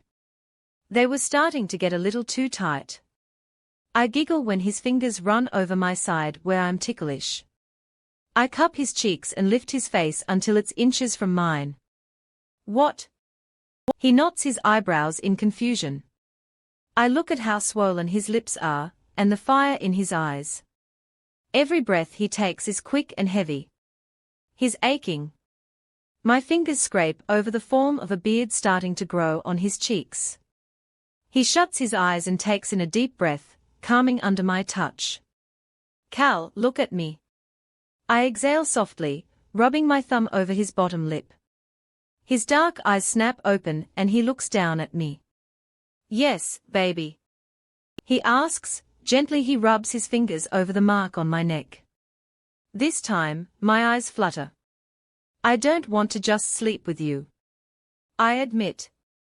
I watch his features fall into one of disappointment. Although I'm laying beneath him in nothing but a pair of shorts, I don't want to just fuck him. I won't do anything you don't want me to. He assures me, pressing a kiss against my forehead. I want you to, Cal, I say softly, bringing my lips to his. He inhales deeply, as if he's afraid to kiss me back. Once he does, I pull my lips only inches from his. I want you to make love to me. I whisper, bringing my lips back to his. I hear the beating of his heart quicken as the words sink in. He kisses me back. Slowly, tenderly. As if any false move is going to break me into a million pieces. This kiss isn't comparable to any other one that we have shared. There's so much emotion in it. It isn't tongue-tied, or raw with bites. It's just kisses. Love-filled, passionate kisses. Slowly, his hand trails down my cheek and rests on the base of my throat. The single movement lights my body on fire. Every inch of my skin is itching to be touched by him. Carefully, he cups my breasts in his hands and inhales deeply. Ogni polis di voi quello che ho spesso deceni in attesa. Sono cos innamorata di te, piccolo lupo. Che hai ottenuto sotto la mia pelle. His voice is soft as his warm breath hits the mark on my neck. I love you too. I whisper, inhaling sharply when I feel the prick of his canines in my skin. He takes his time with me. I hardly realize when Cal has us both bare from any of our clothes. A warmth spreads through me as my body continues to ache for him. He flips us, resting his back against the headboard. I feel him underneath me, but I can't get to him. My hips buck, and his mouth connects with a swollen bud on my chest. I bury my hands in his hair, tugging him ever so closer to my chest. Hoping that he can itch the spot that I can't. Calvin blindly slides his hands underneath my butt and lifts me. Carefully, he positions my body with his, and with his guidance I ease my way onto his very stiff sex. I exhale slowly, biting my lip because it still hurts taking all of him in. I'm sorry. He whispers against my chest. He stays still until my body gets used to the sheer size of him, and once he's sure I'm ready, he gently lifts my thighs and pulls my body back down against him. His name leaves my lips in a pant, as he guides me over and over again, until eventually I'm left to do it on my own. Loud groans mix with his growls against my skin as our bodies collide. I dig my nails into his shoulders to try and balance myself. I want to watch him come undone because of me, but I physically cannot keep my eyes open long enough for that. I arch my back and buck my hips when he drives himself into a sensitive spot. Fuck, I curse under my breath, panting and speeding up what I'm doing. Calvin's hands grip my hips and yank me back against him with a strength I didn't know he had. His teeth sink into the mark on my neck, and it drives me over the edge. I release myself around him, feeling my body hold onto him. Milking him. He groans, throwing his head back, and he fills me with hot ropes of his orgasm. I shake, feeling the aftermath and having no energy left. Calvin sits up breathlessly and rubs his nose between the mounds on my chest. He leaves an open mouth kiss these and sighs. As much as I'd like to make this an all-night event, I have to go and pick up your family, and you have to wake up before noon. He chuckles. His hands slip underneath my butt and he gently pulls me off of him and rests me on his stomach. I sigh in defeat. Cupping Calvin's cheeks, I lift his face to mine and give him a rough kiss. I hope you enjoyed, Calvin. It's off limits while my family is around. I mumble, pressing a kiss against his nose. Calvin chuckles. We'll see about that. 49. As the sun pours into the bedroom, I lie in bed thinking. Calvin's hand is sprawled out over my back, and my leg is hanging over his hip. The sound of his steady breathing lets me know that he has yet to wake up. A week from now, I won't just be his. Instead, I'll be the pack's. The pack members will depend on me like I'm their mother and they are my children. More of my time will be taken from Cal, and replaced with duties. I will be Luna. His Luna. I'll be expected to do things I've never even been able to do in a group project. Lead? The thought alone terrifies me, because I am no leader. I'm a follower. Calvin buries his head into my neck and inhales deeply. Good morning, beautiful. He murmurs. I shut my eyes and can't help but smile at what he had said. His hand trails down and gently plays with the hem of my panty line. Your family talks a lot. He mumbles into my skin. I'm sure they won't be awake for another hour or two. He presses a kiss against my cheek and I sigh. Did they bring the baby along? I ask tiredly, pulling back far enough to see Cal's face. He gives me a tired smile. Yes, baby. They brought your little brother. Will you shower with me? He asks, pressing a kiss against my forehead. Looking up at Calvin, I knot my eyebrows. I give him a quick kiss on his chin before making a smart comment. Just because you wake up with a boner, doesn't mean that I do. He gives me a smile and rolls his eyes. That is a blessing and a curse. But no, Gray. I didn't intend of having my way with you in the shower. I just wanted to spend some time with you before your family steals you from me. He chuckles, bringing his lips to the corner of my mouth. I move and our lips collide in a gentle kiss. Before I know it, I'm pinned underneath Calvin. He breaks away from me, giving me time to catch my breath. I don't need to give him a solid answer to let him know that I'm all for the idea.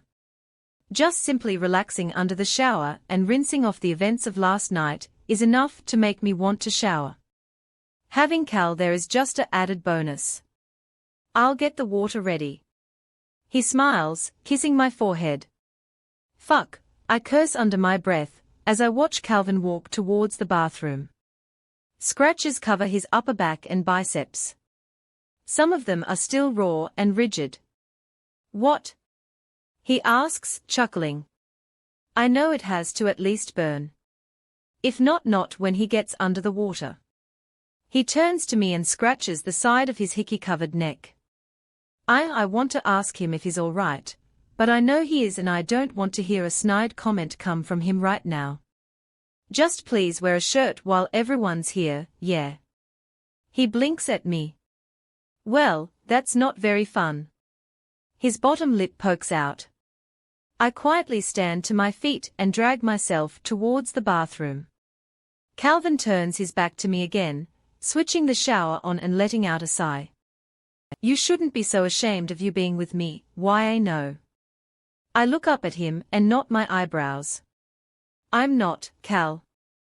It's just not a subject I like talking about in front of my family. I blink. He turns to me and his eyes run over my almost bare body. Don't deny it if they ask. He says softly, pressing a kiss to my nose. My wolf isn't too fond of that.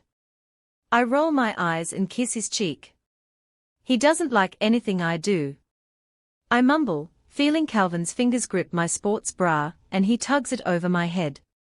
I beg to differ. Cal smirks and kisses me gently. Rolling my eyes, I look up at with a goofy grin on my face. What? He knots his eyebrows, not breaking eye contact with me. I don't know, I shrug, you're just in a really good mood. Calvin shrugs his shoulders in response. I'm not stressing about anything. He presses a kiss to my cheek and lets his breath fan against my ear. And I did just get some really great sex. I slap his chest and he chuckles. Okay, can you turn around so I can take my pants off and get into the shower? I bat my eyelashes and feel the heat rising to my cheeks. You act like I haven't had my face between your legs and had you coming around my tongue. Looking up at Calvin, I swallow. The amused smirk on his face lets me know he knows what he's doing to me. If my parents weren't in the same house as us, I'd probably be all over him right now.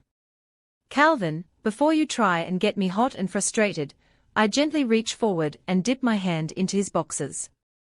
Just remember, it's a lot easier to hide my arousal than it is for you, yes. I press a quick kiss to his chest when I hear him growl in frustration. Cal grips the hem of my underwear and pushes them from my legs.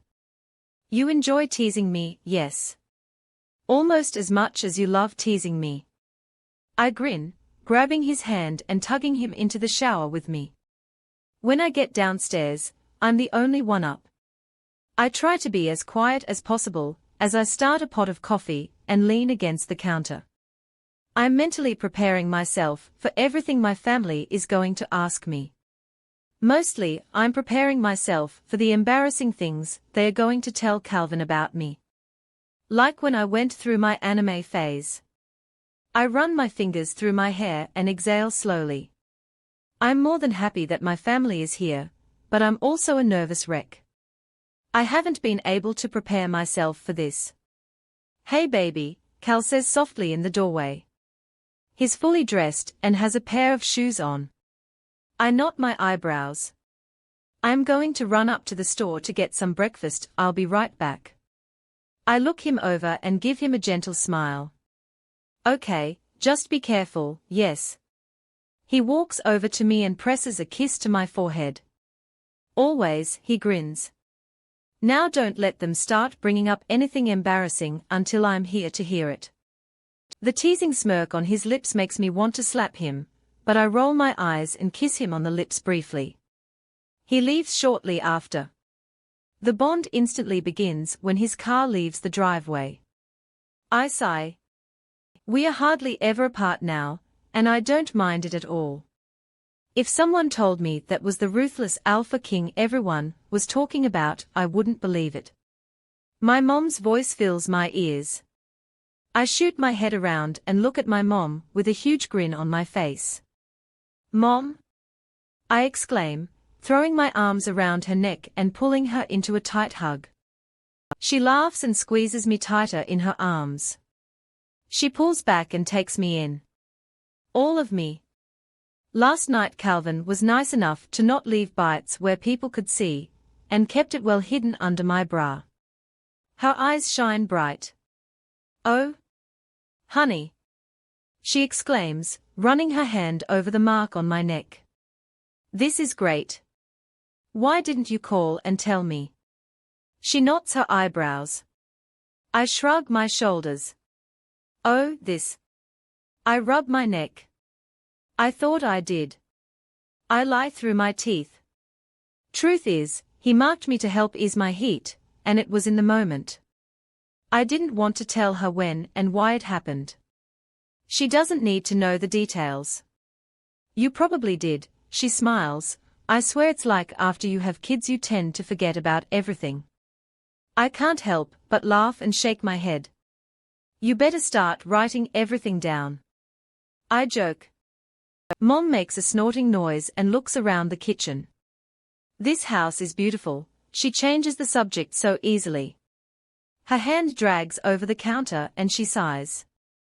This is like a Pinterest house. She exclaims. I roll my eyes.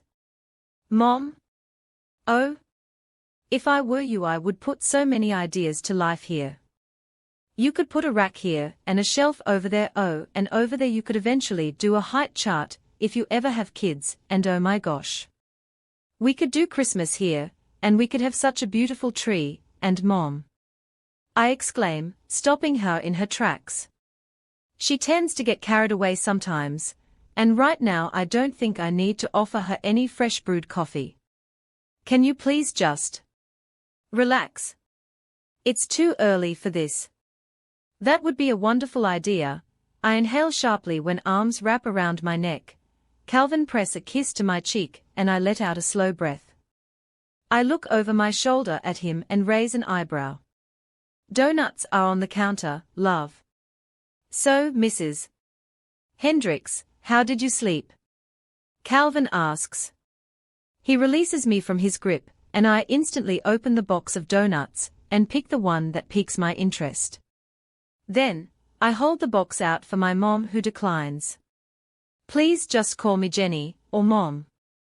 I don't care, and I slept like a baby. She smiles. Calvin gives one of his heart-stopping smiles to my mom, and even though it's my mom, my wolf is going wild. I'm glad to hear that. Please feel free to do whatever here. Mi casa es su casa. He grins. Mom knots her eyebrows and looks at me. What? I roll my eyes and give her a playful grin. That's the easiest thing to translate. He said, my house is your house. I giggle. She nods her head slowly. Ah, so you've been teaching my daughter Spanish. Mom smiles proudly. Calvin nods. Yes. Bits and pieces. And Italian, and some language I can't even pronounce. Impressive. Mom comments, grinning. I take a bite of my donut and climb into one of the stools. Jealously burns me like no other. I can't believe the way I'm feeling towards my own mother. I know Calvin would never do such a thing, and neither would my mom. It's just killing me that she is getting most of his attention. How was your flight? I ask, watching my mother intently.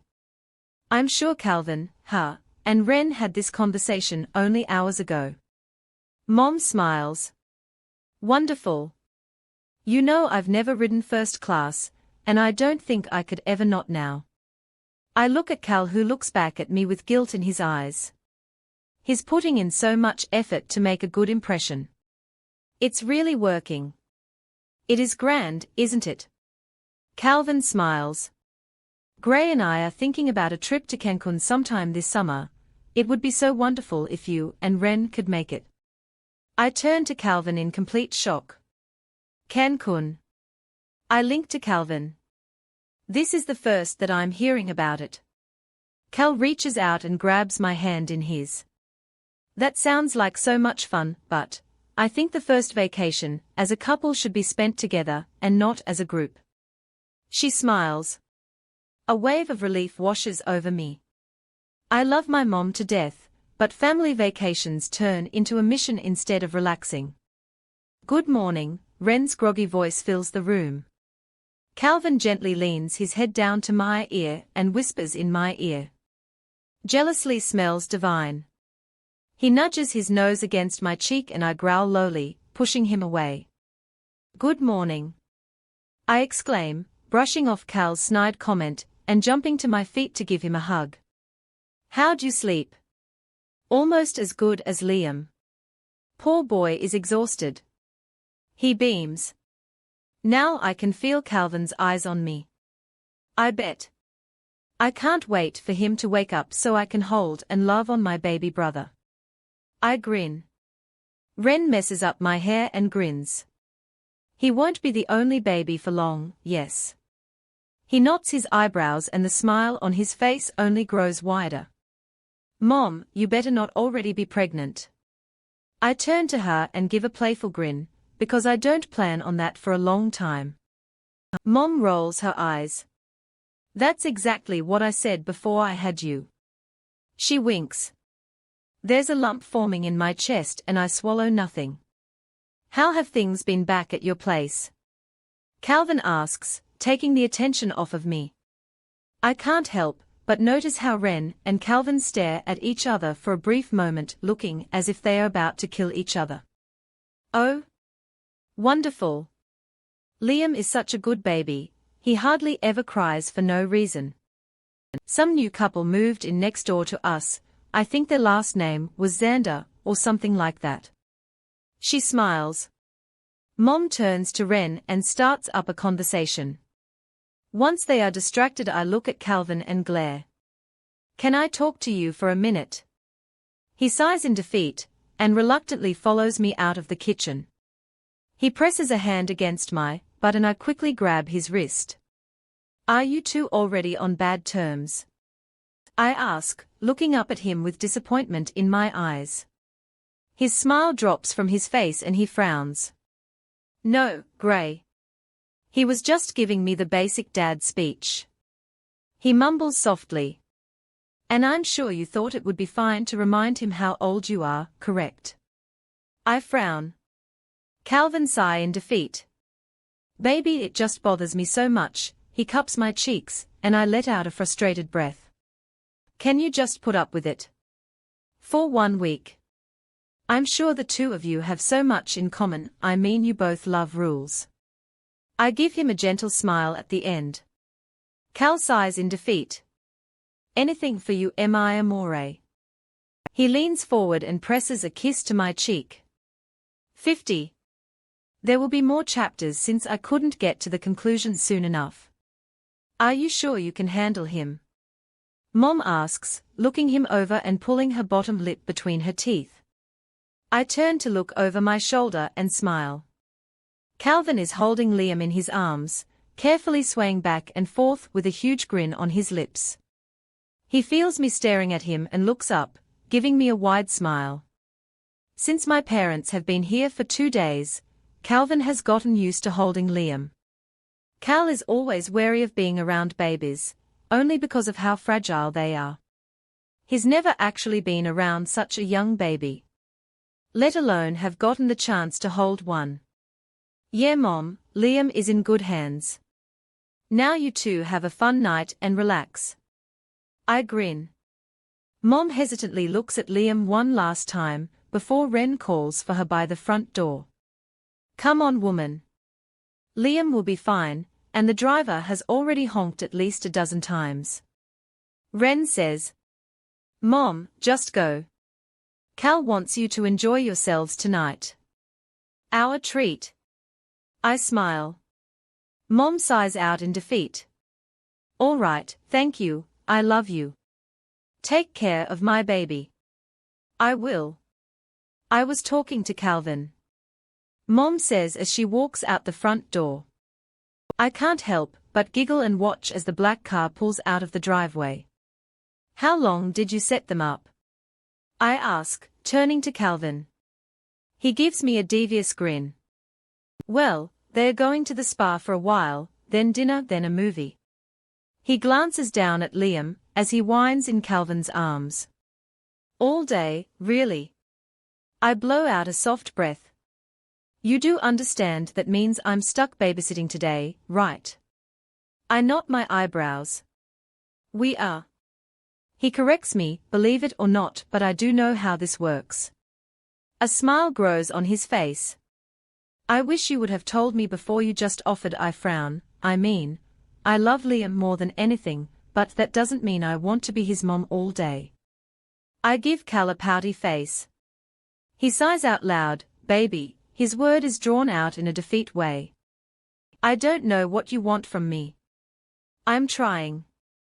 I don't want anything. I say softly. Calvin bites his tongue and looks down at Liam. He quietly sits the baby in his bassinet, and turns to face me yet again. Am I enough? He asks softly, knitting his eyebrows. Because I try so hard, and nothing I do ever seems to be good enough for you. His voice is dull, annoyed, and most of all hurt. Calvin, I say, my voice lowered. You're the best thing that's ever happened to me, you make me so happy, and you always go above my expectations. I reach out and grab his hand. He raises an eyebrow. You're just still so young, he says softly, looking over my features and sighing out. He seems like he's talking more to himself than me. Gently, he reaches over and rubs his thumb over my bottom lip. Sometimes I forget you're a teenager, he sighs. But you seem to always remind me when something doesn't go your way. Yes. I roll my eyes and give him a soft smile. My eyes slowly land on his lips and my eyes flicker to his. He cups my cheek and leans down to kiss me, but before our lips touch I start to talk. Did you know that a man's lip color is the same color as the tip of his penis? Calvin pulls his lip between my teeth and knots his eyebrows together. How do you know that? I watch his eyes study my face. I know later he'll go to the bathroom and look for himself. He knows I know that too. I shrug. I read it on some interesting fact page on the internet. A smile grows on my face. I mean, it's pretty accurate with you, but I don't know about anybody else. Calvin chuckles. You're gross. He leans forward and gives me a gentle kiss on my lips. I'm sure if I looked at your history online, you would be just as gross. Calvin raises an eyebrow and looks me up and down. Are you accusing me of watching porn? He looks slightly offended. I didn't say that. I smile. Have you? Why would I watch someone else do that, when I can have you? He gives me a playful grin. Do you want to see? I never even play games or anything on my phone. It's okay, Cal. I'm not worried. I trust you. I grin. Liam begins crying, snapping my attention away from my mate. I pick the baby up into my arms and hug him against my chest. Almost instantly he relaxes, and I sigh out in relief. Once when I babysat my old neighbor's baby, it wouldn't stop screaming. I thought I was going to have permanent ear damage. I think I was giving the wrong boy attention. I say softly, turning back to Calvin. My body sways trying to rock my baby brother in my arms. He's due for a nap. Liam coos and looks around the room to the best of his ability. My eyes flicker back to Calvin, who has a smile on his face watching me intently. What?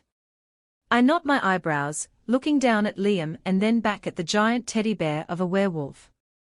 Nothing. He shakes his head and smiles. I was just thinking. I look at Calvin for a while, trying to figure out if I should believe him or not. However, I shrug it off. Arguing isn't on my to-do list today. Will you hold him so I can make him a bottle? I ask, looking up at Calvin and changing the subject. Of course, baby. He smiles. I roll my eyes and I hand him to Calvin as gently as possible. He isn't a newborn anymore, but he also is still too small to be rough with. You get to feed him. I wink, collecting one of his many bottles and the formula my mother prefers for him. After shaking up the bottle and getting it ready, I go back to Calvin, who is sitting on the couch now with Liam in his arms. Carefully I help situate Liam in his arms and he gladly takes the bottle. Cal, you have to hold the bottle up. I'm not that clueless when it comes to babies, Gray. He chuckles, shaking his head in the process. I smile, loving the way he's laughing and having a good time. Without worrying about anything. I know, I just wanted to make sure. Now, let him eat and then I'll be back to burp him, okay? I hold a hand up to turn back to the kitchen. Where are you going? Calvin knots his eyebrows. I let out a breath and give him a gentle smile. To make something for us to eat. I'm starving. I admit. Calvin and I have been running around making sure everything is going to be perfect for my parents, and I just forgot to eat. We can just go somewhere, he offers. However, I throw that idea out the window. We can't just get up and go, Cal. We have a baby. I point out. He blows out a frustrated breath. Fine, just don't make a huge mess like last time, Gray. He chuckles. I playfully roll my eyes and head into the kitchen to prepare brunch. Time passes by as I move about the kitchen to make brunch. Eventually, I end up with 2 omelets and a pile of bacon. The baby is asleep, Calvin mumbles softly, wrapping his arms around my stomach and pulling me against his chest. I take in a sharp breath. I should be used to him sneaking up on me by now, but I'm not. He always seems to take me off guard.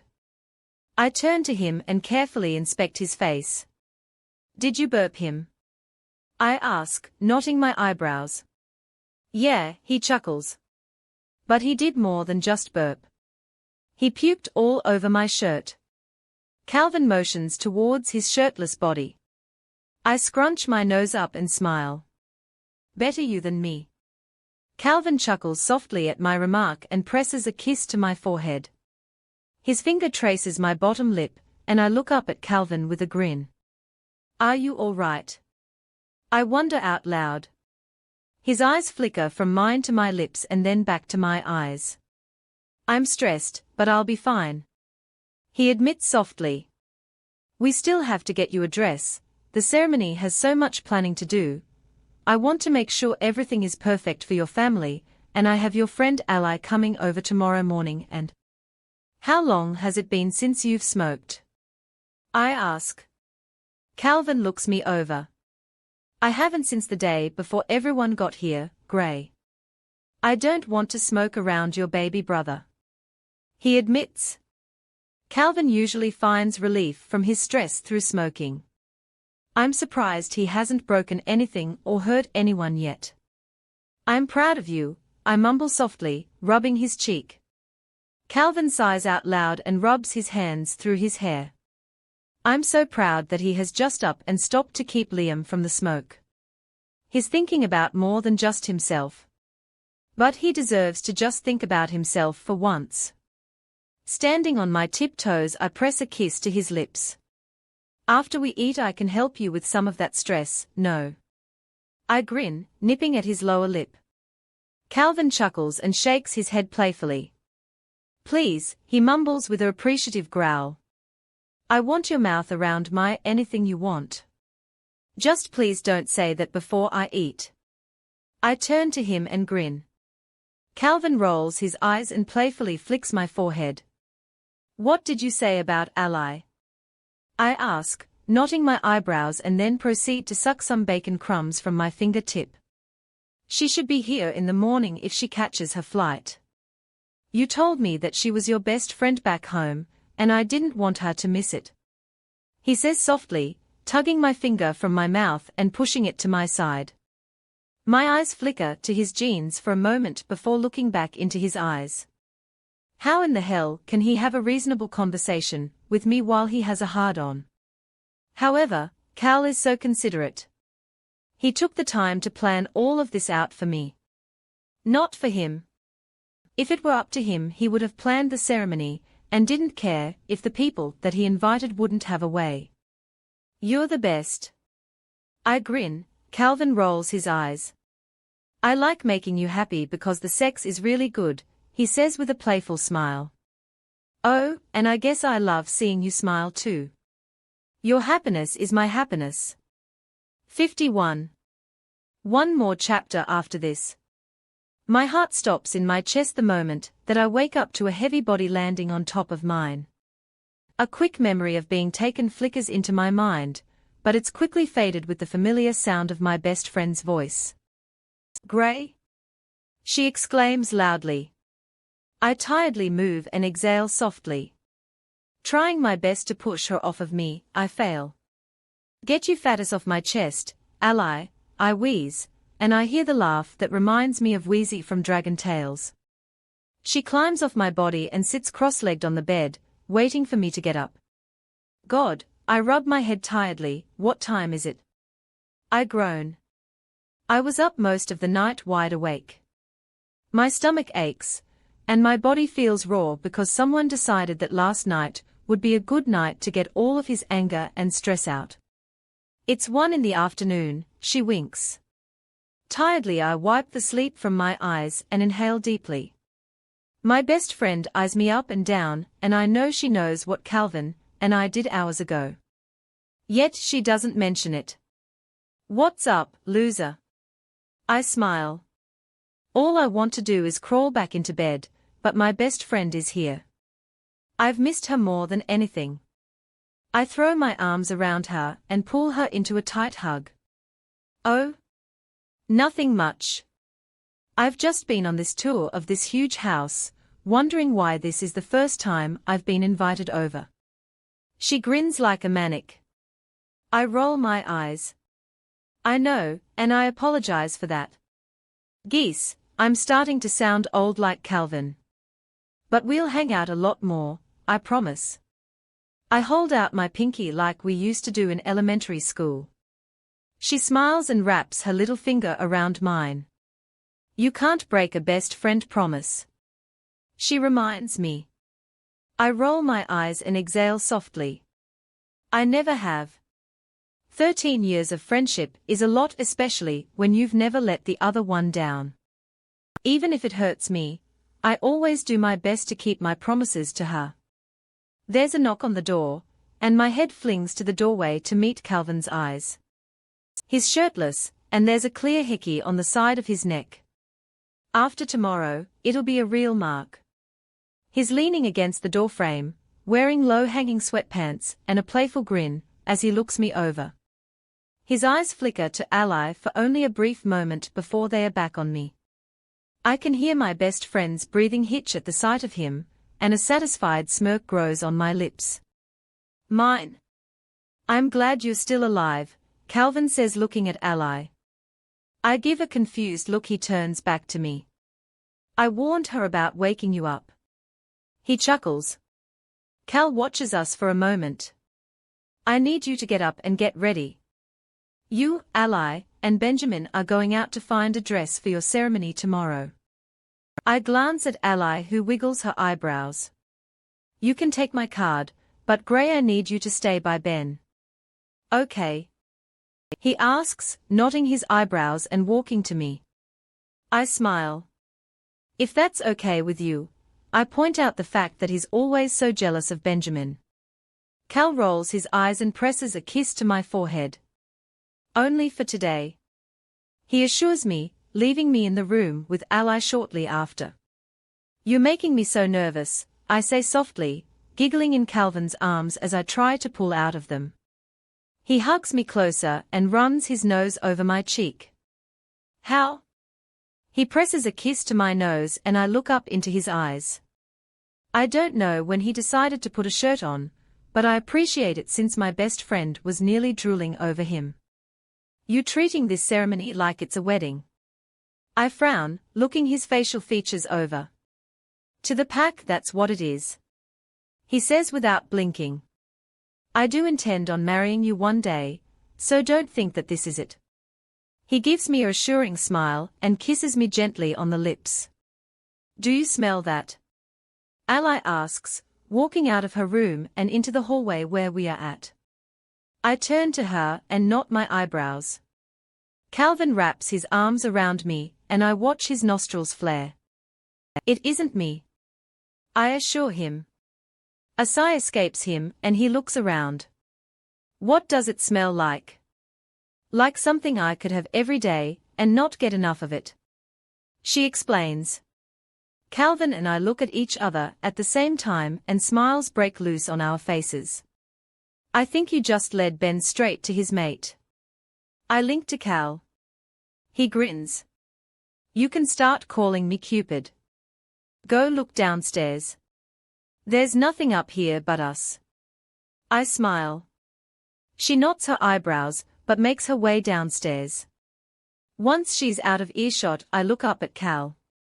So, I guess you're going dress shopping with me. I grin, pressing a kiss to his chin. Ally is going with you, hey? I stop him, give Ben a break and let him enjoy himself. Besides, I want your opinion anyways. I give him a playful wink and earn a groan in return. Fine. He kisses me briefly and inhales. His heart skips a beat as I rest my hand over his chest and feel it through his hot skin. After an hour of searching, I finally find a few dresses that aren't covered in flowers or are a typical red. I unlock the dressing room door and carefully smooth out the fabric on my body. I love it so much. I just don't know what Calvin will think of it. The fabric hugs my skin, not too tight, but enough to show off my figure. On each side of the dress is a long slit from the bottom all the way up to my hips. It's simple, yet so beautiful. What about this one, Cal? My voice is soft, because I'm terrified of what he'll say. He has told me all the dresses I've tried on looked good, but some of them he made clear that he didn't want that much of my boob showing to anyone. However, I don't have any boob in the first place. Calvin turns, and my heart beats faster than ever. I watch his eyes rake over the dress, taking it all in.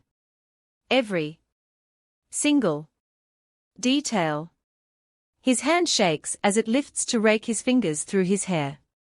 Wow is the only word he utters. Nothing more. Nothing less. His eyes stay locked on me, as he tries his best to put words in his mouth. Is it bad? I knot my eyebrows and spin in a circle. Wow could mean a lot of things. No, no, no. He shakes his head and grabs my arm, tugging me against his body and feeling the fabric. It's like it was made for you. He presses a kiss to my nose and I giggle. Is this the one you want? He asks, pulling away, and I smooth the dress out. I turn to look at myself in the mirror, and blow out a slow breath. The image staring back at me isn't the little teenager that used to be there. Instead, she's replaced by a woman. A leader.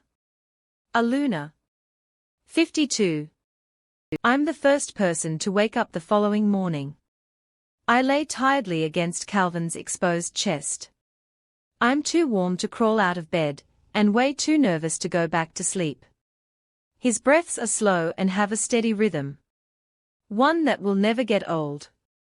Although Cal has already marked me, the ceremony that will happen tonight will mark our official future together as leaders of the packs. I try my best to hold on to my sleep, studying my mate like I usually do before I shut my eyes and begin to dream. His sleeping form is the most peaceful. The creases on his forehead from stressing too much has faded, and the permeate frown on his face has turned into a baby-like pout.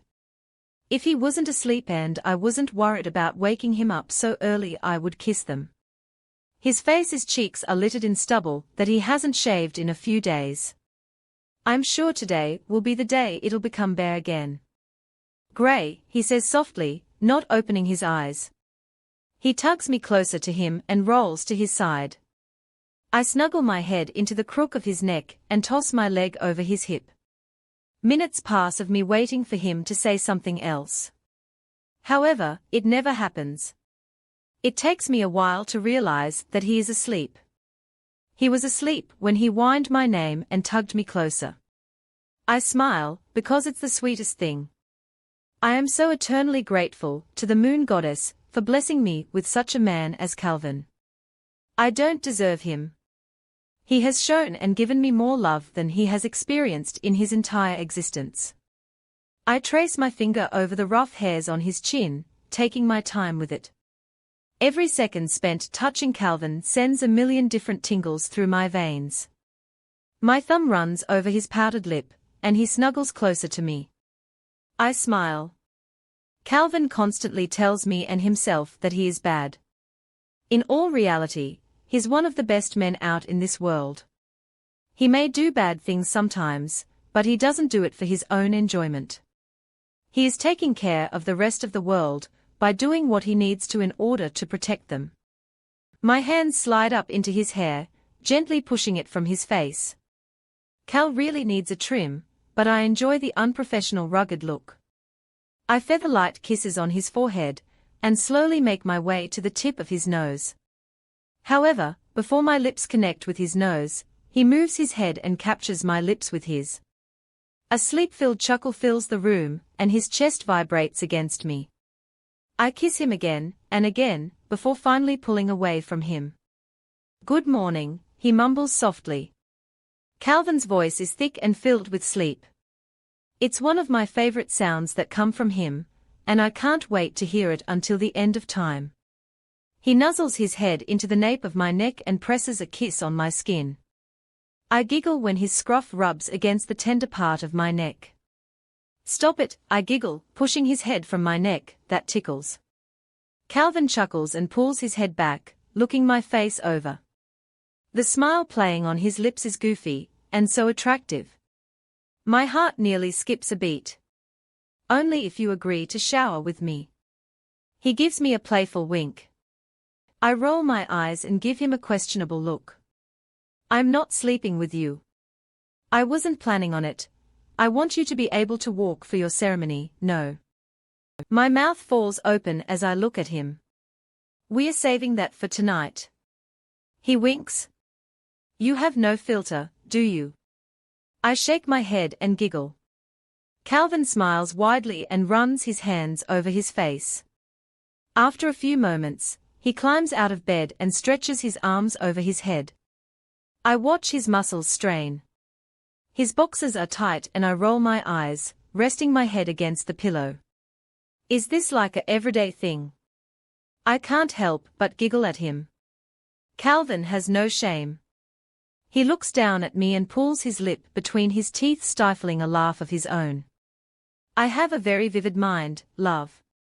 He turns his back to me and starts towards the bathroom. The fact that you only ever sleep in underwear and have a ass like a goddess doesn't help. He chuckles. I can't help that you're so hot. I say tiredly, climbing out of bed.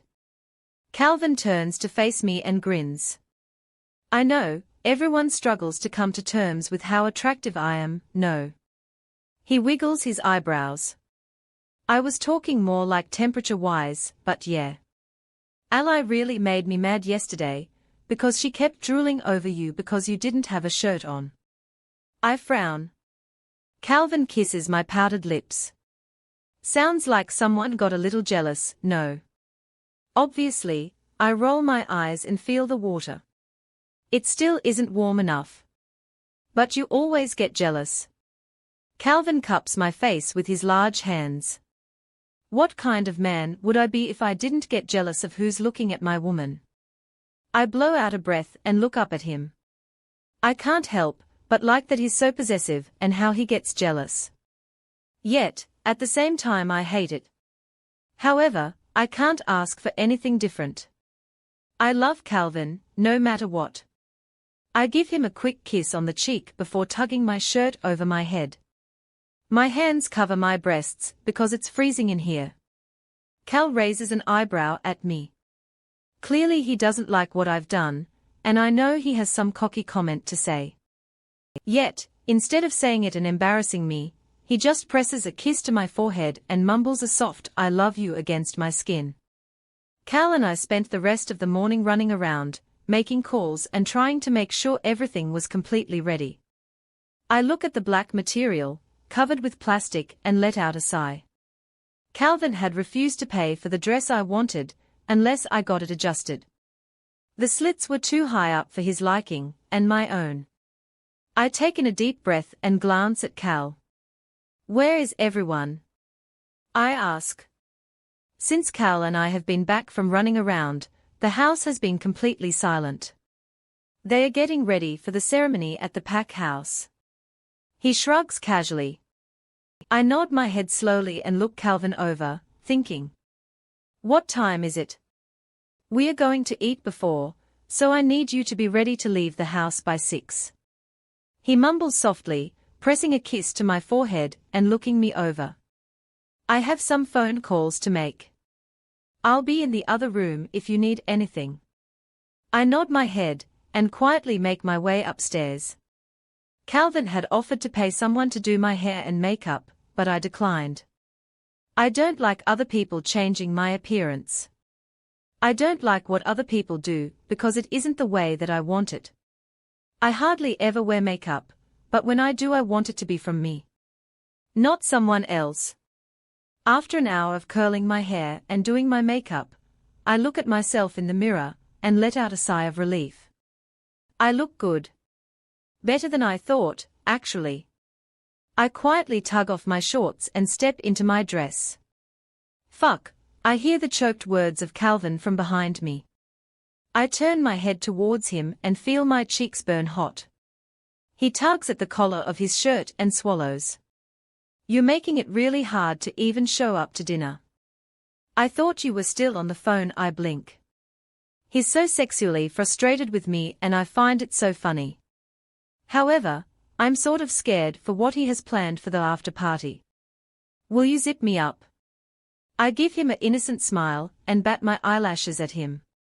The dress looks more appropriate now, he says with a smile, coming up behind me and resting his hot hand against my bare back. I sigh in relief. Slowly, he drags the zip up my back, the dress tightening around my waist as it goes up. Exhaling slowly, I turn to Cal and smile.